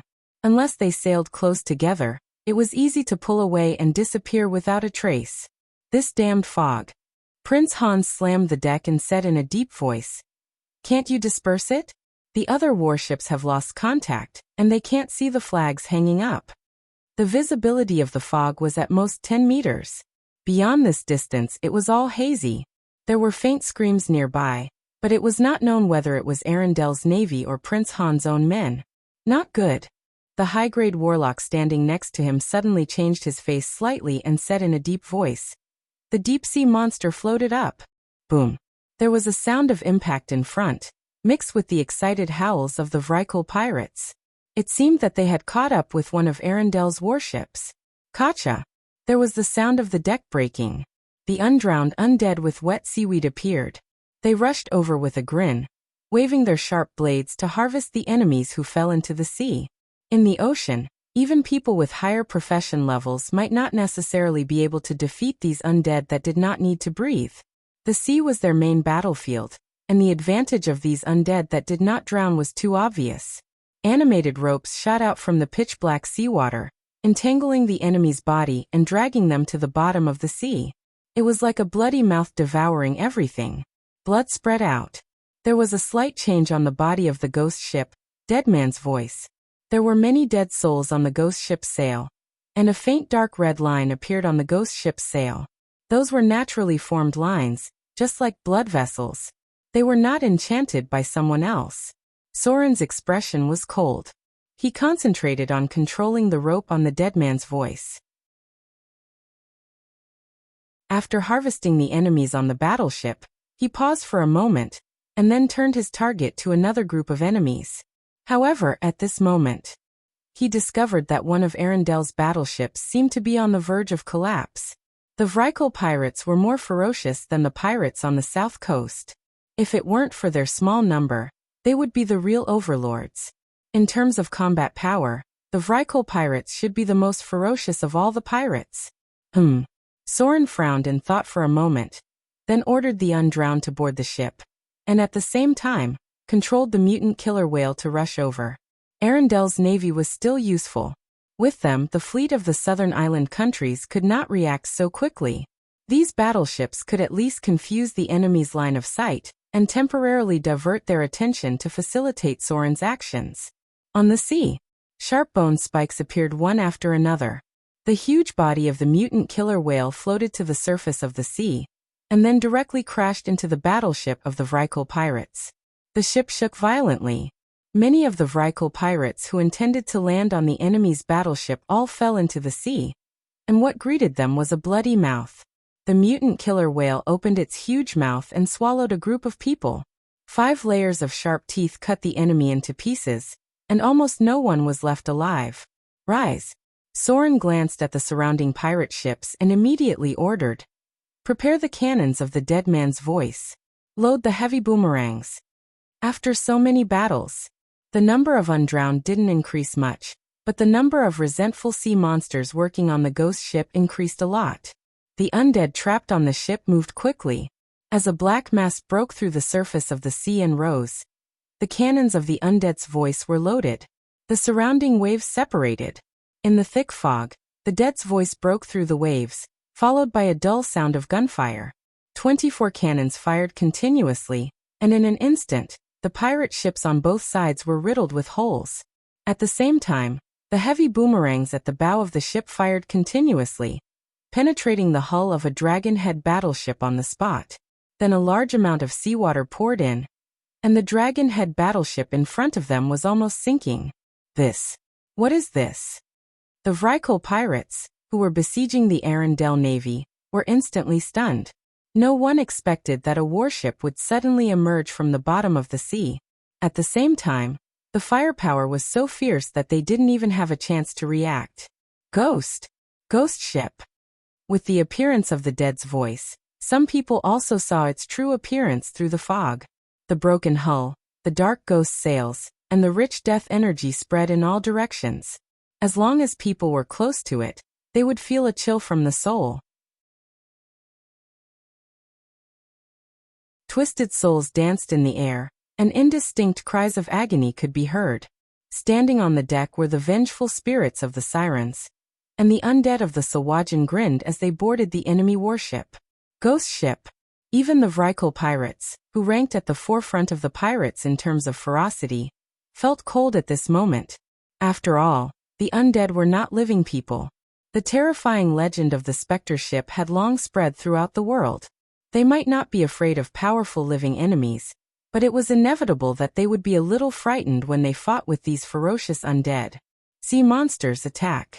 After many battles, the ghost ship had also improved a lot, but this improvement did not have a qualitative change. It was still the accumulation of quantitative changes. With Soren's order, some half-real and half-virtual sea vengeful spirits flew up and pounced on the enemy with bared fangs and brandished claws. Then a series of screams could be heard. At this time, the attributes of Spectre ship and Deadman's voice were very different. Creature name: Ghost ship. Deadman's voice: mutated undead construct. Creature type: activated ghost ship. Creature description: this is a battleship that sank hundreds of years ago. It woke up at the bottom of the sea, and the souls and wraiths of the dead gradually assimilated with it, turning it into a ghost ship that roams the sea. There were many legends about it. Finally, it attracted the attention of the believers of the sea goddess. The legendary priests captured these ghost ships, and then secretly activated these ghost ships into low-level undead life forms under the divine power of the sea goddess. It has a simple consciousness and can recover itself like the undead. This ghost ship can sail in any sea. Its power in the sea is terrifying. Note: killing and death made it slightly mutated. Captain Soren. Sailor: drowned undead 72 people. Ocean Wraith 24 people.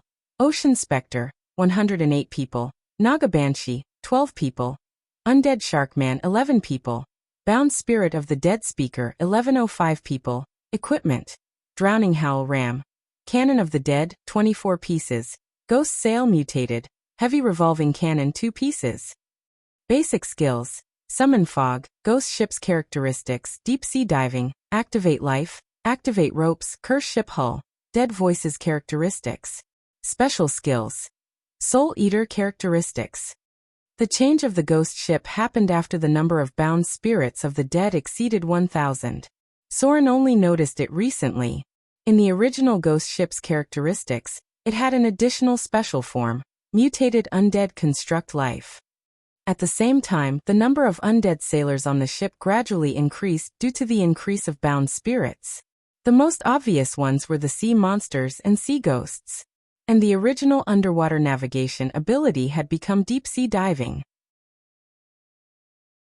Soren was not sure about the specific effect because he had not yet steered the ghost ship to dive too deep into the sea.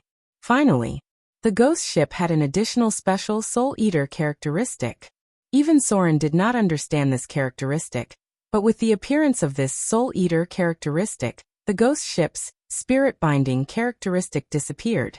In the past, the ghost ship had a spirit binding characteristic, but now it only had the Soul Eater characteristic. Ocean ghosts flew out one after another. These half-real and half-virtual undead creatures had a 50% physical attack evasion ability. In the past, Soren also relied on holy water to kill the ghosts he encountered. Now these Vrykul pirates were even more difficult to deal with. What is that? A ghost ship? On Arendel's ship, the bearded admiral reached out and wiped the blood on his face, then looked ahead in surprise. A ghost ship suddenly appeared on the side of the warship, and it looked like it was helping them deal with the Vrykul pirates. This kind of thing was very strange, and they were completely unprepared. However, he quickly grasped the opportunity, and began to gather his men to prepare to kill the enemy on the deck. A ghost ship might not be able to change the situation. The most important thing was to find a way to escape before being surrounded by the enemy.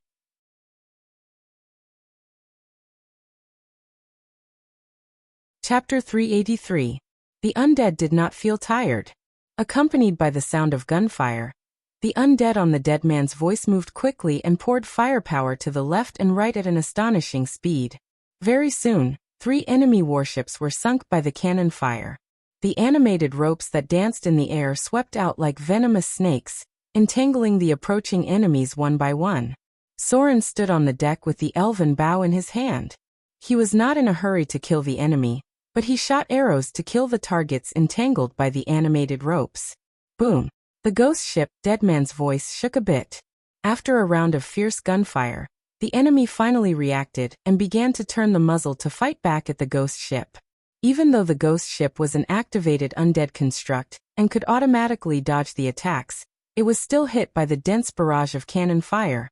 There was a hole in the broken hull of the ghost ship. The seemingly rotten hull was actually very strong, and there was only a small hole in it.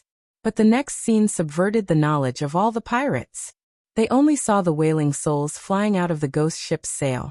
And then the hull that was penetrated by the cannonballs began to repair little by little. It was like the flesh and blood of a human body regenerating, and the place where the ghost ship was hit recovered little by little. This was the horror of the ghost ship. It would never be sunk as easily as other warships, but in order to repair the hull, the number of bound souls on the ghost ship also decreased slightly. These bound souls were part of the ghost ship. The ghost ship's recovery ability relied on these souls, because it was an animated construct of the undead. The number of bound souls of the dead was still abundant. In other words, unless the firepower was fierce enough to tear the ghost ship apart, Soren was not afraid of being sunk. But the role of the bound souls of the dead was very important. Whether the ghost ship could continue to improve its strength depended on the number of bound souls accumulated, so he did not intend to consume too many of them. Full speed ahead. Seeing that Arendel's warship in front of him was almost out of trouble, Soren immediately ordered, "Prepare the sinking whaling ram. Sink the ship in front."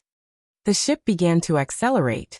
The sharp ram charged towards the pirate ship in front of him, instantly creating a huge hole in the ship. The submerged howl. Ram was the equipment Soren used the least. If it wasn't close enough, he would have preferred to use the alchemy rune, the dead man's cannon. Retreat. Turn around. Following Soren's order, the dead man's voice didn't need anyone to steer the ship. It directly turned the ghost sail around and pulled away. Soren looked at Arendel's marines in front of him and said, "Deep sea dive." Rumble. Seawater surged in from all directions, and the ghost ship, dead man's voice, sank to the bottom of the sea little by little. Under the cover of the fog, it became more and more hazy, leaving only a ship full of astonished sailors and a broken ship floating on the sea. The enemy's bodies were devoured by the mutant tiger sharks. The whole battle took less than 5 minutes, and a round of salvo from the dead man's voice severely damaged the Vrykul pirates. As the dead man's voice gradually dived to the bottom of the sea, the mutant tiger sharks also began to dive, and finally, the sea returned to calm. On Arendel's warship, the bearded general had a shocked expression on his face. After a long time he murmured, "Ghost ship. Ghost ship. Black sail." Dead man's voice. "Soren the Beheader. Is it the pirate king who ran rampant on the south coast? Why is he here? Why is he helping us deal with the enemy?" His heart was full of doubts, but there was certainly no answer now. "What?" Prince Hans's face changed dramatically, and he said angrily, "Gone? What about those Vrykul pirates? Are they all dead?" The situation on the battlefield changed rapidly. The pirates who just felt that they were playing a game of cat and mouse, after losing contact with several warships in a row, instantly felt that the role had been reversed. They felt as if there was a shadow in the fog, waiting for the opportunity to hunt them down. The sound of gunfire. Screams. The roar of battle. They heard a lot of sounds in the fog, but they couldn't see the situation on the battlefield. When they followed the sound, they only saw the spreading blood and the gradually sinking hull. They lost at least 10 warships. But they didn't even see the enemy's trace. Some people only vaguely saw a huge shadow moving in the sea. Fear spread. The unknown enemy was the most terrible. Prince Hans was so angry that he couldn't extricate himself. But there was nothing he could do, because until now he hadn't found any trace of the enemy.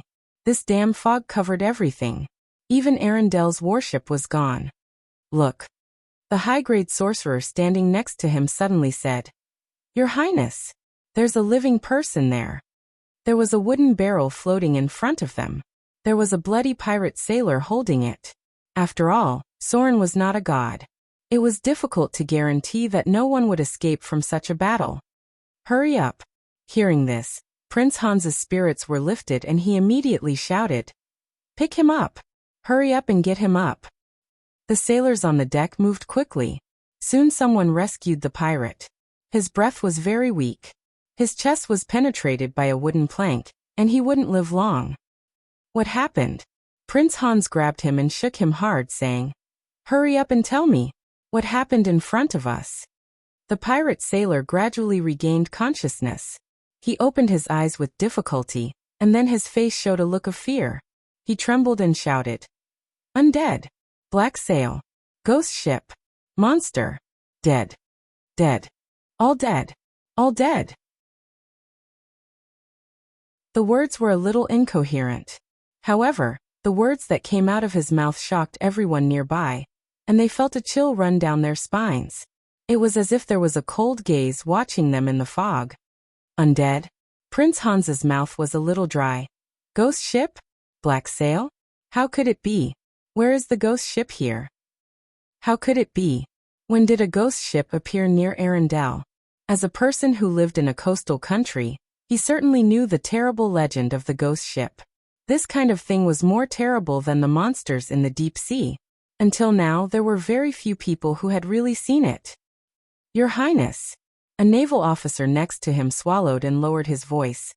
"Legend has it that where the ghost ship appears, there will be a fog that can't be dispelled.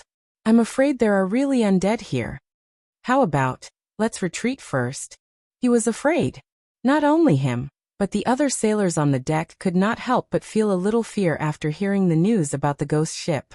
One must know, people who died on the ghost ship could be imprisoned on it forever.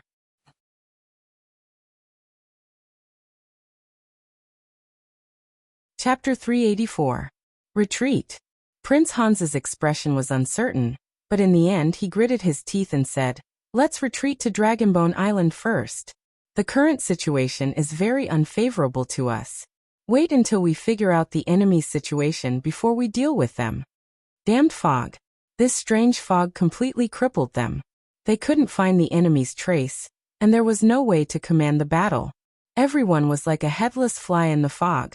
If the enemy was really a ghost ship, their losses would only be greater if they stayed here. The undead ignored the fog. They observed the world according to the color of the soul. The vision of the undead was more like the vision of the spiritual world. It was a gray color, and they could see the light of the soul. In this case, the enemy could find them, but they couldn't find the enemy. Woo woo woo. A desolate bugle horn sounded, signaling the retreat of the warships. The warships around them all stopped. What's going on? Why did they suddenly retreat? Where are they? Why is old Deco's ship gone? Wasn't it nearby just now? Bursts of voices came back.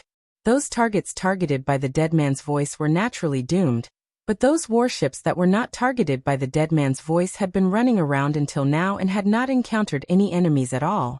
Only when the others heard the horn of retreat and gradually gathered around Prince Hans's warship, did they find that there seemed to be a lot of people around them. One of the fleets that had set off with them had even completely disappeared. What's going on? Where are Kenner and the others? Why did they come back? Some admirals of the southern island countries looked around in surprise. After the horn of retreat was blown, Prince Hans's warship began to retreat, and the other warships naturally followed. As they gradually left the area covered by the fog, everything nearby gradually became clear, but when Prince Hans counted the warships under his command, his face became quite stiff. A total of 16 warships were gone. 5 of them were the warships of the Vrykul pirates, and the others were all his men. The fog in front of them was still thick, and it had become quiet inside. Without the sound of cannon fire, they could vaguely hear wails and cries that sent chills down their spines. It wasn't a man's wail, but more like a rather sharp half-male, half-female voice. It was like the background music in a ghost story. It was quite horrifying to listen to. At first, the sound of gunfire was too deafening. Now that it had quieted down, everyone who heard the sound felt their hair stand on end. "It's a wraith." The high-grade warlock standing behind Prince Hans had a dignified expression as he murmured, "And there are quite a lot of wraiths." Vengeful spirits were a special kind of undead life form. Their wails could directly cause an effect similar to the intimidation spell. Ordinary people with weak willpower might directly faint from fright. Retreat. Prince Hans stopped the fleet outside the fog and waited for a moment, then gritted his teeth and said, "Let's go back first." It seemed like the battleships that did not catch up would not be able to return. The ghost ship did not leave the scope of the fog, which made his idea of hitting the target fail. Until now, he was not sure if the ghost ship appeared here by accident or if it was reinforcements invited by Arundel, because everything was too coincidental. As soon as they arrived at the location of the signal flare, they encountered Arundel's navy, and then they encountered this strange ghost ship. If this was really Arundel's reinforcements, then the situation was a bit bad. Prince Hans couldn't help but feel a little gloomy when he thought of this. As the fleet of the southern island country left, some pale white phantoms vaguely appeared in the fog, and then a black ghost ship appeared. "Come back." As Soren's voice fell, the sea wraiths flying around the ghost ship all floated down, and then one by one they integrated into the ghost ship's sail. He did not chase after the enemy, because no matter how strong Soren was, he was only one person and one ship. Legendary professions may be very powerful, but there were more than one or two of them who had been besieged by the enemy. Even the saints, who were the incarnations of gods, could be besieged and killed. A quasi-legendary like him naturally did not dare to take risks. In fact, his purpose had been achieved. The navy of the southern island country had been hit so hard, and the morale would definitely be much lower. At most, the news of the south being looted by pirates would come in a few days. At that time, the navy's sailors would be eager to return home. Prince Hans would not stay here to fight with Arundel unless he was crazy, and would not care about the pirate army raging in the southern island country's waters. Once his navy retreated, it would never be so easy to make a comeback. Soren had prepared a big meal for him on the west coast. He mobilized the pirate army to control the west coast and backed by the Northern Witch Council. As long as he finished his work, he could teach Prince Hans a lesson at any time. Night fell. Soren stood on the deck and looked at the sky. The stars tonight seemed a little dim, and many of the once bright stars seemed to be gray at the moment. These lights were getting weaker and weaker. It seemed that it would not be long before they went out. Even the bright moon under the night sky seemed to have a gray veil. Time passed little by little. Soren quietly waited for midnight to come. Dealing with Prince Hans was certainly not just a matter of defeating him on the sea. Soren was a quasi-legendary rogue. If a professional like him wanted to deal with a person by hook or by crook, the result would be terrible. If he was not sure that Prince Hans, as the crown prince of a country, would be protected by high-grade professions, he would be more inclined to directly behead the target. But this behavior was too risky. He was not sure how many legendary items Prince Hans had, let alone how strong the person responsible for protecting him was. Soren had always been very cautious. He would not do things that he was not sure of. Deep-sea diving. With Soren's order, the ghost ship dived into the sea again, and then gradually approached the location of Dragonbone Island. A huge black shadow in the sea also moved with it, and finally stopped about 3 kilometers away from Dragonbone Island. Get ready for battle. Soren changed into a suit, and with a cold light, he pulled out his curved sword. The ghost ship was quiet. He looked at the undead who were ready to stand by and said in a deep voice, "Be ready to support me at any time. If you see fire, bombard the enemy's dock from the south." The undead Naga Siren nodded and said, "Yes, Master." Shadow hide. Soren's figure escaped into the night. With a magic aura, he gradually floated from the ghost ship and then landed lightly on the sea. Haste. Soren's toes tapped lightly on the sea, and then his whole body flew out. He stepped on the sea surface at high speed, and his whole body approached the location of Dragonbone Island like a sharp arrow. Soren was an assassin in the Underdark. If it weren't for the Drow matriarch who wanted to squeeze him dry, Soren would have become a Nightwalker in the Underdark. Soren had been active in the Underdark for many years, and he had long been familiar with the means of assassination and guerrilla warfare. Today, dealing with the navy of these southern island countries was just a small test. Pada. Soren's figure lightly landed on the wooden planks on the side of the port. There were warships docked on the dock, and many guards were responsible for training. He was not in a hurry to attack, but waited patiently. Found it. Soren's eyes flashed with a cold light, and then quietly moved towards a dark corner. He approached quietly, and then in an instant he pulled out his sword. Poochie! Blood splashed out, and Soren slowly put down the body in his hand. A hidden sentry. His long-term experience told him that this kind of action must be carried out first. Prince Hans led the army to attack Arendelle this time, and it was impossible for him to not have one or two high-level rogues around him. Next, Soren's figure disappeared into the night again. Only when these hidden sentry were taken care of, tonight would be his wanton hunting feast. It seemed that he had not fought like this for a long time since he left the Underdark. Fortunately, his skills were not out of practice.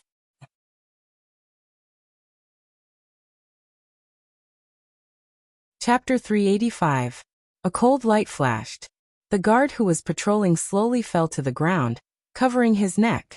Soren reached out and grabbed his body before it fell to the ground, and then put it in a dark corner around the corner. The enemy would not leave him much time. The patrolling guards would change shifts every once in a while. When they found something unusual or saw these corpses, the alarm would sound soon. Shadow hiding. Soren observed for a moment with a blank expression, then bent down and leaped. With a slight landing sound, his figure had jumped to the roof next door. He moved forward stealthily, reached out and grabbed the corner of the roof as he approached it, and then landed lightly. In front of him was a room. There was a sound of snoring coming from inside. The sailors would not stay on the ship after docking. 1, 2, 3, 4, 5, 6. Soren counted the number of people in the room, and a cold light appeared in his eyes. He gently pushed the door open, and then quickly slashed at one of them. With a splash of blood, he instantly slashed at another person. A cold and ruthless light appeared. Soren slashed 3 times in an instant, directly stabbing the enemy's fatal point. Then he rolled forward and slashed at the other 3 enemies again. The whole process took less than 3 seconds. Soren simply slashed 6 times in a row, and then left 6 dead bodies in the room. A top rogue who let go of his bottom line was quite terrible, because no profession could be better at stealth and assassination than a rogue. If they did not have scruples, the final result would be quite terrible. If he had been an assassin instead of a shadow dancer, which was more suited for frontal combat, then tonight would have been a nightmare for everyone. Translator, Endless Fantasy Translation Editor. Endless Fantasy Translation, Arendelle. The palace was brightly lit at night. Princess Anna sat on the throne and listened. Next to her were the fully armed captain of the maids, and a witch in a dark blue robe. Ever since Prince Hans had sealed off the port of Arendelle, the number of guards in the palace had doubled. There were countless open and hidden sentries, and the court witches had also been summoned to set up alarm spell traps everywhere. After all, Princess Anna was not Princess Royal. With Princess Royal's terrifying strength, every move in the palace was under her control. But now that Princess Royal had mysteriously disappeared, only the palace witches could protect Princess Anna's safety. That's how it is. Below the throne was a bearded general with bloodstains on his body. After wiping the sweat from his forehead, he said in a deep voice, "After discovering that something was wrong, I withdrew from there." The hall was silent. Princess Anna was wearing a pure white lace dress. After listening to the bearded general's report, she whispered, "You mean?" A specter ship appeared nearby. "Are you still helping us deal with those enemies?" "Yes." The bearded general nodded and said in a deep voice, "It didn't attack us." "I'm afraid that's the case." Hearing his words, the others present obviously did not believe it. The ice witch standing on the right side of Princess Anna frowned slightly and said, "Most of the specter ships are wandering undead. Even if they appear, I'm afraid they won't help others. Maybe it happened to be attacking the Vrykul pirates and not you. Maybe it's just a coincidence." The bearded general glanced at her and said in a deep voice, "I'm afraid that the specter ship is controlled by someone. I don't know if your Royal Highness has heard of the Beheader?" "The Beheader?" Princess Anna's expression was a little blank. Since the mysterious disappearance of Princess Royal, she had been exhausted. On the one hand, she had to worry about the safety of her sister and find ways to find her. On the other hand, she had to deal with many things in the kingdom. As a girl who had just reached adulthood, It was not so easy for her to deal with the huge affairs of a kingdom. Sometimes she was so tired that she fell asleep on the desk. Especially after the Vrykul pirates looted the coast of Arendelle. There were more things she needed to deal with. In fact, she did not know much about things outside the Frost Kingdom. The Beheadu? The only one present who had heard of this name was the Ice Witch. She was surprised and said, "Do you mean the pirate king who has recently risen on the south coast?" The beheader, Soren. It is said that he also has a powerful specter ship under his command. How did he appear here? Is this the Frost Kingdom? And he is said to be active on the south coast. I'm afraid it's more than half a continent away from here. Soren. When she heard the name from the Ice Witch, Princess Anna could not help but tremble, and then stood up in disbelief. Clatter. The crystal cup placed next to the throne fell to the ground, and was accidentally knocked down by Princess Anna. But at this time, she was not in the mood to care so much. Her voice was a little surprised and joyful. She murmured, "Soren? Do you mean his name is Soren?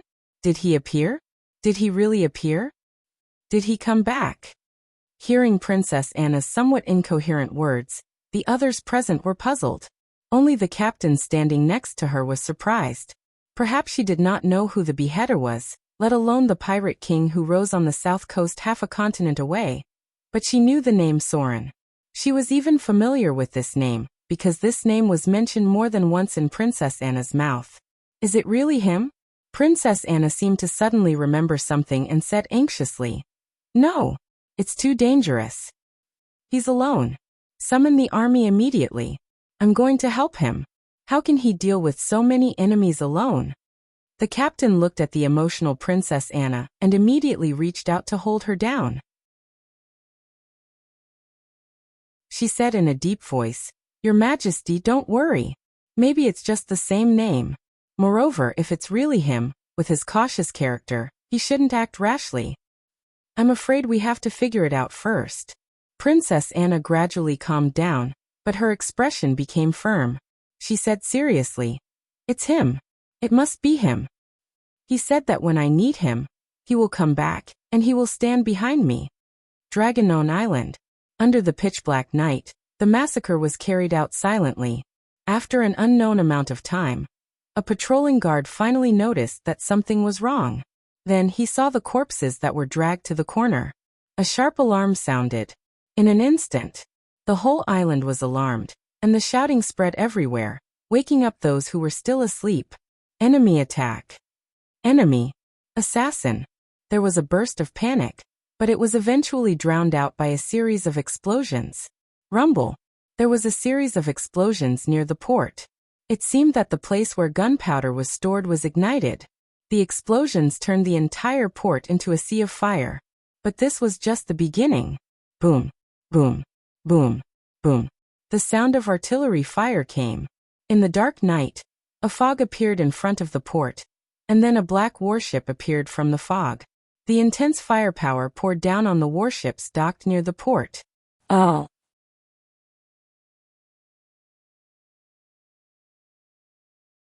Chapter 386.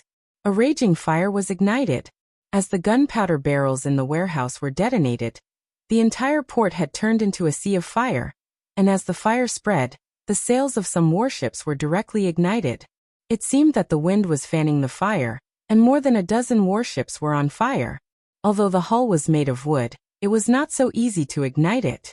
Only the sails were the easiest to ignite, and the fire immediately burned them up, and then gradually spread to other places. Boom! A series of gunfire sounded, and the dark ghost ship fired continuously at the port. When the enemy realized that a warship had lifted anchor, they gradually escaped into the thick fog. At this time, Soren's figure could no longer be found. Only death, fire, and destruction were left on this island. Prince Hans's somewhat panicked figure appeared. There were many guards around him, and there were a few vague figures. After finding signs of other high-grade rogues' assassination, the number of people responsible for protecting Prince Hans doubled. At this moment, there was no anger on Prince Hans's face, but a trace of fear. A terrible fear caused by a deep sense of powerlessness. Although there seemed to be only one enemy from beginning to end, he still felt like a prey trapped on this island, and could be swallowed by the enemy at any time. The fog under this night was like a prison, and he could not even determine where the enemy was. It's a high-grade rogue. A vigorous figure with a veil appeared and gently landed beside Prince Hans. He said in a deep voice, "The killing method is simple and neat. It is very likely that he is an assassin close to the legendary level." Soren's assassination method was very similar to that of an assassin. In fact, in the Underdark, even rangers had received combat training as an assassin, let alone an orthodox rogue like Soren. "Can you find him?" Prince Hans turned his head and said with a stiff expression, "Is he still on the island? Can you find him?" The masked man standing beside him shook his head with some difficulty and said in a deep voice, "The other party is proficient in stealth. There are no traces nearby. He may have left the island." "Your Royal Highness, this kind of high-level assassin is very dangerous. It's very difficult for others to discover him. From now on, it's best if you don't leave my sight." "Leave?" Prince Hans turned his head with difficulty, looked at the high-grade warlock next to him, and said in a deep voice, "I can be protected by you, but what about the others? What if he sneaks in like this every day to assassinate others?" "Sir, is there any way to find this assassin?" The high-grade warlock pondered for a moment and then said, "If I can find his approximate position in advance, I can use magic to break his stealth. But the entire island is so big that we can't possibly monitor every place. It would be very easy for him to sneak in. Unless there's an expert in tracking who can find him in advance." The fire was gradually extinguished. However, the losses were quite heavy. The leader of the Vrykul pirates yelled angrily, because many of his pirates were killed in their sleep. This way of dying was a disgrace to them because they didn't even get to see the enemy's face. "I can arrange some magic traps." The high-grade warlock looked at the fire around him, and unconsciously felt a little nervous in his heart, as if someone was watching him. He said, "But don't expect too much. This kind of high-level assassin is also very good at disarming traps. If he wanted to assassinate someone, the first target must be Prince Hans, and the second target was likely to be a spellcaster like him. So he also felt a little scared at the moment. In fact, there were not many high-grade rogues, because many rogues were stuck at the level of petty thieves. If they wanted to advance to a high grade, they had to undergo strict training and gradually grow through killing. The casualty rate of rogues in the adventure team had always been high because they had to explore, disarm traps, and investigate the enemy. A little mistake could lead to eternal damnation. The number of high-level assassins like tonight was even rarer, and it would be even more difficult to deal with them. For a first-class assassin, it was not difficult to kill spellcasters below the legendary level. "How are the casualties?" Prince Hans stood in the crowd and asked a naval officer next to him. "How many of our men did we lose?" The naval officer looked a little panicked and lowered his voice. "The casualties are not very high. Many of the dead were Vrykul pirates. Many of our men were on the ship. But our gunpowder warehouse was ignited, and I'm afraid there is not enough ammunition. There was also an explosion in the place where we stored the materials. The loss is probably not small." Prince Hans heard the words and slammed the wall in front of him. He said with a ferocious expression, "Damn it!" The result of this night's battle was quite brilliant. Soren stood on the deck of the Dead Man's Voice, watching the flames on the distant island that had not yet been extinguished. He did not expect that the enemy would set up the warehouse where the gunpowder was stored near the port, and the defensive force was not very strong. This was simply great luck. Then there was the scene after he evacuated. He directly ignited the gunpowder barrel and blew up the whole warehouse. This time, the navy of the southern island countries could be said to have suffered a heavy blow. It was estimated that they would not be able to attack Arendelle, with only the materials stored on the warship. Because of today's incident, he was afraid that they would increase their defense in the next few days. Soren was going to take it slow and wait for the incident on the west coast to brew. As long as the news of the southern island countries being attacked by pirates came back, Prince Hans would not be able to sit still. After taking one last look at the burning Dragonbone Island, Soren ordered the Dead Man's Voice to return. Today's battle was very rewarding. Because after so many battles, Soren finally got a legendary level special background ability. Deathwalker. Deathwalker, legendary background ability. You have become accustomed to death and blood after killing again and again. Ending life has become as simple as eating and drinking for you. You are ruthless to the enemy. You have ended thousands of lives in your hands. You have begun to ignore death. In battle, you will awaken the ability of the Deathwalker, which will make you have no mercy for the enemy. Even spells such as Friendly Spell will not affect your judgment at all. At the same time, the aura of death will further strengthen your intimidation ability, forming a kind of pressure that affects all nearby people. Any enemy who fights with you must go through a forced test of will. Otherwise, they will fall into a state of panic because of fear. Permanent will +3, intimidation +50. Note: because you have ended too many lives, you may attract the attention of some beings in the spiritual realm. Deathwalker. As Soren's enemies reached more than 1,000, he finally got this legendary slaughter background ability. And because of the additional intimidation ability of the Deathwalker, Soren's intimidation had become a basic skill, second only to sneak and knowledge. His intimidation skill had reached 135 points. However, the most important ability of the Deathwalker was not the increased will and intimidation, but the intimidation effect caused by the death energy. This was an invisible range ability. It could be understood as a weakened version of Dragon's aura, making weak enemies lose the courage to fight when facing him. This ability could greatly strengthen Soren's way of coping when facing a siege. If combined with the Gaze of Fear, ability added by the Divinity of Fear, ordinary soldiers would not even have the courage to fight against him now. This was similar to the ability of demons. High-grade abyssal demons would inflict fear on the enemy in battle. Many times, an army had the ability to kill a high-grade demon, but in the end, they were easily defeated because of fear. Dawn was coming. Before Soren got close to Arendelle, he let the ship dive to the bottom of the sea, and then returned to the port alone. He was waiting for news from the south.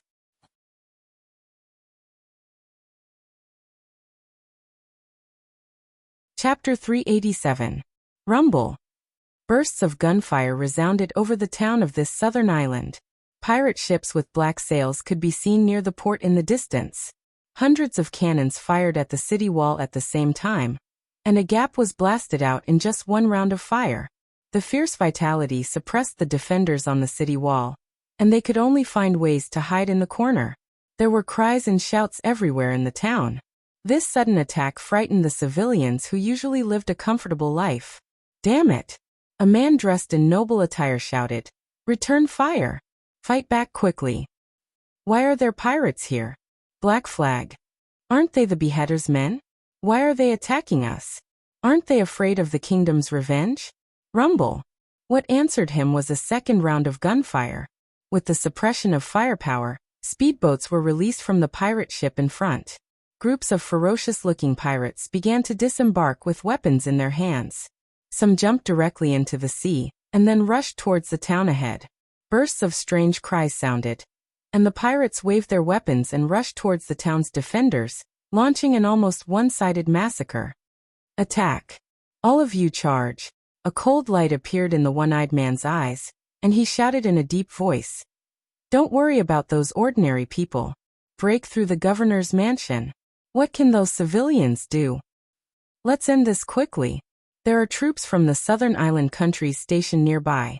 We must retreat before they arrive." Rumble. The one-eyed man killed a guard with a swing of his sword, glanced around, and then said, "Follow me. This is the Chamber of Commerce's residence. Charge in." A group of pirates rushed over and fought with the guards of the Chamber of Commerce. The whole town has been plunged into war, but the core of the battle was still where the nobles and merchants lived. The slums were not affected much, because no pirate would be stupid enough to rob there. There was no profit there. At most, they could snatch some rotten bread and a few pieces of copper dirhams from them. Soon, one of the Chamber of Commerce's residences was captured. Among the bloody corpses lying on the ground, 2 burly pirates carried a box. At this time, another garrison counterattacked, and they immediately picked up their weapons to fight. Whoosh!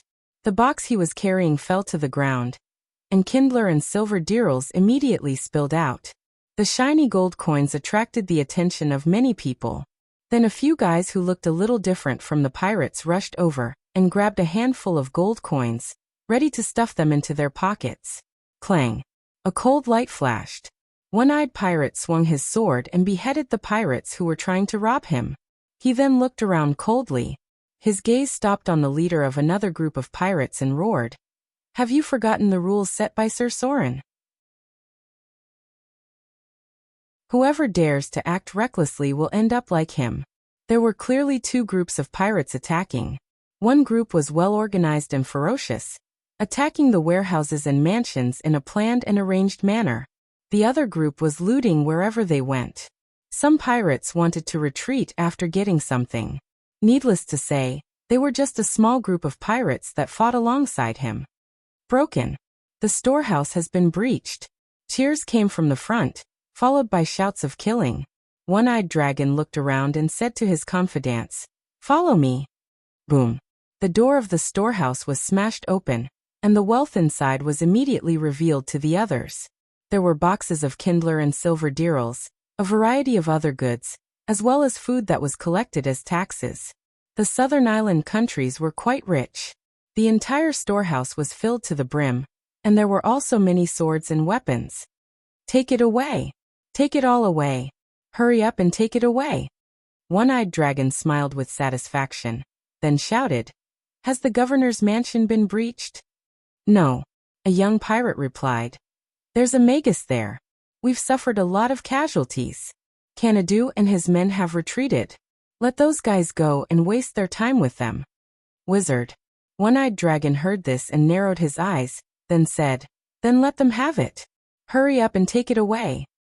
The army should be here in half a day." Boom, boom, boom. The sound of gunfire continued. On the east side of the town, there was a castle built halfway up the mountain.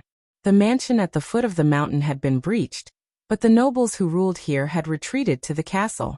Without enough firepower, it was very difficult to capture the castle. After the first wave of attack was defeated by the defenders, a group of pirates had retreated. "Damn it!" An old noble stood on the castle and roared, "Where are the reinforcements from Nag City? Why haven't they come yet? These damn pirates. I want." Boom. A pirate warship turned around and fired at the castle halfway up the mountain, but it was beyond the range of the cannons, so it was basically useless. The battle was still going on. However, some pirates began to retreat in an organized manner, carrying boxes of gold, silver, and goods back. In the end, they didn't even let go of the food in the storehouse. They carried sacks of it back to the warship. The whole town was a mess. Many places were on fire, and cries could be heard everywhere. Sporadic battles were still going on in some corners. By the time these pirates retreated, the whole town had almost turned into ruins. The only intact place was the slums, which had no profits. Another place that was almost unaffected was the temple. Few pirates dared to attack the temple, so it had become a shelter for the poor. Many old, weak, women, and children hid here to seek shelter. The power of the gods made mortals fearful. Even these fierce and cruel pirates did not dare to attack the temple. Boom, boom, boom. There were cheers and howls on the pirate ship. The gunners fired a few more shots at the town in front of them, and then left calmly. The same scene happened in many places. The pirate leaders under Soren's command, as well as the scattered pirates summoned by the corresponding pirate kings, looted the cities along the coast of the southern island kingdom. The endless attacks made the army of the southern island kingdom exhausted. Except for a few towns that were not captured, many places were looted like here. And because the kingdom's navy was taken out by Prince Hans, now they couldn't even go out to sea to fight. They could only hide in the town and defend passively. The sea had completely become the world of pirates. Everything seemed to be in a mess. The pirates were rampant. The southern island kingdom had to issue an order to retreat and evacuate all the towns along the coast.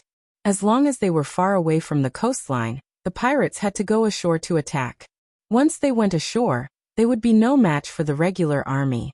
And as long as they were far away from the coast, it would not be so easy for the pirates to retreat. A heavy cavalry of the southern island kingdom could make them suffer.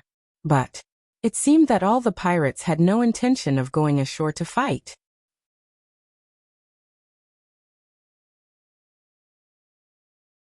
Chapter 388. Arendelle. Soren sat in the corner of the Copperforge Tavern and waited quietly.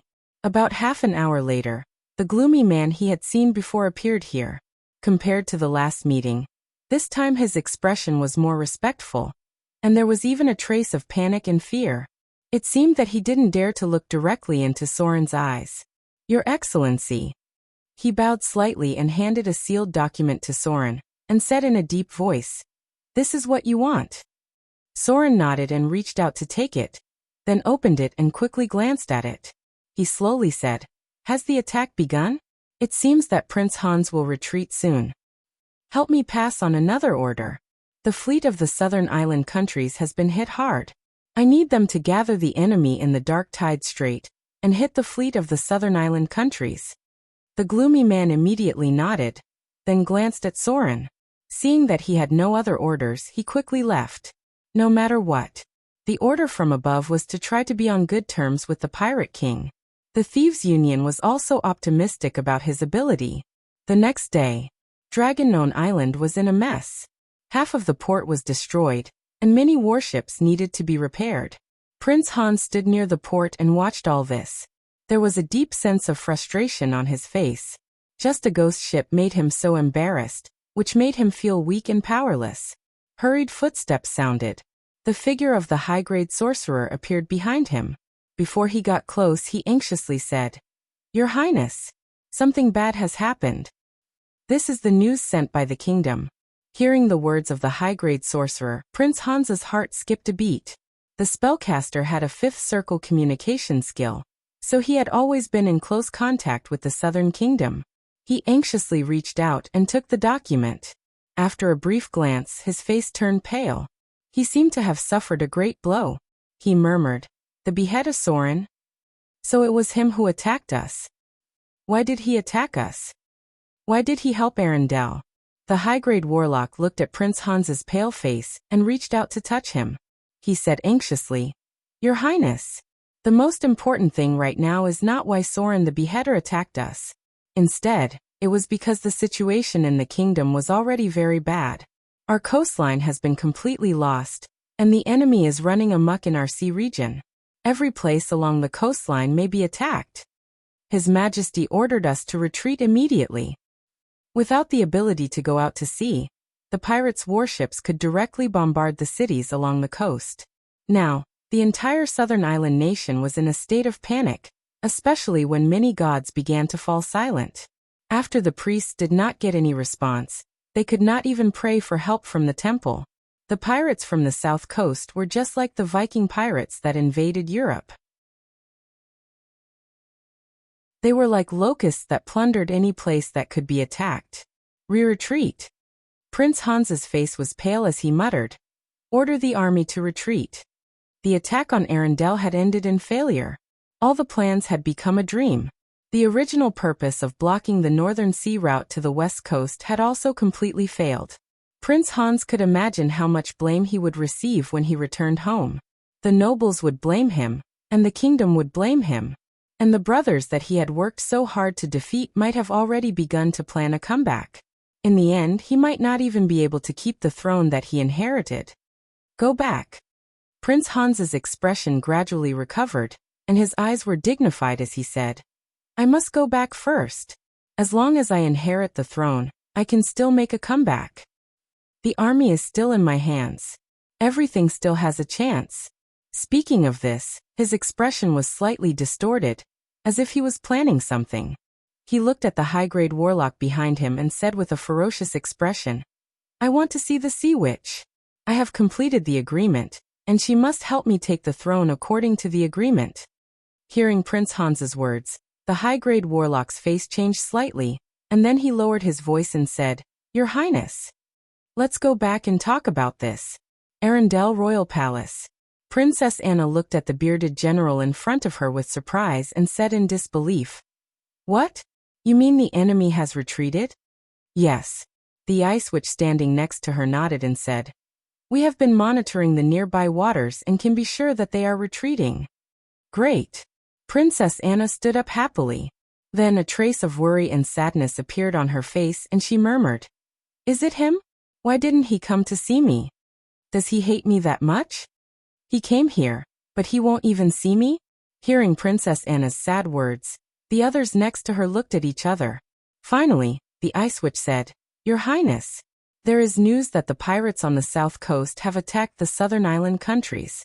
I am afraid that it is really Sir Soren who secretly helped us. The enemy also retreated in a hurry, because of the attack from the rear." Princess Anna nodded blankly and murmured, "Is that so? Then why didn't he come to see me?"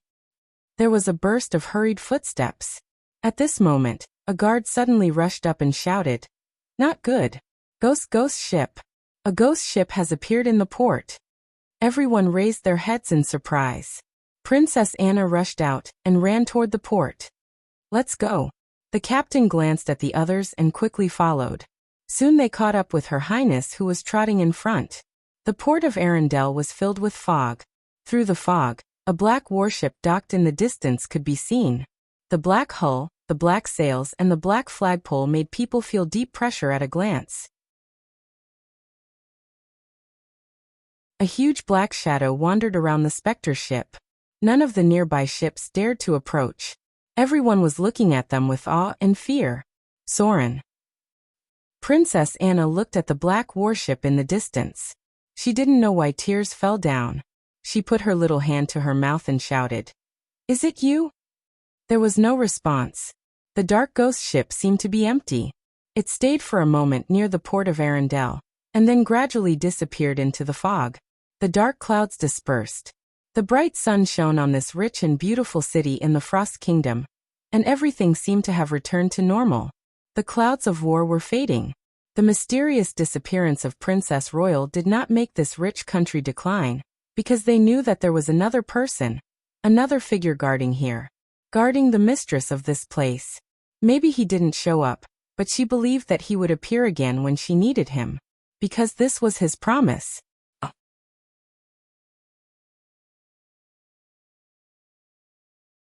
Chapter 389. Arendelle regained his calm. However, Soren's war was not over yet, because he had to teach Prince Hans a painful lesson. Otherwise, when he recovered, he would definitely threaten the west coast. Soren absolutely did not want to see another threat. As long as Prince Hans's fleet was destroyed, he would not be able to threaten Soren's rule of the west coast in a short time. This was because the time, energy, and wealth needed to build a fleet was far more than the reconstruction of a legion on land. Only by destroying the navy of the southern island countries could Soren let his pirate leaders control the route to Arendelle. South coast, the outer islands. South coast, the eastern kingdom. South coast, Arendelle. When these three lines were connected, Soren's power would spread across the three seas, and his wealth would increase at an alarming rate. It might even exceed the total tax of a kingdom. At that time, there would be a lot of things that could be done. Soren's financial, material, and manpower were all in place. The power network connected by the three routes was like a C-shaped encirclement, and he could advance to his goal at any time. At that time, the role of the red-haired female pirate, Adele Isabella, could be played. Soren's economic strategy would be completely formed at this moment. Dark Tide Strait. This was a very special route. Because this was the boundary between the Dark Tide fishmen and the human sea. The sea creatures had their own territory. Just like Soren's sea route would never easily enter the territory of the Naga Sirens. There was a vast border in the sea, and the intelligent sea creatures divided their own territory. They would not be stupid enough to bring the vast sea into their sphere of influence, but they would never allow other creatures to easily enter their territory. Therefore, there were some places in the sea that could not be easily entered, especially when a large fleet was sailing. On land, it was like a legion under your command all the way to the territory of other countries. The most likely result of this was a war. The Dark Tide Strait was a demarcation point. The mutated Dark Tide fishmen had built their own kingdom at the bottom of the sea. They had magnificent cities and palaces, just like the other mutated creatures on the sunken continent, living a life that was almost isolated from the world. marine creatures rarely communicated with humans. In fact, with the protection of the sea goddess, Soren still had a hard time interacting with the Naga sirens. Marine species were full of aggression. In Soren's memory, marine creatures were ranked at the top of the list of the most difficult places to gain reputation.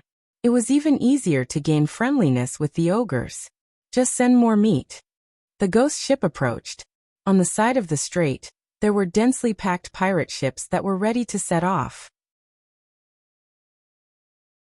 A few of them were large warships, but most of them were small fast ships.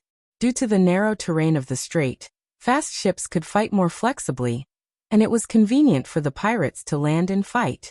Almost half of the pirate leaders under Soren's command came, but he did not see the half-elf first mate. The leader was the red-haired female pirate, Adele Isabella. Soren naturally guessed something, but he did not care. The southern island countries still had some military forces, and the coastline there needed to be controlled. Although Soren set off from Arendelle later, he arrived at the Dark Tide Strait first. With the appearance of the ghost ship, the pirates immediately felt excited. This was the power of a leader. Since Soren's rise on the south coast, he had not tasted defeat. Naturally, the pirates under his command were full of confidence in the upcoming battle.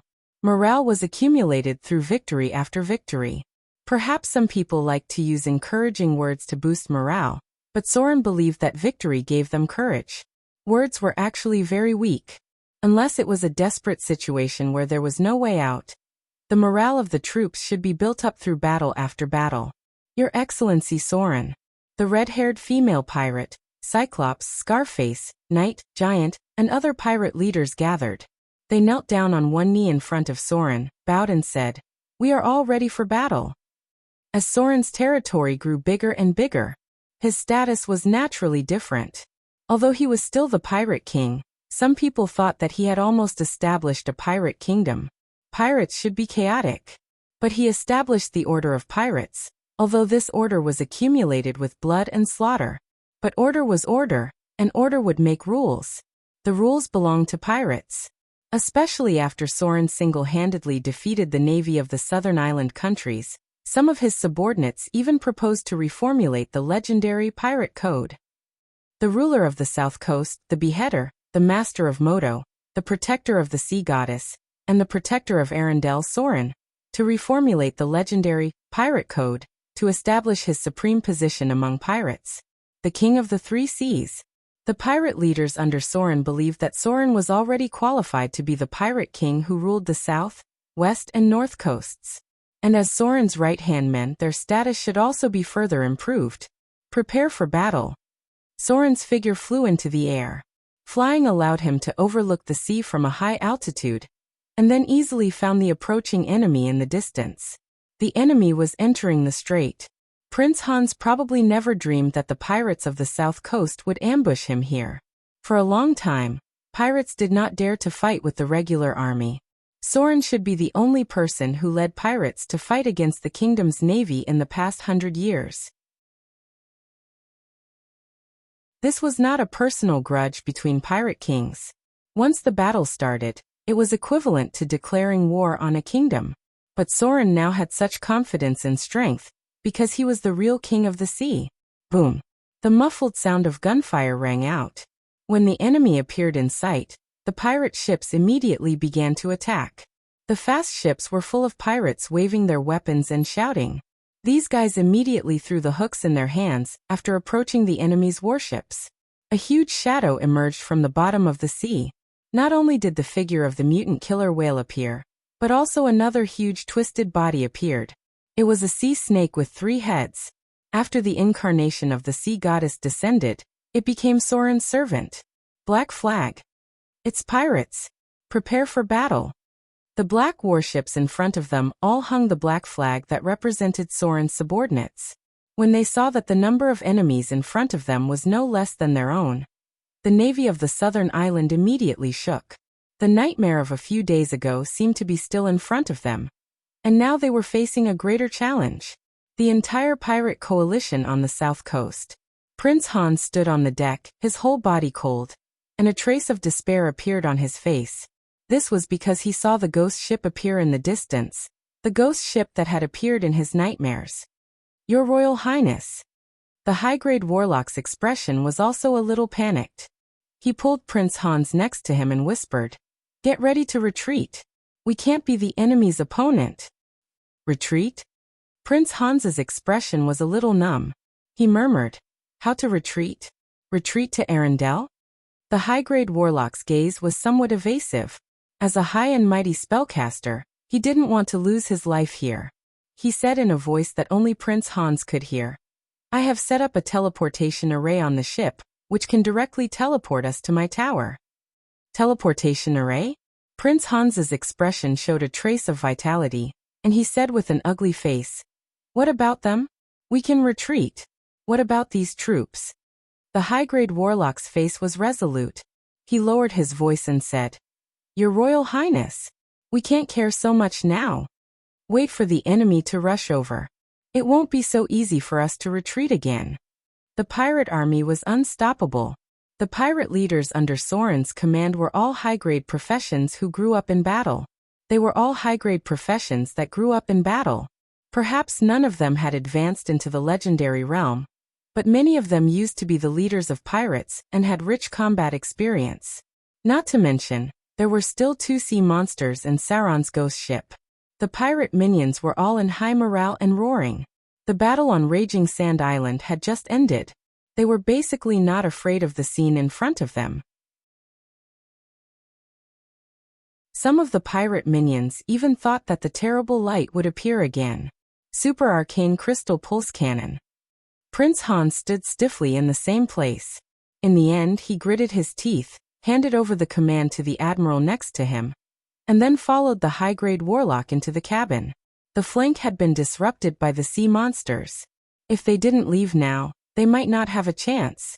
On the other side, Soren was also looking for Prince Hans's warship. It was naturally the best thing to solve the enemy once and for all. However, the enemy would not be so stupid to let the warship appear at the front. It was completely giving the enemy a chance to focus fire on it. In a naval battle of this scale, even the dragon-headed warship with the strongest defensive ability was in the center. Only the ghost ship, a special warship that could dive into the sea, could allow Soren to swagger among the enemy. The battle in the Dark Tide Strait continued. However, the result of the battle was predictable. No one noticed that on the other side of the strait, some sea creatures with dark scales were also watching them. Don't worry about them. A strange creature covered with dark green scales was watching the front. It had a mouth that was close to half the size of its head, and a strange green metal weapon in its hand that looked like a sea fork. Near it were many sea creatures of similar size. Their bodies were all covered in dark scales, and they stayed in the sea like an army. The Dark Tide Fishman, who looked like the leader, sneered and said slowly, "It's just an internal war among humans. As long as they don't enter our territory, don't worry about them. If they dare to enter our waters, immediately sink all their warships." These sea creatures dived back into the sea. However, some dark green figures could still be seen in the area outside the strait. P.S. There is only one update today. This naval battle is over. Next is the plot of the God Line.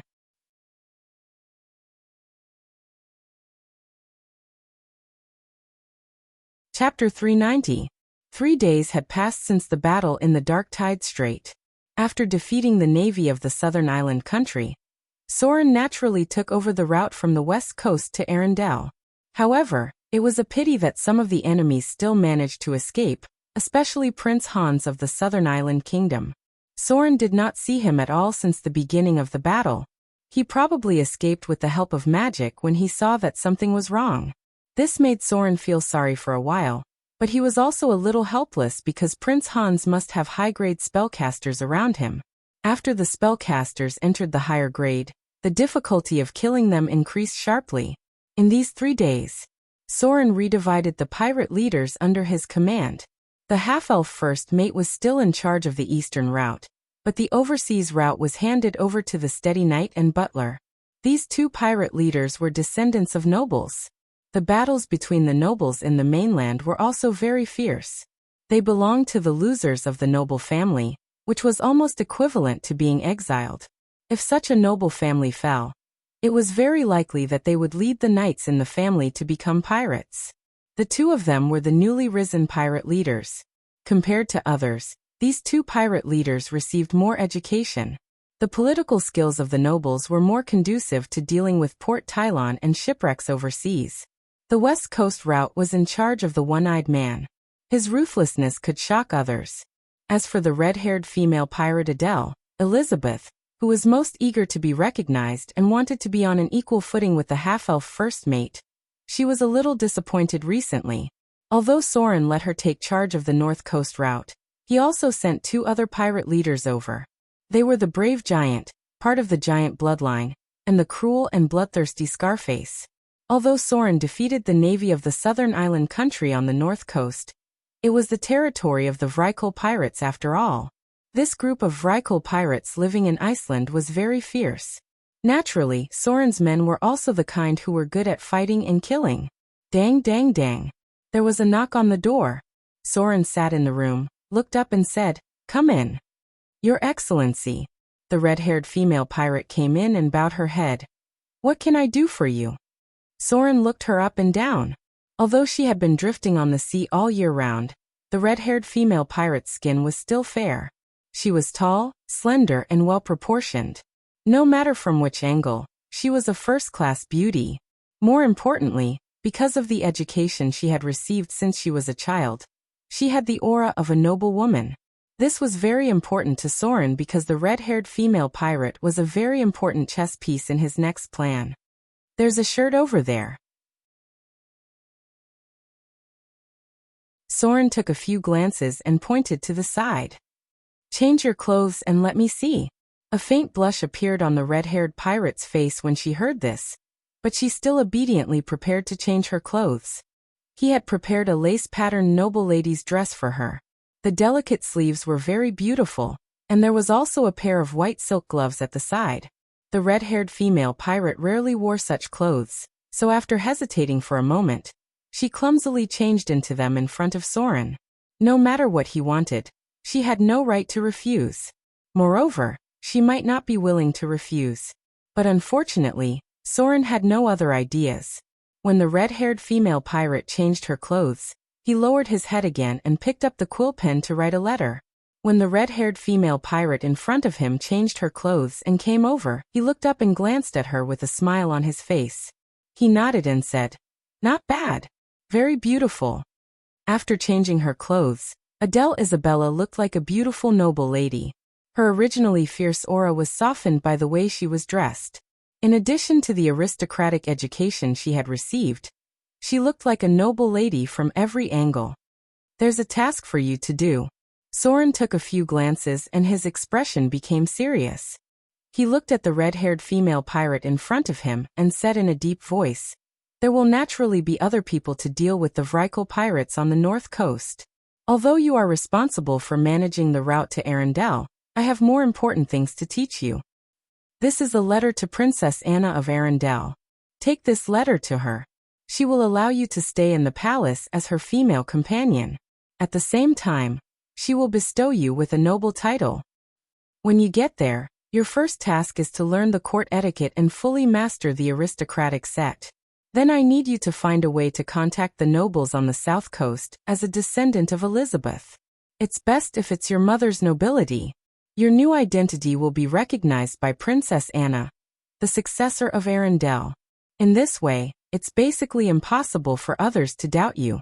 Your task is to make friends with them and find a way to gain the support and trust of these nobles." A foreign monk was good at chanting scriptures. Soren's original plan was to support the red-haired female pirate Adele Isabella himself, and then find a way to open up a situation with the nobles on the south coast. But now that he had the backing of Arendelle, he had a simpler way to get Adele Isabella a new identity. A descendant of Isabella who had been stranded overseas. With the recognition and support of Princess Anna, the successor of Arendelle, her new identity was basically set in stone. This was enough for Adele Isabella to easily dispel the doubts of other nobles. Because nobles were such a group of people, anything related to the royal family was easily pursued by them. In Soren's plan, the red-haired female pirate would become a good friend of Princess Anna, and accompany her as a female companion in the palace several times. As long as the identity of a noble descendant was recognized, then what Soren had to do next would be much easier.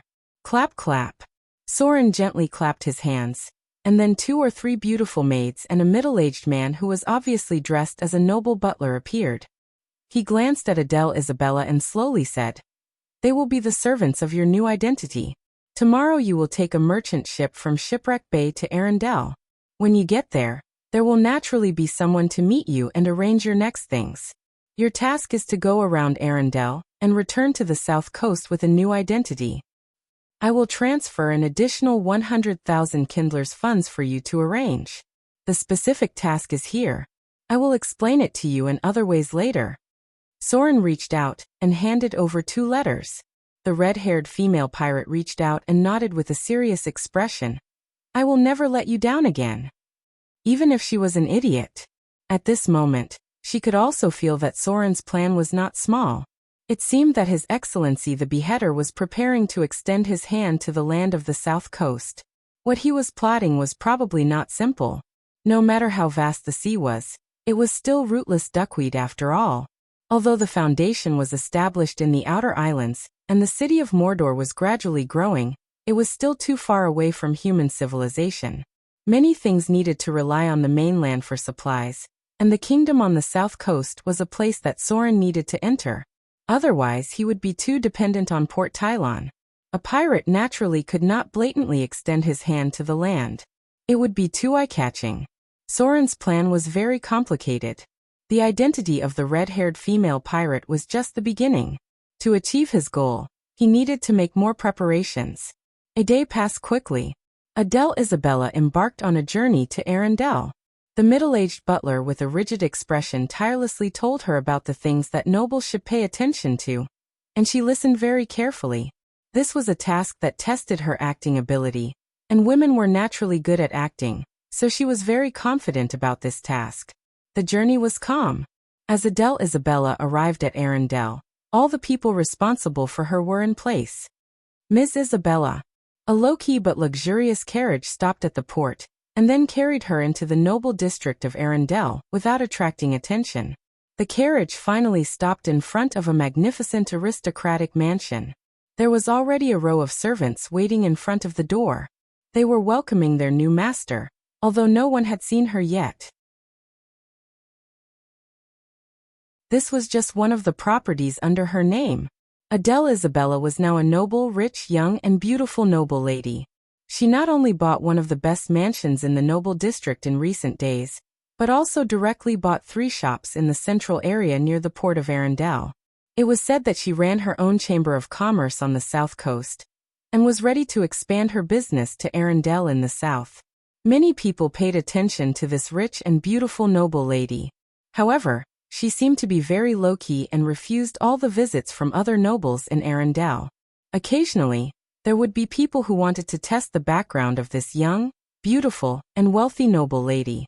However, they were all dealt a heavy blow. Only then did they realize that this lady's identity wasn't that simple. She was not a soft persimmon that could be easily manipulated. A woman who could expand her business all the way from the south to the north was naturally not simple. But the nobles in Arendelle realized that she was not simple for the first time at a banquet in the palace. It was a banquet hosted by Princess Anna, and this mysterious, rich, and beautiful noble lady, who was said to be a direct descendant of Queen Isabella, accompanied Princess Anna directly and sat on the left side of Her Majesty after the banquet began. P.S. There is one more update today.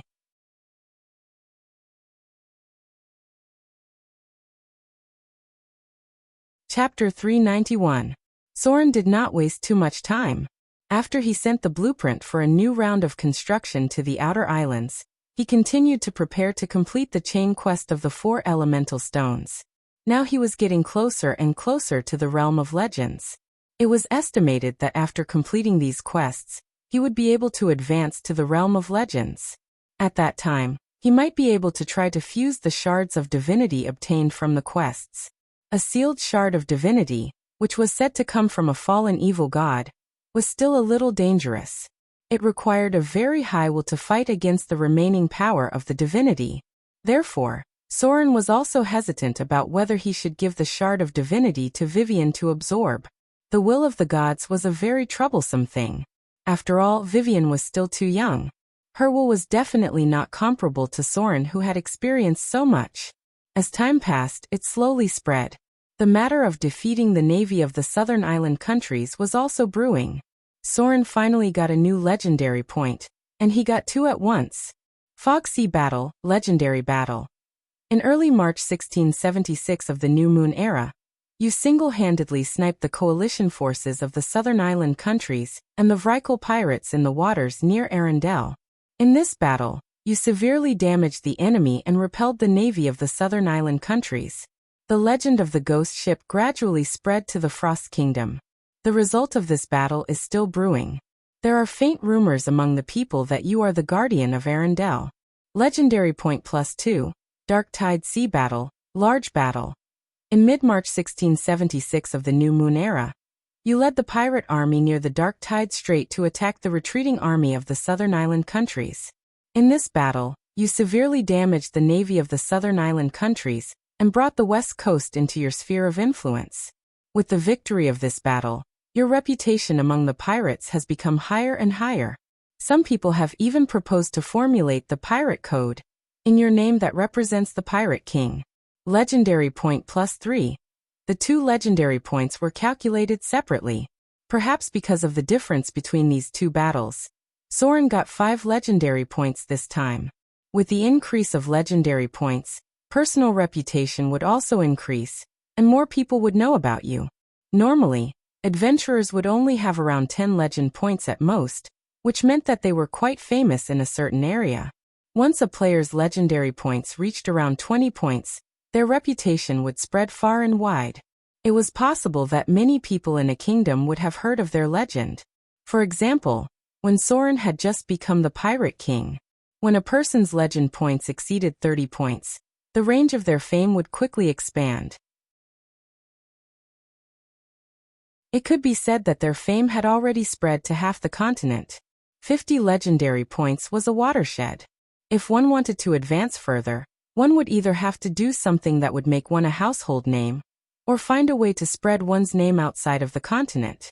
Take Soren for example. Although he was quite famous among the pirates and had heard of him in various kingdoms, he was still a pirate. However, no one in the Underdark knew who he was. As for the other planes like the Bottomless Abyss, Bator Inferno, Elysium Wilderness, and the Grey Realm, they had no idea who Soren was. Frost Kingdom. Soren once again came to the Frost Kingdom, but this time he was not going to Arendelle. Instead, he was heading towards the Frost Mountains. This was the territory of the ice trolls.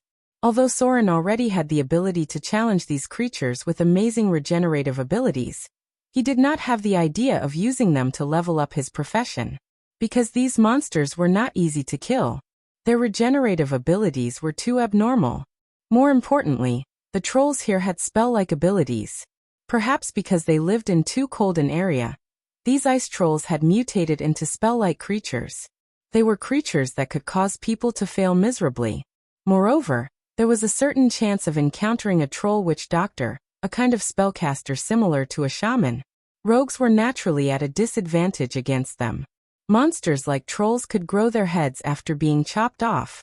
Stabbing their hearts would be fine, which was not in line with Soren's fighting style. Moving along the cold Frost Mountains, Soren gradually entered a valley in the mountains. There was steep ice on all sides. As the number of creatures entering here began to decrease sharply, some elementals that were difficult to deal with appeared. Ice Elemental. Ice Elemental. Grade 4. Challenge rating. Level 10 monster level. 15 possesses spell-like abilities. Highest and lowest attributes. 22 and 10, total attribute points. 90 to 100. Special abilities. Elemental Armor, Ice Lance, Elemental Characteristics, Cold Characteristics. Challenge difficulty, A. Elementals were all supernatural creatures. Basically, they were around grade 4. They were difficult enemies for ordinary people to deal with. Even the pirate leaders under Soren's command found it difficult to deal with them. Ice elementals were ice bodies up to 2 meters tall. Like earth elementals, They only had a vague human shape. Their bodies were close to light blue, and they were completely composed of very hard ice. There were basically no fatal points on their bodies. Any injuries could be gradually healed. They only needed to refreeze the water into ice. Therefore, dealing with them must be done in one go. As they entered the territory of the ice elementals, the legendary curved sword, Icing Death, began to emit a cold light.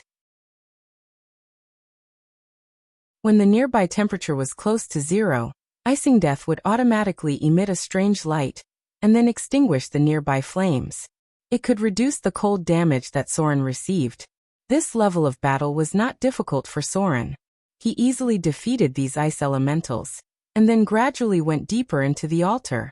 The real highlight was the giant elemental that appeared after taking away the elemental stone. The last time it appeared was a legendary earth giant. This time he did not know what would appear. After all, Soren did not fully understand it. The altar was very similar to the one he saw last time. Soren approached carefully, then groped around the altar, and soon found the elemental stone water. Rumble. When he took out this elemental stone, the ice under his feet immediately began to shatter, and then a huge arm suddenly stretched out from under the altar. The ground cracked in all directions like a spider web. It was only the size of an arm, but it had already reached the height of Soren. Rumble. A huge body appeared. A creature with an upper body made of ice and a lower body made of spiral-shaped water, like a whirlpool appeared. Icejin. Demaga, damn it. Soren's face changed slightly. In a flash, he escaped into the shadows and then fled out of the valley. The elemental Jin were all demigod creatures, much more powerful than the elemental elders. Some could even directly fulfill the wishes of mortals, just like the legendary magic lamp. Such an enemy was not easy to deal with. However, just as Soren fled out of the valley, the Ice Jin rushed out of the ground and suddenly said, "I'm finally free." Mortal, did you release Coronagus? You're tuning in to the Li Mei Sword of Destiny YouTube channel. We're so grateful for your support, and don't forget to subscribe to join us on this incredible journey through captivating stories. Your generosity through donations truly makes a world of difference, as it's the primary source of revenue that allows me to expand and enhance this channel for you. Thank you from the bottom of my heart for being a part of this adventure.